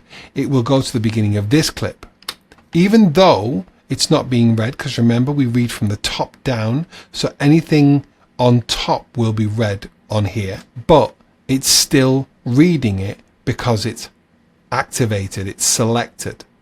If I press down again, we'll go to there. Yeah, you know where we're going to here. Now, if I press down again, will it go to the beginning of this clip on track 4? Have a think about it. And if not, where will it stop? I've just moved it up a little bit just to make sure. Yeah, you're right. It will not stop at the beginning of this clip. It will stop at the end of this clip. Watch. It won't read this because it's not highlighted. There are reasons why we would do this. Say we want to affect loads of these clips, but we don't want to affect some. Let's take off V1 and go back to the beginning. Now if I press down, it goes to the beginning of that track. It might be because all you wanted to do is search along a certain video track. It really helps, I promise you. So how do we apply a default transition? Well, first I'm going to highlight all these by drawing a marquee around it and just pressing delete. I've just got rid of those because I don't need them. I only duplicated them to show that. So control is another really important key on your keyboard. To control, I've never seen anyone show this, and it's something that I picked up on very early in my workflow. But if you go control, hold down control and then drag a marquee, all it does is it affects the ends of clips. Now if I let go, that's now highlighted those two clips, and Adobe now knows that I want to concentrate on the split between these two clips. I do, because I want to apply a default transition, the cross dissolve. Now if I didn't highlight those, you saw before, I just dragged and highlighted over here. Now if I put it right at the beginning, it will just fade in from black. If I put it at the end, it will fade to black and then just bring in that second clip. I want to cross dissolve between the two. It's a bit of a fine balance with your mouse. Obviously if you zoomed in, it'd be a little bit easier, but as you're about to see, you will never do this. I've let go, and I'm going to hold down the Alt or Option on the Mac and zoom in by scrolling up my mouse wheel. And here we have a cross dissolve. What does that mean? Well, if I highlight it and go to Effects Control, you can see what it means. It's going to cross between A and B. A is the first one, B is the second one. That's right here. If I tilde this so you can see it a little bit better,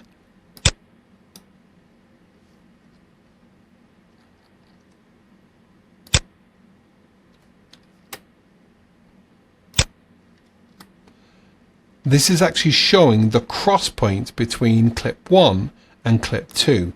A being Pizza Oven 1, B being Pizza Oven 2. Now that's because they're from two different clips of footage, but it could easily be Pizza Oven 1 and Pizza Oven 1 as well, just a different part within it. Don't really need to understand that, but what you can see right now is you actually have both clips on the screen at this point. That's because it's right in the middle of this default transition. Let's bring this back a little bit and press play by hitting the space button. Space button? Space bar. Cross dissolve. Right there. Now let's Control and Z to get rid of that cross dissolve, and let's do it much quicker. Hold down Control, draw that marquee, let go, and Shift D. Done. And you can do it even quicker. Let's just press up. See what we did there? We went up to put where we want this to be, and Shift D. Didn't work. Why didn't it work? Because nothing, the ends weren't selected. You don't always have to do the ends. You can highlight them all and then apply the default transition. But the reason why we do a control and drag, because as you can see, it's applied a cross dissolve on there as well. So what it will do is it will apply the default transition to all ends of all clips selected. We don't want that. We don't want that at all. Let's just show that again. Or by the way, to delete, you just select the cross dissolve, select the transition that's in place, and just press delete. Don't ever be frightened of pressing delete. Anyway, let's highlight these both again by drawing the marquee tool, which is purely just drawing a square around it like you would in Finder or Windows Explorer to select files, and Shift D. Again, default transition, default transition, default transition. Now you may want that, but we don't want that right now. Control Z to undo that, and hold down Control, and now we're just highlighting the join that we want to affect with the default transition. Let go of the mouse button, let go on Control. You can see that's what we're talking about. We're looking at this bit right here between the two. Shift and D, it just applies that default transition to there. Now you can change the default time of the default transition. You can do that really easily by going to Edit, Preferences, and going down to Playback. And what this does, no, completely wrong, Timeline. So the video transition default duration right now is 10 frames. Now we have this at 25 frames a second, remember? So that means that it's under a second. Now you can change that. You can change it to be, say, 25 frames. Highlight that, 25, press OK. It won't affect things that are already in, but it will affect everything you do after. You see how that's a longer transition? It's a much bigger cross dissolve. But there's a reason why I don't do that, and I don't have it that long. Because you can affect the time of the default transition, or any transition, once it's in. Let me just go back and change that to where it was. It was 10 frames, right? I'm just going to put that back. In fact, we're going to come back in here in a second. But yeah, let's just do one thing at once. The reason why I leave it at 10 frames, see what I just did then? I'm going a bit fast, sorry. Control, drag it over, and Shift and D. The reason why is because you can easily make a transition longer or shorter. You really need to pay attention to what your cursor is doing depending on where you are. Remember, this changed depending on the ends of the clip? Well, we can do the same with the transition. See how that mouse has changed? And there we go. So it's telling you when the cross dissolve starts and when the cross dissolve ends, and the duration of it, 10 frames. Well, you can make it longer by just literally dragging it and dragging it out. Look how long we can make it. I mean, seriously, you can make it as long as you want. That's almost the longest dissolve in cinematography history. Look, you can make that as long as you want. I mean, that could be the look that you're going for.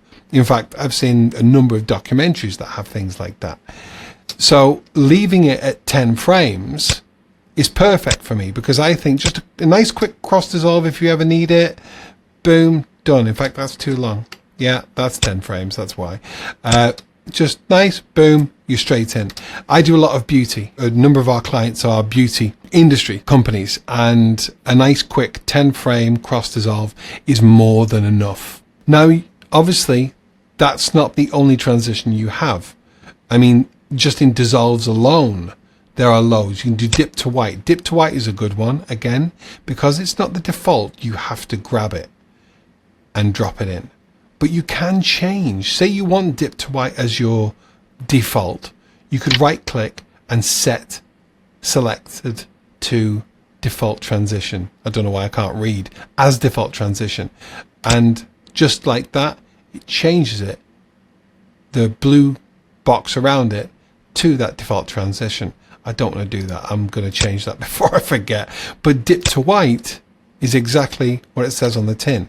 If you ever see any documentaries and someone's being interviewed and they cut them up, the industry standard is to dip to white, because what it does is it says, I'm taking them out of context, but I'm making sure that you're aware that it's been a cut. It's not just a jagged cut. If you've never seen that or never been aware of it, I promise you, you will see that from now on. By the way, you may be seeing certain artifacts on my screen, and that is like, it's almost like a screen tearing. Watch, you should see horizontal lines here. Oh, maybe not now. Make a liar of me, why don't you? cross dissolve maybe. Let's do a dip to black. I just want to highlight so. You see there? Just. No. When I play full speed, you see there's some horizontal lines going along here. And it gets better the more times I play it through. It's just called screen tearing, and it's not the final output. It's a bug that is currently going on with my graphics processor. I have a very powerful NVIDIA graphics card, but for some reason on playback it does those horizontal lines, but it's never in the final edit. I don't actually see it anymore because I know that it's not going to be there in the final edit. So if you are seeing horizontal lines in your own stuff, depending on the calibration and the setup of your system, don't worry about it. More often, well, the screen tearing will not be there in the final edit. So that's keyboard shortcuts. I know we went off a little bit with transitions, but this is a whole thing that we're going to be talking about very shortly. Your keyboard shortcuts can speed up your workflow just immeasurably, and we will be using them pretty much from here on in. So now we're on to manipulating media, and in essence that's exactly what video editing is. You're manipulating any media that you bring in. It could be argued, or it could at least be stated, that we've already started our manipulation of media, because this clip right here has a beginning there and an ending there. Remember, we have a dip to white just here, but we've already trimmed the beginning and trimmed the end. So we've already started to manipulate the media. So what do I mean by this next section of manipulating media? I think I've said it enough times now. Well, this is a standard 16:9 video. By that I mean the ratio is 16 across by 9 down. If you remember your maths at school, everything came down to the lowest common denominator, if I seem to remember rightly. So if we say 5/15, then the 5 can be taken down to 1, and 5 goes into 15. How many times? 5, 10, 15. Good. So 5/15 is 1/3. Yeah. So with regards to that ratio, 1/3 is 1 to 3. This is 16 to 9. 16 does not go into 9, so that's why we call it 16:9. That's the ratio. There are other ratios. There's 1:1, which is square, which we will talk about a little bit further on when we kind of recap over setting up a sequence for your different outputs.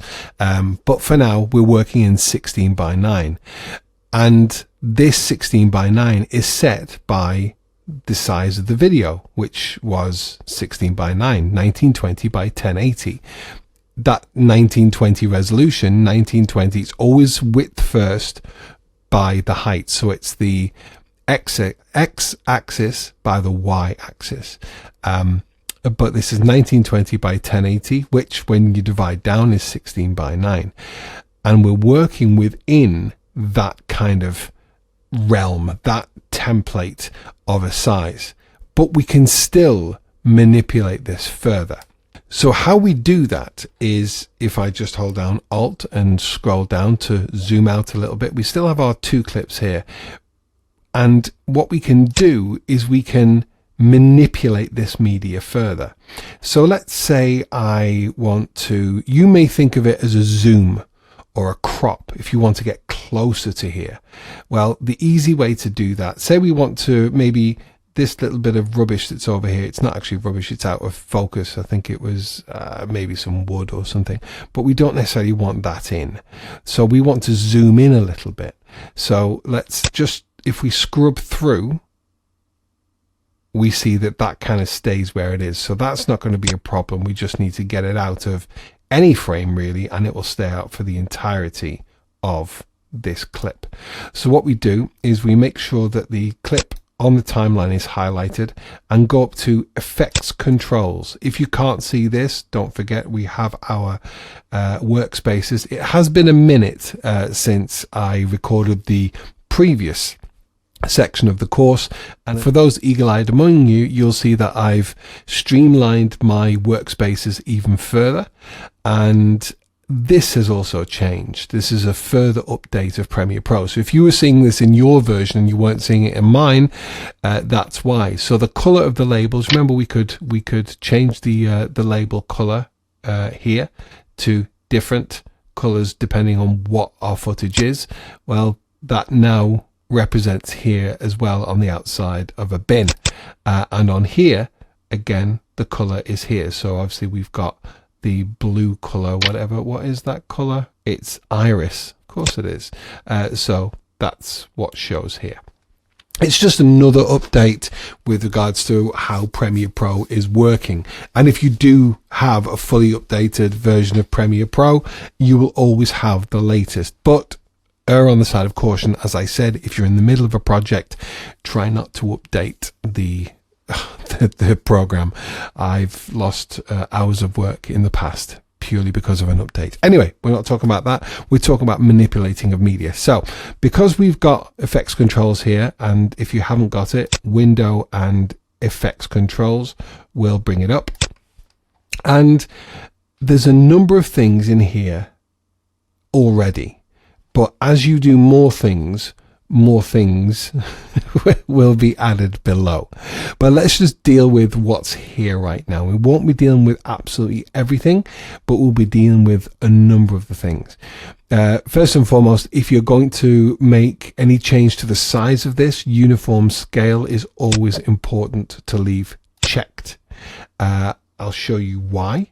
If uniform scale is unchecked, and say we want to change the height or the width, only the height or the width will be affected. I'm just going to skip a little bit ahead here and say, watch, if I drag this out, it only goes width-wise, and no one likes the aspect ratio that's not intended. It makes people look fat or makes them look thin and outstretched, and we don't like that. So Control Z, and we're just going to have uniform scale here. But as you saw there, you only have to mouse over a number and it gives you this kind of finger drag mouse cursor. And that means that you can click in and dial in numbers, but you can also just click a number and drag it. So this right here, up and down, is left to right, so that's your x-axis. Control Z to no, don't want that. Control Z to undo that, and the right hand side is your y-axis, up and down. So obviously with the scale, up and down is going to be zooming in and out, and because we have uniform scale on, we can zoom all the way. Obviously you don't want to do too much depending on the quality of your footage. Now this is 1920 by 1080 and the sequence that we have is 1920 by 1080. But if this was a 4K clip here and we were still outputting in 1920 by 1080, so HD, and bear in mind I run a media production company. I shoot generally in 4K. I can't shoot this in 4K because it's slow-mo, and right now in 2022, my stupidly expensive camera only shoots slow-mo in 1080. But I only actually put out in 1080 to clients, and no one's ever requested 4K. It's just one of those things. They may do in the future, but I literally just put out in 4K. So if that was the case, if I brought in 4K into here, rather than the scale being 100, it would actually be 50. And you could zoom in past and not lose any resolution, any quality whatsoever. That's why shooting in 4K is good, especially when you're putting out in 1080. But as we said, we want to get rid of this little bit here. So we're going to drag this just a little and there we pop. Now that took quite a bit of time to get going. And if you want to really fine tune, there's the little twirl down here. Wherever you see these, there's more options, or there's at least additional things that you can do. If we twirl down the scale, we actually have a slide bar. And if I'm fine tuning, I much prefer using this. You see how much easier that is to fine tune. So there we go. We fine tuned that there. Now what I'm going to do is I'm going to toggle on one of these. Remember these shortcuts that we put down here? We got rid of the play and all that because we don't really need it. This is really handy. Safe margins. Simply click that and that gives you the safe margins for the 1920 by 1080 ratio, or the 16 by 9 ratio. And what I use this for often is to check where the center points are and the middle points are, just to make sure that, I mean, there is a case for rule of thirds, so putting something on this line or this line here or this line here and this line here, that kind of draws the eye more. But if you want something absolutely central focus, just clicking on the safe margins and bringing this up, it can really help when you're trying to eyeball. Bear in mind that even if you leave this on, when you come to export, these don't render with it. They're just an overlay. They're not actually on the video. So we've zoomed in a little, and what I'd like to do, because we've zoomed in, there's a little bit of video all the way, or a little bit of the clip all the way around the outside that we can play with. We've gone in 112.4.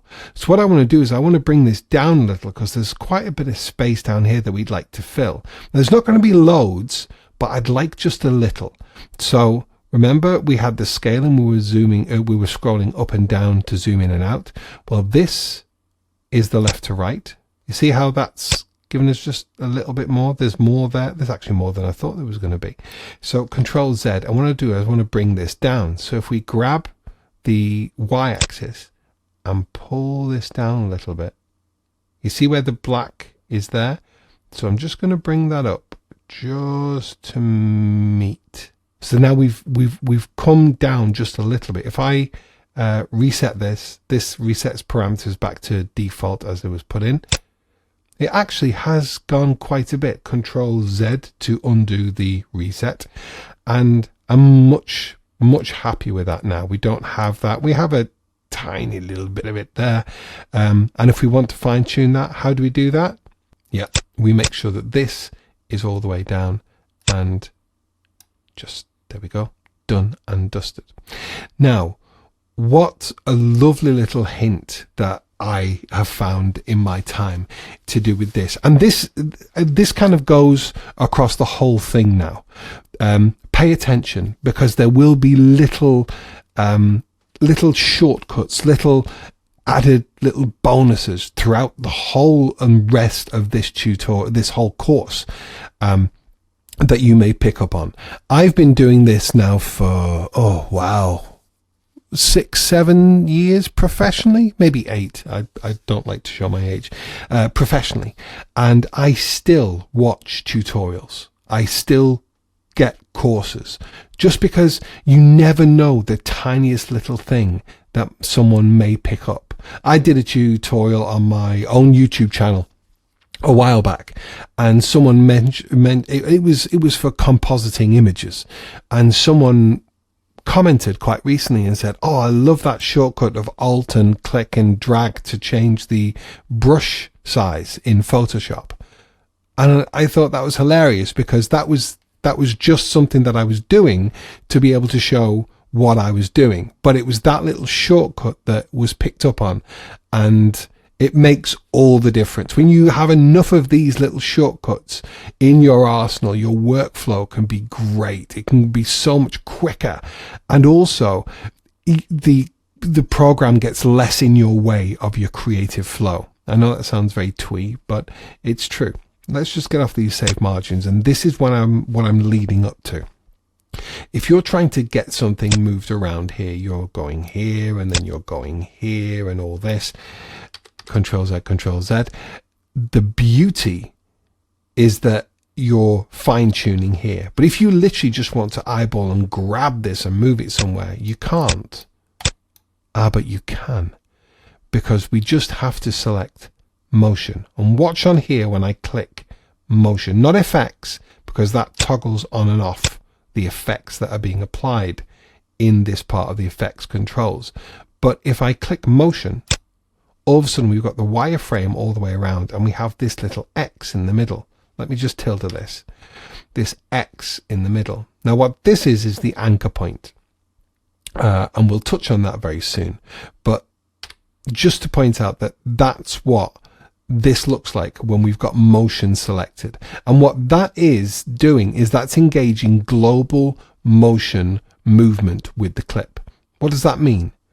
Well, that means now, because it's highlighted, because it's selected within the program monitor, we can click and drag it. How cool is that? It's so handy when you need to do just that quick, move that over there, move that around there. It's more like Photoshop or Illustrator.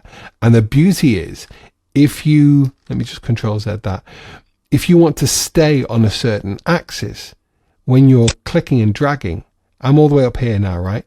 I'm not moving my mouse, but watch when I press Shift. It now takes me on the vertical. So I can't go anywhere over to the left. I can't go anywhere over to the right. That is literally staying. If you want to stay everything, you just want to go up or down, perfect. Now, if I want to go all the way to the side rather than up or down, start clicking and dragging to the left and hold down Shift. And now I can only go left to right. I promise you, that may seem the tiniest little thing right now, but oh my word, it makes such a difference when you're trying to manipulate your media. Just a brief little touchdown to rotation. Rotation works exactly the same way, in as much as you click and drag and we can rotate the video. Sometimes you need to correct. Say you wanted, this isn't going to be right, but say we wanted to be, this was actually straight and our horizon was off. We could manipulate it by dragging a little like that. Does that look straight?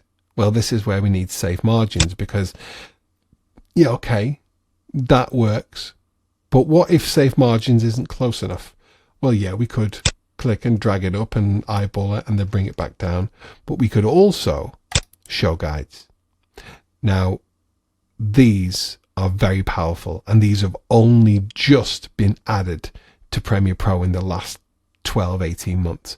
And you see how I mouse over and I can click and drag these? Well, if I click and drag that up to the line that I want to get on, we can now see actually it's way off. The annoyance is that you can't just undo and bring that back down, because that'll undo the movement in there. I'd love them to have the undo memory in the save margins, but you know, a little at a time. So we want to get this rotation right. And if we eyeball it and try and drag, remember how, I mean, I was dragging all that time, but it only started moving at that point. And it's still not right. See how, yeah, maybe it is. Maybe it is. The annoyance with rotation in my mind is that when you twirl down, you don't get a slider. You get this, which is, it's just as clunky as dragging the number. But let's say we were kind of it, but we wanted to fine tune it. Say you wanted to move back a little bit. Well, we know that's minus 3.0. We could click in there, and you see how that now becomes a text field that you can edit. Well, let's say minus 2.8. Once you press enter or return, it dials in that number. Now, why have I done rotation? Well, because I wanted to highlight the fact that although we've done the rotation right, we've now got a bit of a black bar up here, because if I zoom out a little, you can see that our footage is completely skewed. Let me just bring that save margin back down, and then just, not save margin, guide, and toggle that off. And let's toggle that off as well. You see how we're completely out. So if I Control Z and bring it in, that angle is maintained. So how do we fix that? Well, there are two ways. And two ways because we know how much footage we've got down here. So we can either zoom in further with this and just get rid of that black bar. But you saw how much you had to zoom in because we're zooming in globally. What we could also do is we could drag up just a little bit. See how I did it there? This is where I'm manipulating here. And just the tiniest little bit. Or of course, we could click motion, grab it, hold down shift and go up so we can only go up. This is manipulating media, and it's these little minutiae that will really level up your video editing once you get to that stage. It's so powerful. Now down here is anchor point. I don't often use my anchor point, but let's show you why maybe you would use your anchor point.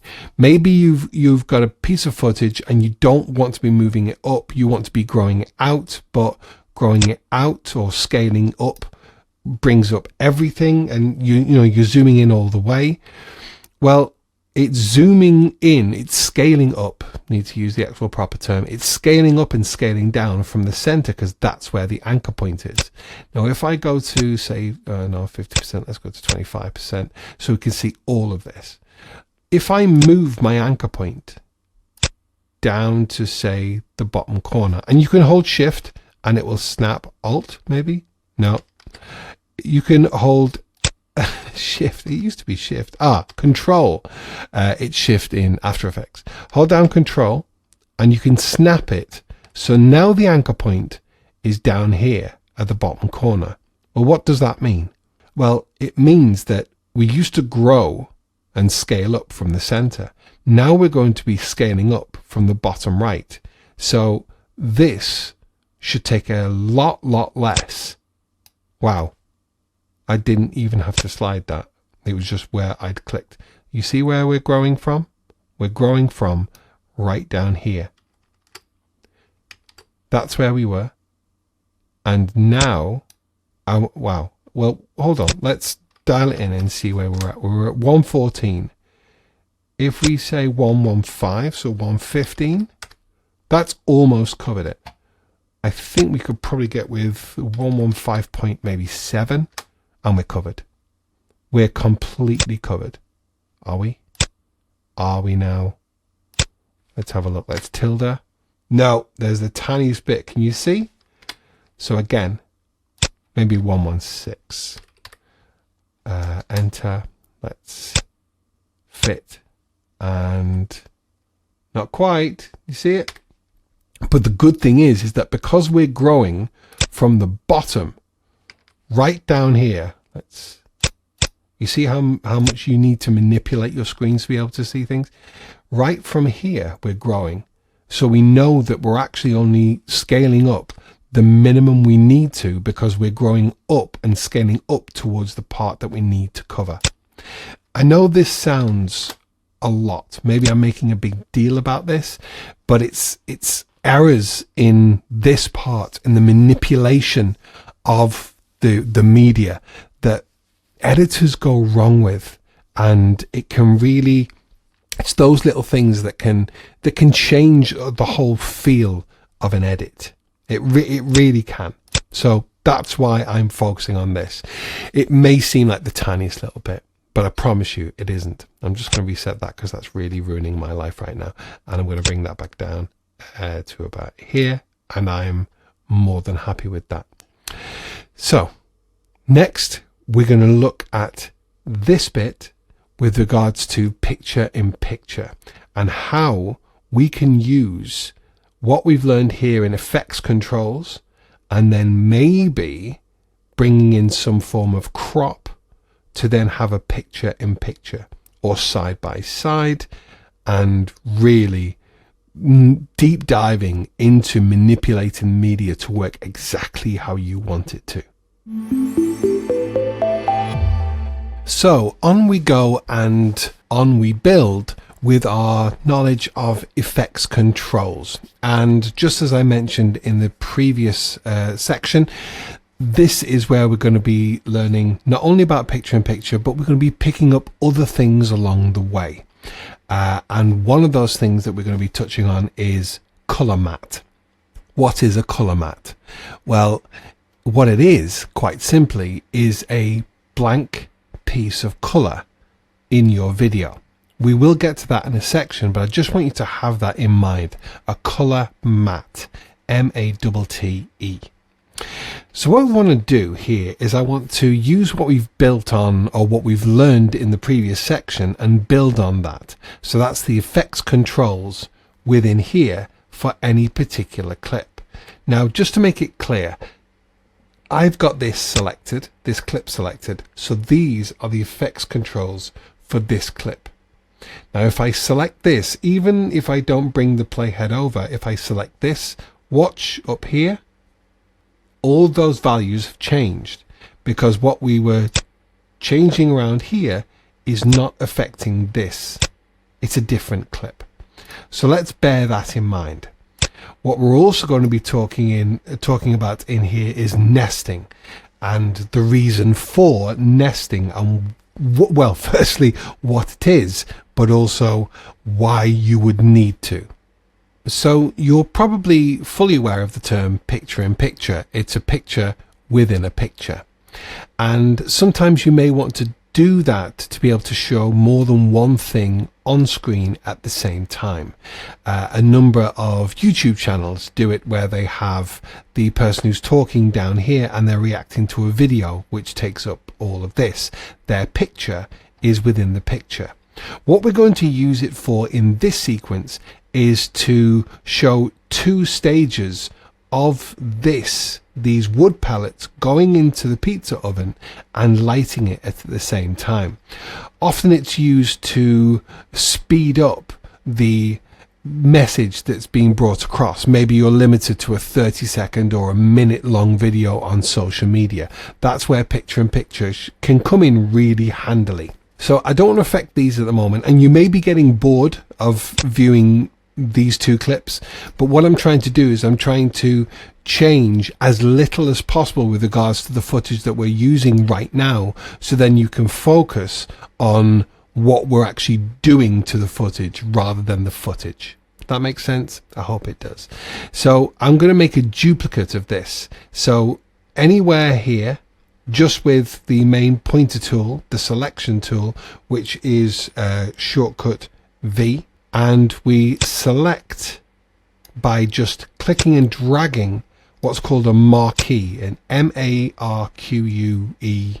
maybe another E, not too sure, a marquee around it. Very much like you would do in a number of other creative programs. But we draw a marquee over and you can see that both these clips are selected. Click out and they are deselected. So what we're going to do is we're going to select those both, and then we're going to hold down Alt or Option on a Mac and drag. All of a sudden we have another copy. Let go of the mouse and then let go of A, and we now have two copies of, or one copy each of these two. We can easily move that around just as we would. We can split it, and as you see, it doesn't affect this at all. This, for all intents and purposes, these are two new clips that are completely independent of these. Just to be clear, if I Control Z a few times, we didn't have to drag up initially. We just drag away and let go, and there we are. There are two clips. So these are the two that we're going to be playing with right now. So if I get my mouse head or my playhead over, and here is the first clip that we're going to be playing with. Now I'm going to delete this transition by zooming in and selecting it. See how that's just selected? Up in effects controls, now that we've got effects controls here, you can actually do a number of things with regards to a number of transitions, but we're not going to touch on that for now. This is selected. I'm just going to press delete, and that has now removed that transition, so it just goes one clip into the other. So what we want to do now is we want to scale down these clips to be able to have them both in the same picture, so picture in picture. But do we really want to scale both down, or do we want to scale just one down? Well, let me give you a for instance. Remember, it's the top-down setup within a sequence, so anything that's the highest is seen. If I drag this clip over there, we now have this clip rather than this clip. So what I want to do is I want to place this picture first. We're going to change this, but paste this picture in this picture. How do I do that? Well, quite simply, we go back up to the effects control panel with our clip selected, and let's start scaling it down a little.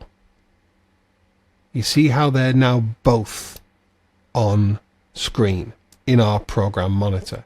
If I go back to the beginning and play, you can see that both clips are playing at the same time on the same screen. Now what I want to do is I want to move that down to the bottom right. Now, of course, now I've scaled it down, I can always move it around and move it down here, or I can click on motion and drag it down to the bottom right. But what else could I do? Think about what we just touched on the previous section. Let me, rather than Control and Z, don't forget you can completely reset the parameters. Remember this? This is our anchor point, and remember, it's visible because we've clicked on motion. So we're going to grab this, and remember, we all learned it's Control, holding down Control, and we can snap it right down to here. And then we can just scale down, and rather than scaling down in the middle, which is what happened at first, we're scaling down to the side. You see how learning that little thing with regards to the anchor point can really speed up what you're trying to achieve. So now if we play these both side by side, we've got picture in picture. Now let's say we wanted them both on the same screen but both the same size. Well, that runs into a problem that we've got, and let me explain why. Let's just reset that and move that out of the way for now, because if we did the same and scaled down, remember, we've already affected this. So if we scale down now, all of a sudden we're scaling down from a different anchor point, but also we've got this in here, which is what we had in before. Now we could crop it, but we're not getting there yet. So let's make a different decision. What I'm going to do is I'm going to nest this clip. Now what nesting does is it creates an outer clip with this clip inside. Simply, for all intents and purposes within this sequence, we are baking in those details, those changes, these parameters. And the way in which we do this is you select and press N. Now, I can't remember if that's my own keyboard shortcut. You would right click and select nest here, but let's just double check our keyboard shortcuts. Remember, we played with these in the past. So N is nest. See how it's there? If yours isn't there and you need to set it, you'll just go simply to this little search bar here, write nest, and in this shortcut there won't be anything there. All you do is click in here, that opens a little bit of a dialog box, and press the letter N and then press OK. That's the shortcut for nesting. So let's nest this.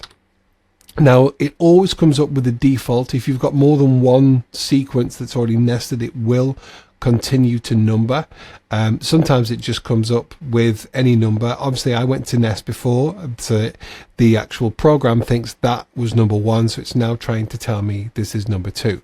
I'm going to rename this. It's already ready to be editable or edited even, so I'm going to just put wood pellets, and if I press OK, that now has created a nested sequence up here. You don't really have to worry about this, but I like to keep this tidy, And sadly, this is something that you have to do manually. So in an empty space, if you don't have empty space, you would just click here for a new bin. I always just right click and new bin. And I'm going to title this, again, just like the nest, we have an editable text right away. I'm just going to write nests and press enter. I'm going to drag this into here. Just like File Explorer or Finder, it's now nicely nestled in the nest bin. So what does that mean? Well, now we've nested, as you can see, all these are now back to 100%, 960, 540. This is reset. That's because it's baked in what we want into this file. But that doesn't mean it can't be then edited. We've only had one sequence along this along this area, one timeline sequence within this area before. But if we double click this, it's now opened another sequence, but a sequence that's only got one video and one audio channel.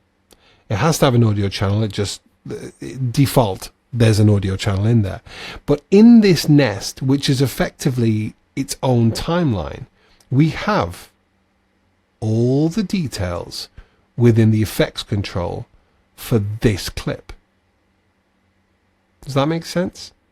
The reason why we've done this is because we want to keep that framing, that composition, which is different from the original composition. And the reason why we want to do this is because we're now going to affect this as if it was a standalone set clip without having to then crop anywhere. We've effectively cropped in, because if we now start to grow down or scale down, there's not this here. You see how I've just affected that? If I now go back to where that nested clip is in, and I reset, it's all offset, because within the nested clip, which is now here, it's offset. I hope that makes sense. Let me Control and Z, let me undo that, just so we're back to where we wanted our nested clip. And I'm going to reset this and reset this, so we're back. The reason why we're doing this is because we now want to do picture in picture with this other clip. Now I know that doesn't necessarily seem like it's any different, but I assure you it is. And if you come back to this at some point during your learning of Premiere Pro, you'll know how different it is. So what we want to do is we want to have this clip and this clip at the same time. What did I do then just to be able to look underneath? I enabled and disabled this clip. I've set this to 0 on my keyboard, and as you see, when I toggle, it almost grays out this clip. I use this all the time just to have a quick look below and see what is below to make sure I know where I'm at. You can easily turn it off with the little output toggle track output here that closes the eye so you can see it, but that affects the whole track, and I've left that closed a number of times on renders and had to go back. So I just like to enable and disable the track. Again, if yours doesn't do that, keyboard shortcuts down here, type enable, and the actual default is Shift E. I just have it as 0. I have a number. If you don't have a keyboard with a number pad, you should get one. It's just so much easier with anything that you're doing. As you can see, the only shortcut that I have set for my number pad is the 0. But if you imagine, if you're trying to dial in numbers here, it's much easier to do it with a number pad than it is to use the numbers across the top of your keyboard. It's just easier. If you're on a laptop and there is not one, you can always get a little USB number pad to the side. I used to have one of those when I used to edit solely on a laptop, and it just made the world of difference. So let's get some picture-in-picture going on here. We've got the fire starting on this one, so we're going to want this to the right, I think. And we're not going to have it scaled down. I want them both the same size. So let's reset that anchor point first. And let's reset everything. You see how that's now pushed down to the bottom? That's because everything has changed, because my anchor point was a different place. Resetting the position has brought that back up, and if I click on motion, the anchor point is right in the middle. If you ever have a problem and things aren't working out right, and you're as sure as anything that you're doing it right, always check your anchor point is 960 540 if you're working in 1080. It will be slightly different if you're working in a different resolution, but anchor point is always the first place I go to. So what we're going to do is we're going to drag this over to the side a little bit, and it doesn't really give us much room for the other clip, and I want a little bit of a hand in. So I'm going to click the bottom clip and I'm going to drag him the other way. See how we're showing in there? Let's bring on the safe margin so we know exactly where center is. Okay, that's not really going to work for me because I'd like to have a bit more. It may work. That looks quite a tall image actually, how it's working out once it's behind. But I could also do with a little bit more here. Let's just see how this plays and see how it looks. That looks quite good. But I've got a lot of space here and it's not really working for me. So what we're going to do is we're actually going to add a crop effect into this sequence to be able to bring this more here. Because you see, if this being the top clip, if I dragged it more over, yeah, okay, we'd see more of the clip behind, but we're seeing less of the clip that we want. So what I'm going to do is let's keep the safe margins on again. So I've got an easy eyeball on where the center is, and I'm going to go to the effects panel. Again, if you don't have this, window and effects will bring up this effects panel, and you can deep dive and twirl down. Remember these little twirl things? You can twirl all of these. I may have more than you because I have a number of plugins and things like that, but you can twirl down in all of these. I hate doing that. Thankfully, we have a search bar. So I'm just going to click in here and type crop. And that gives me the crop effect within the transform area of video effects. That's exactly what we want. So I'm going to grab this crop and I'm going to drag it on this clip. See what just happened there? Let me just undo and show you again. Watching the effects panel, effects control panel even, that adds all parameters for a crop. Brilliant. What we could have done, Control Z, is actually with this clip highlighted and the effects control panel shown there, we could just drag it into there. But it's best practice to drag it onto the clip that you're wanting to manipulate, just to make sure you're dragging it on the right clip. The amount of times that I've dragged it into here and something else was like say this clip back here was highlighted, and then I'm going back and forth with the crop and it's like, why isn't it not doing anything? And then I ignore it and go back here and all of a sudden this clip is completely cropped over here. So that's what we wanted to do. We wanted to do it with this clip. So this clip is highlighted. We've got our crop effect in here, and then it's just as simple as dragging these numbers to crop where you want it. So left will be the left, top, top, right, right, and bottom, bottom. What I'm going to do is I'm going to twirl this down, just like you've done with the scale. I like to twirl it down because I like to really fine tune. Look at that. So we're cropping into the clip. There's no zooming in, there's no scaling up, there's no movement, it's just a crop. And because I've gone straight on the safe margins here, or if I used my ruler / guides, By the way, if your ruler/guides aren't showing, window and show guides. It's not in window, it's in view. It's one of the only things that isn't in window, but just to make sure that you can see your guides here. There is rulers here as well, but yeah. So we can see that this is set to exactly where we want, right in the middle. So now if we play this back, you've got two elements being shown at the same time.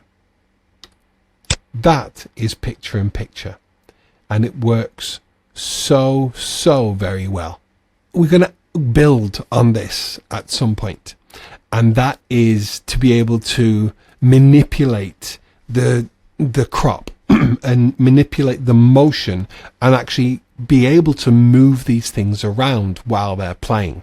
That's a little bit later on. I want to cover a few other things first, but that is really where we can just make amazing things. If you haven't already got it yet, you can make amazing things in this program. It's fascinating. I absolutely love it.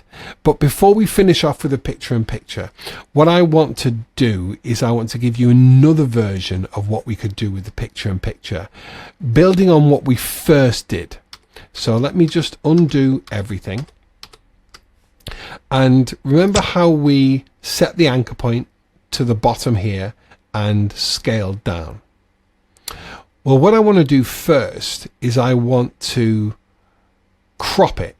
In fact, I'm going to scale it down and then crop to include just what we want. Just to show you, it's probably not going to look better than what we had it before, but let's just click on the anchor point. Let me hold down Control, drag it down to the bottom, and then I'm going to scale it down just to about here. Now, the reason why I'm stopping here is because I don't necessarily need like this part. Okay, it's my father-in-law and he'll probably take offense, but you know, I'm willing to run the risk. So we actually want about here. So let's move over to the side. You don't always have to crop. You can just move him to the side because it's then going off, so it won't be used. But now in hindsight, maybe we should have it the other way around. Maybe we should have the fire being the big bit rather than the pellets being poured in. So let's Control Z, Control Z, Control Z, get it all the way.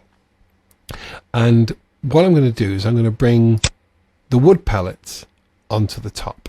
I'm going to select them both within the marquee tool and just bring them down just for cleanliness. And I'm actually, rather than scaling down to the bottom right, I'm going to scale down to the top left. Just tell the story going from left to right. So let's have the nest. This is the nest now selected, and click on the anchor point, and let's drag this up to the top left. Snap it into place there, and then we're going to twirl down and scale down from the top left. I'm happy with that. And now we're going to move this over so we can see it better. Oh, but hold on, we've now got black behind. Remember what I mentioned about the color mat? That's when this is going to come into place. But let's finesse this exactly how we want it first. So let's bring the wood pellets. Again, this is all eyeballing, so we're kind of deciding where we want it and playing around. Nothing is destructive. It's completely non-destructive, so everything can be undone. So this is here, that's fine, but this isn't where I want it to be. In all honesty, I'd like it the other way around. I really would. I'd like him to be this side, and because we've got no text or anything on screen, it might not really be a problem if we've got this reversed. So let's do that. How do we do that? Well, there's a couple of ways, but the easiest way is to add an effect. And the effect we're looking for is flip. And obviously we don't want a vertical flip. If we dragged a vertical flip, remember how we dragged on the crop and nothing had changed? We then had to manipulate it. Well, these have the manipulation built into them. Vertical flip, if I drag this on the bottom clip, which is the big clip in the actual program monitor, we're upside down. Vertical, we flip around the vertical. Control Z, get rid of that, and we're going to put on the horizontal flip. So now all of a sudden, you see what I mean? It makes sense. If I mute that effect, we've got a lot of dead space here, and it just doesn't work. It doesn't work as well for my eye. So let's turn back on that horizontal flip. That looks good for me. I may want to tweak him over just a little more, and actually with that in mind we could then zoom up or scale up this a little bit more, and because we're still with the anchor point at the top left, it's working really well because it's zooming, scaling. I need to stop saying that. It's scaling up from where I want it to. Now if I click on motion, I can just finesse that where I want it, and okay, I'm happy with that. What I actually think is that I want to crop a little bit at the bottom. We're going to get rid of this black, but just for now, I want to crop in a little bit from the bottom here.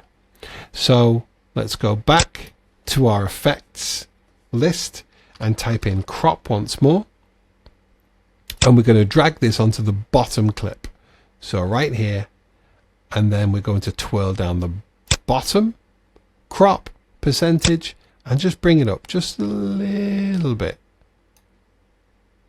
Yeah. Now actually I want to bring everything down a little bit, just so we got some space kind of all around. So I'm going to highlight that bottom clip and bring him down a little bit. Maybe bring him in a little bit. Okay, we've got loads there, and I kind of want some space. If we're going to have some space, for my eye, I kind of want some space all the way around. So let's put that exactly where we want it, and then we already have the crop effect applied, and then we're just going to slowly slide up that right crop. Yeah, that makes sense for me. I'm going to just reposition that just a little bit more. I like that. I'm happy with that. Let's just play them both. That looks good. Good, I'm happy with that. So we don't want black around the outside. I'm not happy with that. It doesn't really look that good. I want white. How do we do that? Well, what we need is a color matte.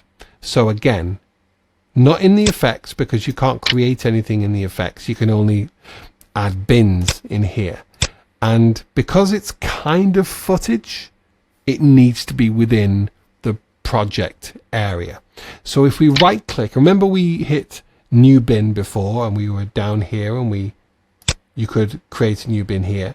Well, just to the side, you've got new item, or again, right click and new item. You get the same selection regardless of whether you hit right click or you go to the bottom. And what we want is we want a color matte. So just click that. And now what we're doing is we're confirming the settings for this color matte. And what it will always default as is the settings of the sequence that you're working on. I've never had to tweak this, so I always just go straight through and hit OK. Now what we're doing is we're selecting the color that we want. And I said I wanted white, but actually I want a slight off-white. So you see how this automatically has a little circle. You can only see a quarter of it up in the top left. That's black. That's, if you ever watched Father Ted, that's priest black. That's proper black. And this right down the bottom corner is proper white. We're selected within the RGB scale, and we're up in the red area right now. So you could select literally any color that you wanted. Say you wanted a green, click into here, and then you've got all these different types of green throughout the color space. Also, if you have a hex code is a series of numbers and letters which identify an actual color. You could just dial that in there if you're working for brand colors. But what I'm going to do is I'm going to just, you see how I can drag around and this box is changing color. I'm just going to drag around. It doesn't really matter what color you've got when you go far enough to the left, because you've literally just got the gradient from black all the way through to white. And I'm going to have it maybe just a very light gray. So that's what I'm going to select. I'm quite happy with that. I'm going to press OK. And it gives you now the option to choose the name. I can be quite lazy and I just hit OK. In After Effects, it literally puts in a name there for you. So it would actually put light gray or dark blue, but it's really quite clever. I'm surprised that Premiere Pro haven't updated that yet. Maybe if you're watching in the future, they have finally got around to updating that. I'm not too sure. But this is text that's ready to be edited. So I'm just going to type in light gray. If you're not in the UK, or if you're in the US, that gray may be a typo for you. I assure you in the UK it isn't. Let's not get into that. And just press OK. And as you can see, the light gray is now here, ready to be dragged in like a clip. So let's do that. Drag it in, drop it on the timeline, and okay, we're covering everything. Now we want this to be on for the duration of these two clips. So just like anything, we drag it out. This is unlimited, by the way. You can drag it out to be as short or as long as you want. It can be from 1 frame to 17 million hours if you really wanted to. But we're going to drag this to the end of these two clips. But remember, we're top down. We are always top down with our Premiere Pro sequences.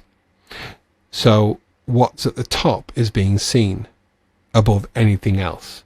So we need to get this below the two.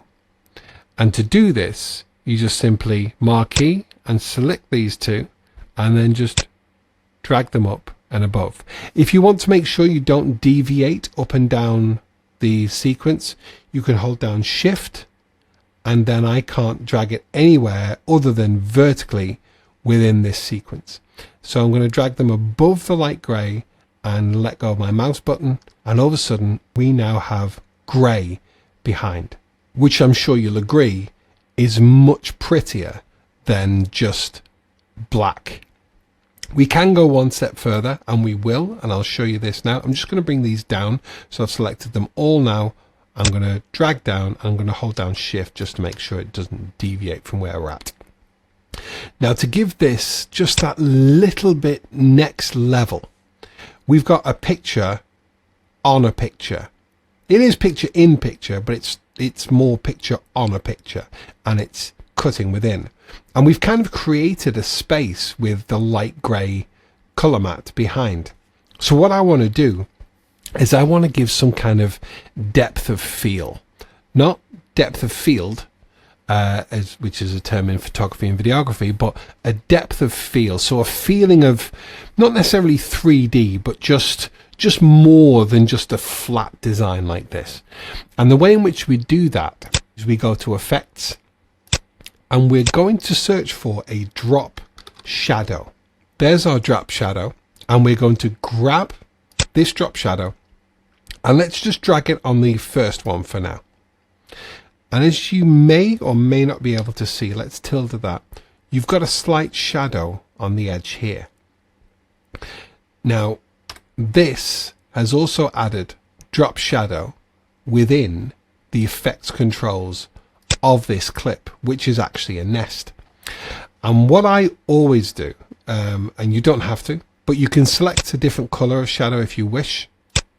I mean, you can even make the shadow red if you wanted. See how the red comes around here? You may want to do that. You may not want to, depending on the effect that you're going for. But the opacity always defaults at 50. Now, first and foremost, I always take that to 100. What you're left with initially is just a black line all the way around. Now, that might be enough for you. But what I then will do is I will increase the distance from the subject Never that much. We've gone to what? Distance is 15.2. It depends again on the size and resolution of the clip that you're using. Sometimes I only have to take it to like 5, distance of 5. The direction is the direction the light would be shining, depending to create your shadow. I always like my drop shadow to be bottom right. I'm not too sure why. But then the big thing is the softness. So what this will do is this will blur. No, it won't blur. It kind of, well, it softens it. It kind of just smudges it out, but in a uniform way. So if I drop this down, obviously remember you can just drag up and down with the numbers, but I like sliders. And if we increase that, you see how that's changed that? You see how nice that is? That's just a nice little soft, just a lovely little touch. And it, because this clip is on top of this clip, it does actually put a little bit of the shadow of the clip onto the clip below. Now I want to do the same with the clip below.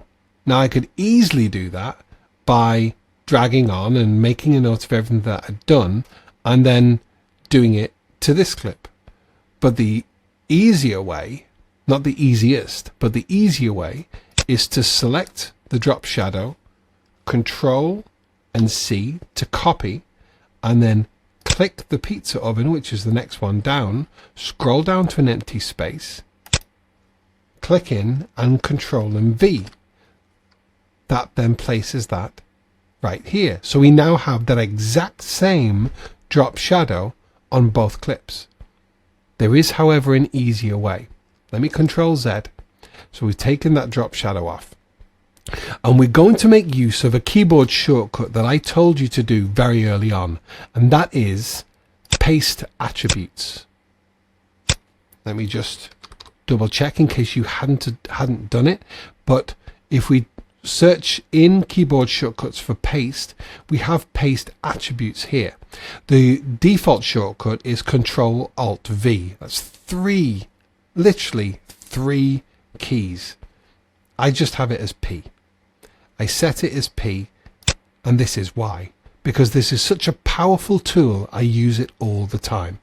So, which is the clip that we've got the drop shadow on? That's this one, which is this one. And you can see the drop shadow is right there. So with this selected, I'm just simply going to Control and C, copy to the clipboard that clip. Now I'm going to select this clip, and rather than, I can't Control V into here because I've selected the clip and I've copied that. If I copy, it's just going to give me another instance of that whole clip. Don't want that. I've got this bottom clip selected, and instead of Control V, I'm clicking P. P is paste attributes. So just like you can copy and paste the motion settings and all that, everything, and the more effects and tweaking that you do of a clip, the more things will actually be available here to paste. What I have here is drop shadow. So I'm going to uncheck the motion because I don't want to paste the attributes of the motion. All I want to do is paste the attributes of the drop shadow. Hit OK, and we have our drop shadow, and it's now in the effects controls. Now that might seem an extra way of shortcutting that you don't necessarily need, but if you have 3 or 4 different things that are placed on a clip, maybe you've done a color grade and maybe you've done some movement and you just want to copy all of that and replicate it on another clip, paste attributes will save you so much time. So now we have our picture on a picture, which is kind of picture in picture, and we have a color mat behind it, and we have a lovely drop shadow adding just this lovely little, I love a drop shadow. It just gives that little bit more. So what I'm going to do is I'm going to pre-render this. So I'm going to get to the beginning and I'm going to press I on my keyboard. Remember how we used to do it in the source monitor? And let me go to our videos, and we selected I and O for in and out. Well, within the actual timeline, we can select I here, and we can press down one, if we get actually in here again, and press down, that goes to the end of the clip, and we're going to press O. And then we're going to press enter. That does nothing. That's because there are no effects to pre-render. You see how this is yellow? Yellow means it's not pre-rendered. Red means it needs a render, and green means it's pre-rendered and ready for full playback. You don't have to, but I always do. Especially when I've applied an effect, just to make sure that I'm seeing it exactly how it will come out. So I hold down Control and hit enter, and this runs a full rendering of that. You see how that's now changed from yellow to green? I'm then going to right click and clear in and out because it just annoys me. But if we now hit tilde to come big screen, or full screen even, and hit play,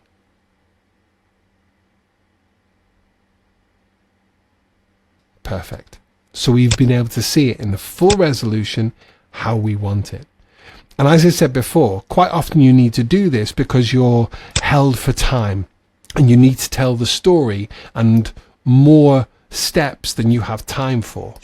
And being able to do a picture in picture like this can not only save time, but can look really nice with the storytelling that you're doing. And on we move to transitions. Now it may feel like I'm only touching on certain subjects and then we're moving to other things. And you'd be absolutely right if you thought that. What the intention is to get you the basics of the different panels and the different things you can do within Premiere Pro. And then throughout this course, we'll build on those things. So moving on, we're going to be talking about transitions. And if you remember, early on, we did actually apply our first transition, which was dip to white. Nice, simple transition. Boom, done. However, there are so many different transitions we can do.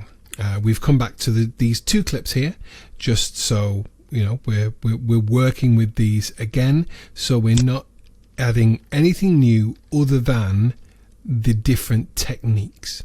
So just like we did in the previous section, we're going to delete this transition. We don't have to, but it can easily be overwritten, but we're just going to delete it for now.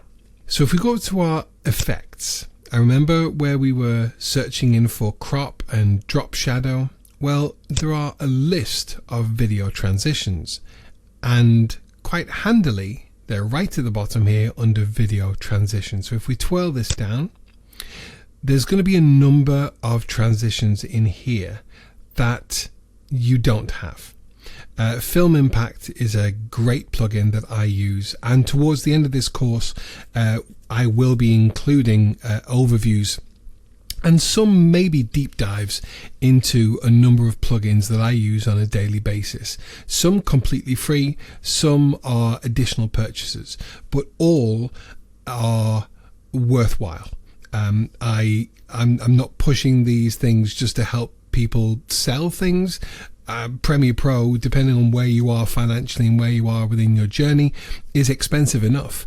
But Premiere Pro sadly can't do everything. And that's why we have plugins and third-party plugins, graphics, all that kind of stuff to help us with our workflow.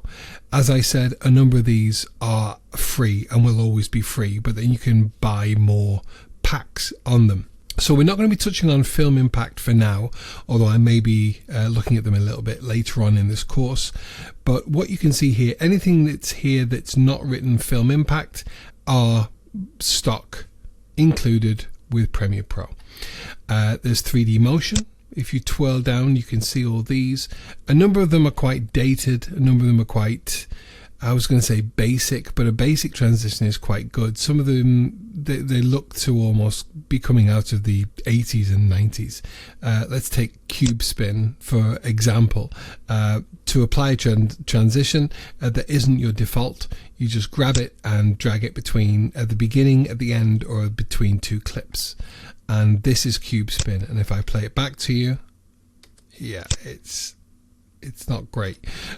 You can affect the duration of a transition by getting to either one end, obviously either end if it's in the middle of a clip, the end that's going into the clip is at the beginning of the end, and dragging it out.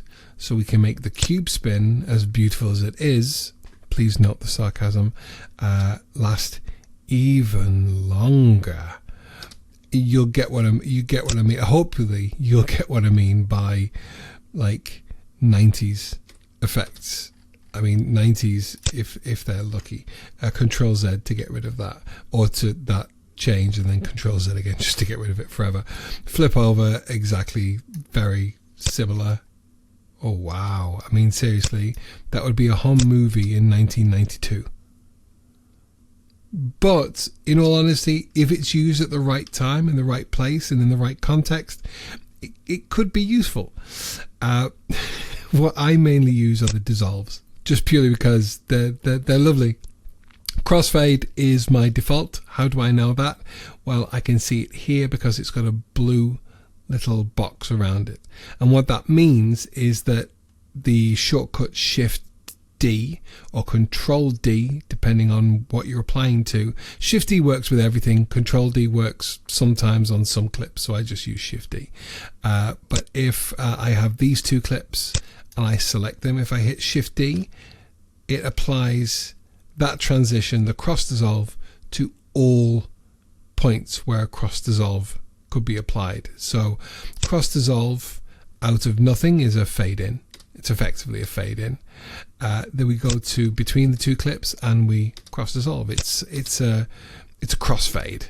I don't know why they don't use the term crossfade, but that's what it is. It dissolves one into the other, and then a cross dissolve on the end of a clip is just out. You know, we're not doing anything. It's just out to black. However, if we get rid of that and we had, say, a color matte, harking back to the previous section, and do Shift D, it's not going to do anything. And that's because there are already transitions in play, and this is a different clip to this. So how do we apply a transition to here? Well, we've already said cross dissolve, drop it onto here. My shortcut for this is to hold down Control. When I don't hold down Control, we have these options. We have to trim that way or to trim that way. If I hold down Control and I go between the two, you see how the mouse cursor changes? If I click, that actually just highlights the clip end and clip beginning, the second clip being a color matte. If I then drag my cross dissolve onto there, that would just be the norm. But because I've highlighted it, if I Shift D, I'm telling Premiere Pro, I've highlighted these ends of these two clips. That's where I want to apply my default transition, Shift D being cross dissolve. And that, rather than fading to black, fades to light grey. These color mattes are so handy. I mean, more handy than even I give them credit. But anyway, back to transitions. So we have this cross dissolve applied here and here. But what else can we use? Well, we did it before. We could have a dip to white, bearing in mind that if there's another transition already on, this overwrites the transition. You can't have more than one transition running on two clips. It just wouldn't work. So dip to white, we had that before. Again, we can change out the duration, so we can have a slower dip to white, almost like a dreamy sequence there. We have film dissolve, which you see how we kept that length because we'd already set the length on a previous transition, and we've just overwritten it with another transition. If we play back film dissolve, it's very similar to cross dissolve. In fact, I think you'd be hard pushed to notice the difference. I don't know. I've never noticed the difference between film dissolve and cross dissolve. However, if you select any kind of transition between two clips or at the end or at the beginning of a clip, you then will get options up here with regards to that transition. And we've got it here starting from A and going to B. It's calling this A and this B. We always go down the alphabet as we go along the sequence. That's not to say that another clip on here would then be C and D, because this is already B, but then the transition that will be here will be affecting this one and this one. So then this becomes A and the next one becomes B in relation to that transition. That makes sense? I think it does. Show actual sources doesn't really make much of a difference. It makes no difference to the actual thing here, but it will make a difference in the effect controls. And you can actually select where it starts. If I tilde out now and I move it along, it will actually start dissolving in a different stage. I'm showing you this purely to show you. I've never affected any of these within the transition effect controls. Center at start, center at cut. That would, you see how that's centered at cut there, because that's how we did it. You could start at cut and it'll move it along. It just literally moves along a little bit more. What it does cleverly is it does actually keep, although this clip isn't here, this clip is completely taken over, it has continued this clip playing beneath, just so it doesn't go straight to black. Let me show you how that would look if it didn't do that. If I bring that up and add my dissolve on there, it would then go to black and then bring it up. So it is quite clever that Premiere Pro will do that, and it will continue that clip playing just until the transition is completely in. What I mean by in is that the transition is finished. Whenever the transition is finished, that next clip is 100% in. Morph cut is really handy, although it can only really be used in certain circumstances. Say you have a talking head and someone is doing a bit to camera and you've had to cut it and you can't cover it with B-roll, that being another bit of footage over the top to hide the cut. Morph cut can come in really handy.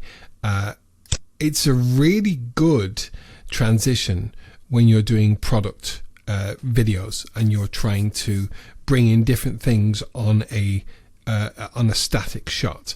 But if I show you what Morph cut does here, it's a really CPU intensive transition, and it's amazing how intensive it is when you judge just how small it looks within this whole setup. You see how this is all starting to pixelate? It's because it's trying to morph one into the other. You see how this has also gone red? I'm just going to pre-render in there, out there, and control and enter just to pre-render. Just thinking that might not be default. So just to double check, I'm just going to go to keyboard shortcuts and bring this over, and I'm going to type in render. So render into out is control enter. That's what I have set. Remember when we tried to hit enter before and it was render effects into out?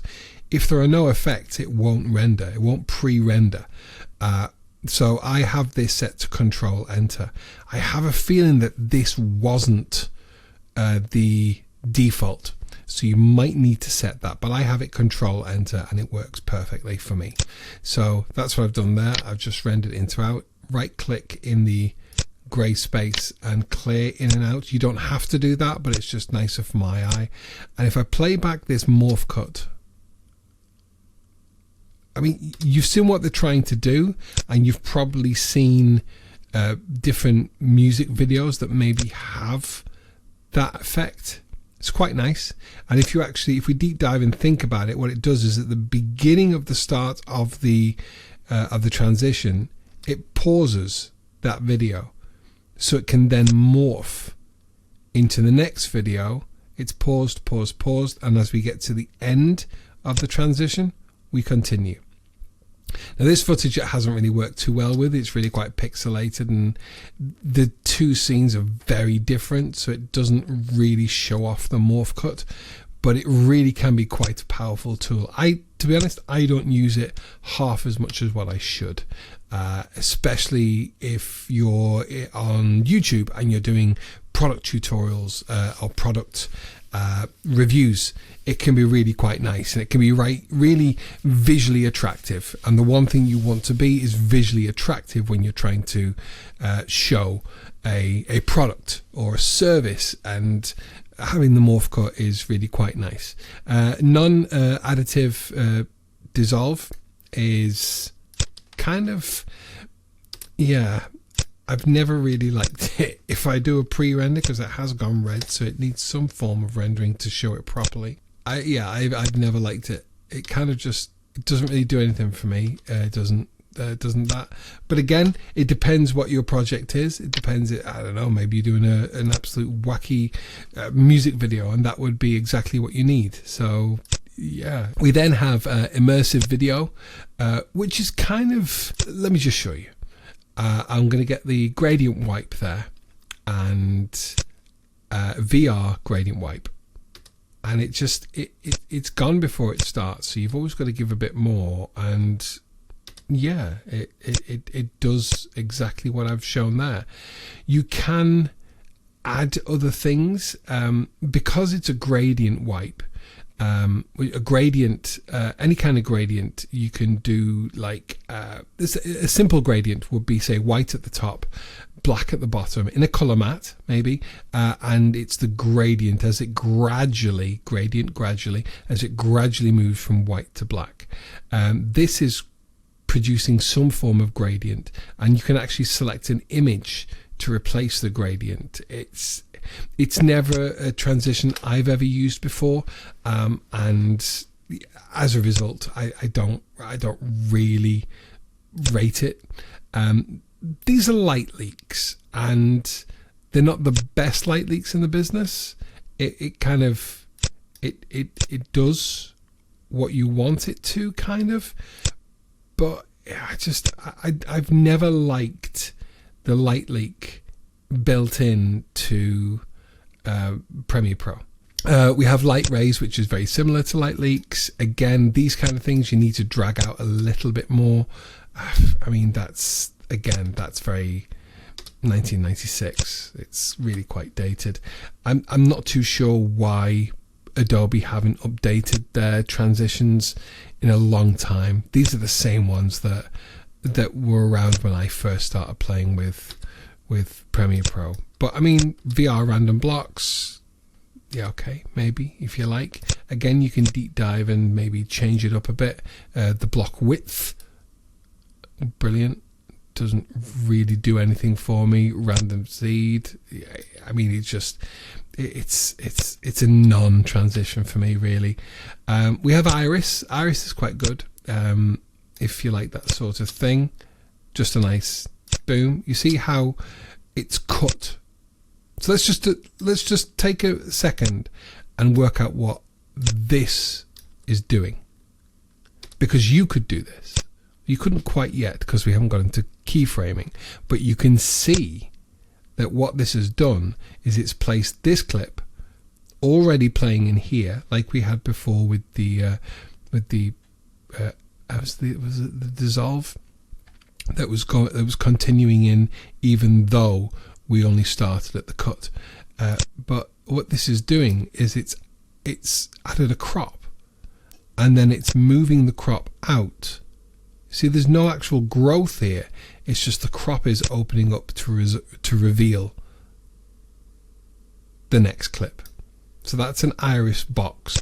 An iris box. An iris cross does exactly the same, but it's a little bit more. See where the crop is now? That'll be quite hard to do manually. So that's, if you're looking for that, that's always good.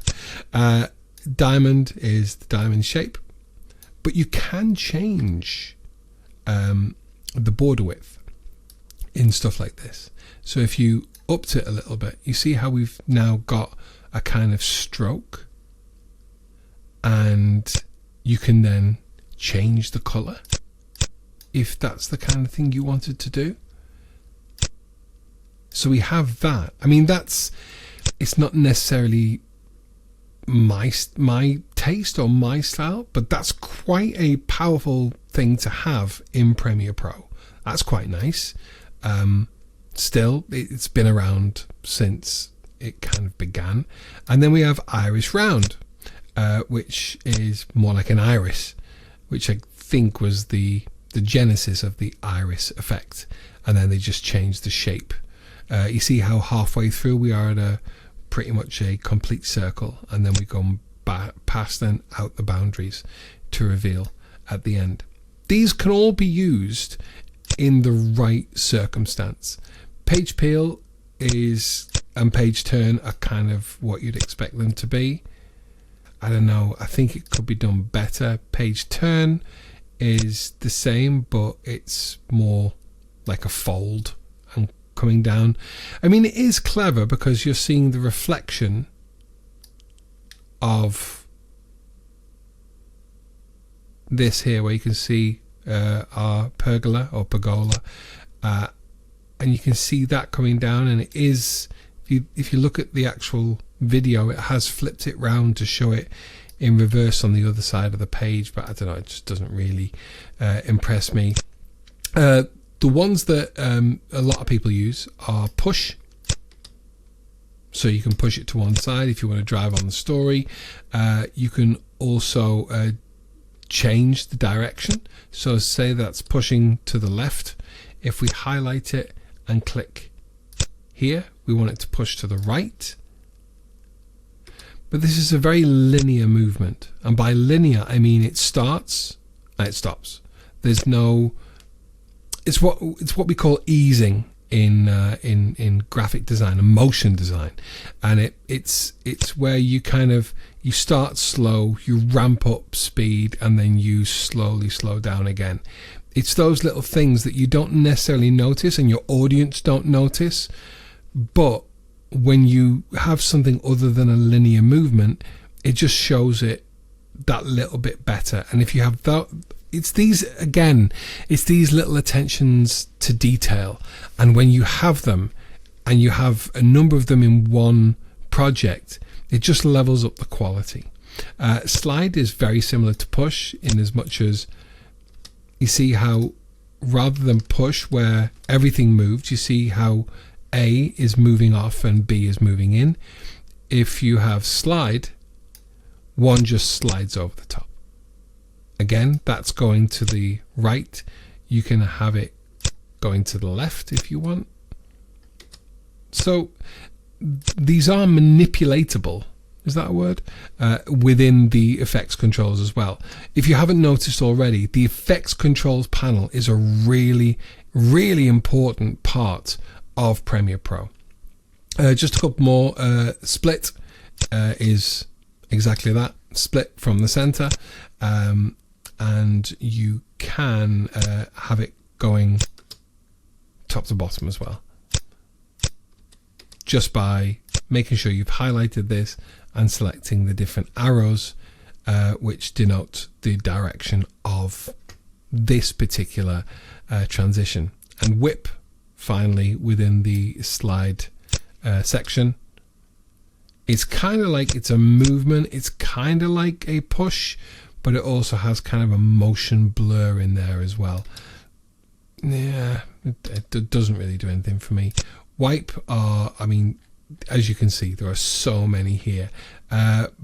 Band wipe is a really old effect, but it works and people still use it. They really do. Barn doors are exactly what you think. It's just a center split, but it's called barn doors in the industry. It's so strange. We have Venetian blinds, which is a real hark back to 1980s cinema, and they used to drag out that kind of transition. I'm going through these for numerous reasons. One is almost like a walk down memory lane for me, but also to show you how easy it is to be able to switch out a transition and try different transitions and see what works for you cross zoom. I mean, that's probably the most impressive one that you could do.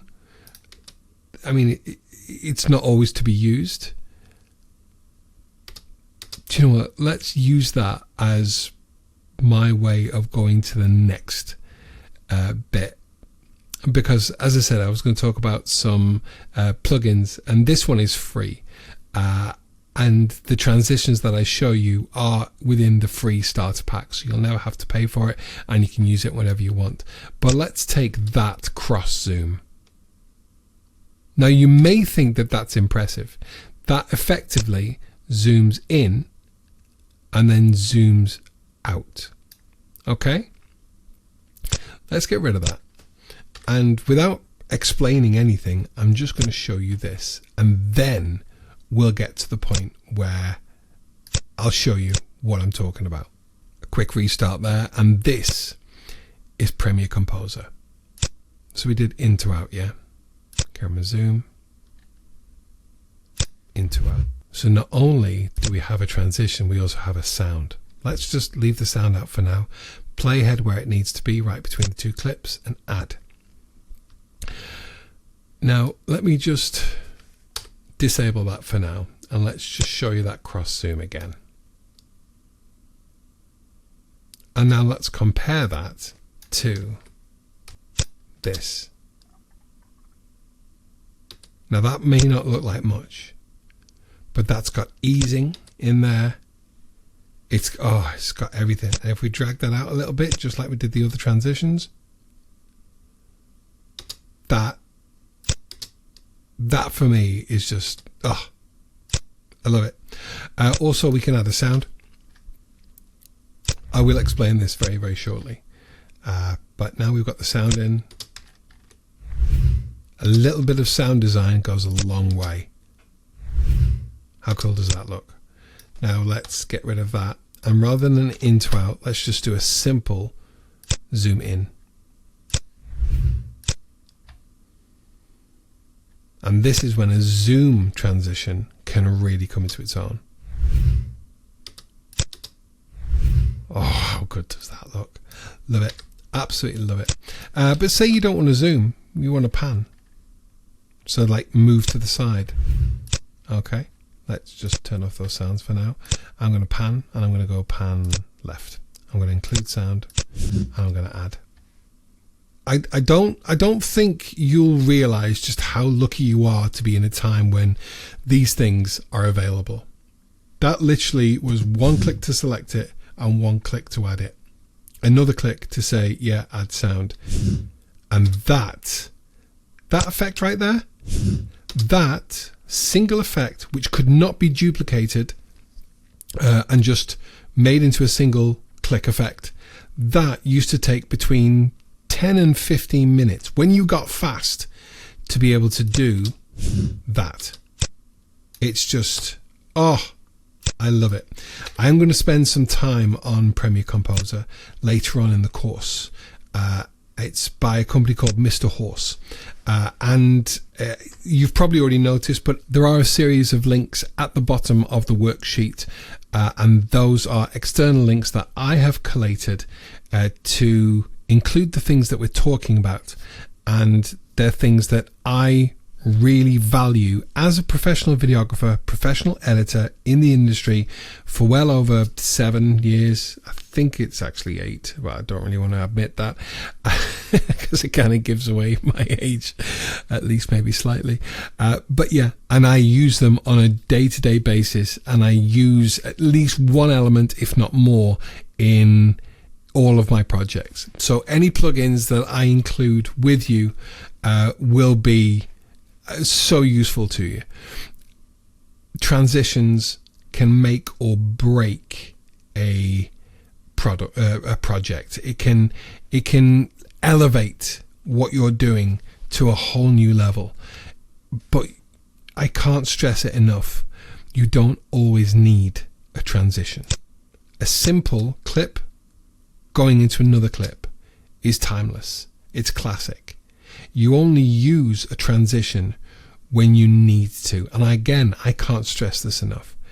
If you feel the story is being told not just fine, but as good as it can be without a transition, don't feel you need to put a transition in there. You don't always need to. You really don't. But if you do, make sure your transitions are good quality. I'm just going to do one more, and this is going to touch on what we looked at before. Here's this horrible light leak. I mean, that's going from pink and magenta all the way through to green and cyan, and oh, it's absolutely awful. I know it seems like I'm bashing Premiere Pro. I don't mean to, but there are certain areas where they've really improved in recent years, and then there's some areas that they've literally done nothing. And it's probably because there are so many free solutions out there that they don't really feel the need to, and they're concentrating on the nitty gritty of it. But yeah, again, that is an awful light leak. Get rid of that. Let's get my playhead right to the middle, and let's have a look at our light leaks. I'm just going to move this out a little bit so we can kind of see, and that's probably the one I want. I've got add sound here. Again, this isn't a deep dive into Premiere Composer. We will do that shortly, but there's no sound with a light leak. But if I add that, and we're done. And if I go in and out, how nice is that? I mean, that's just so much better. That's a light leak. If I go into organic light leaks, these are perfect for beauty. I mean, they're so perfect for beauty. This one within organic, I've used this on countless beauty shoots for clients, for beauty clients in the industry. You may have seen a number of adverts on TV that actually have this, because I know that because I produced a video, and I mean, it's just effortless. And you can change the tint. Like, here's the tint here. This says it's blue. We could change it to a horrible garish green. We could get even closer to what Premiere Pro was. But you see how this is staying orange? It's because it's around the edges. See how around the edges is giving the green? You may not be able to see it in this kind of footage, but yeah, this is such a better light leak than the ones that come built in. But again, we will look at that in a future. Hi again! Congratulations on completing this free 6-hour Adobe Premiere Pro course. It's a great achievement, and I hope that you have enjoyed it. You are now ready to get started on creating some great videos. If you would like to uncover all the hidden tricks and know more tips on video editing and working with Premiere Pro, head over to skillademia.com. The beginner to advanced course consists of many more hours of explanations, exercises, and projects, which will turn you into a pro in no time. You'll be able to learn more about video and audio editing, color grading, and advanced graphics and techniques, as well as apply your knowledge together with the instructor on many projects. If this sounds like something you like, go check it out. Thank you for watching, and see you soon.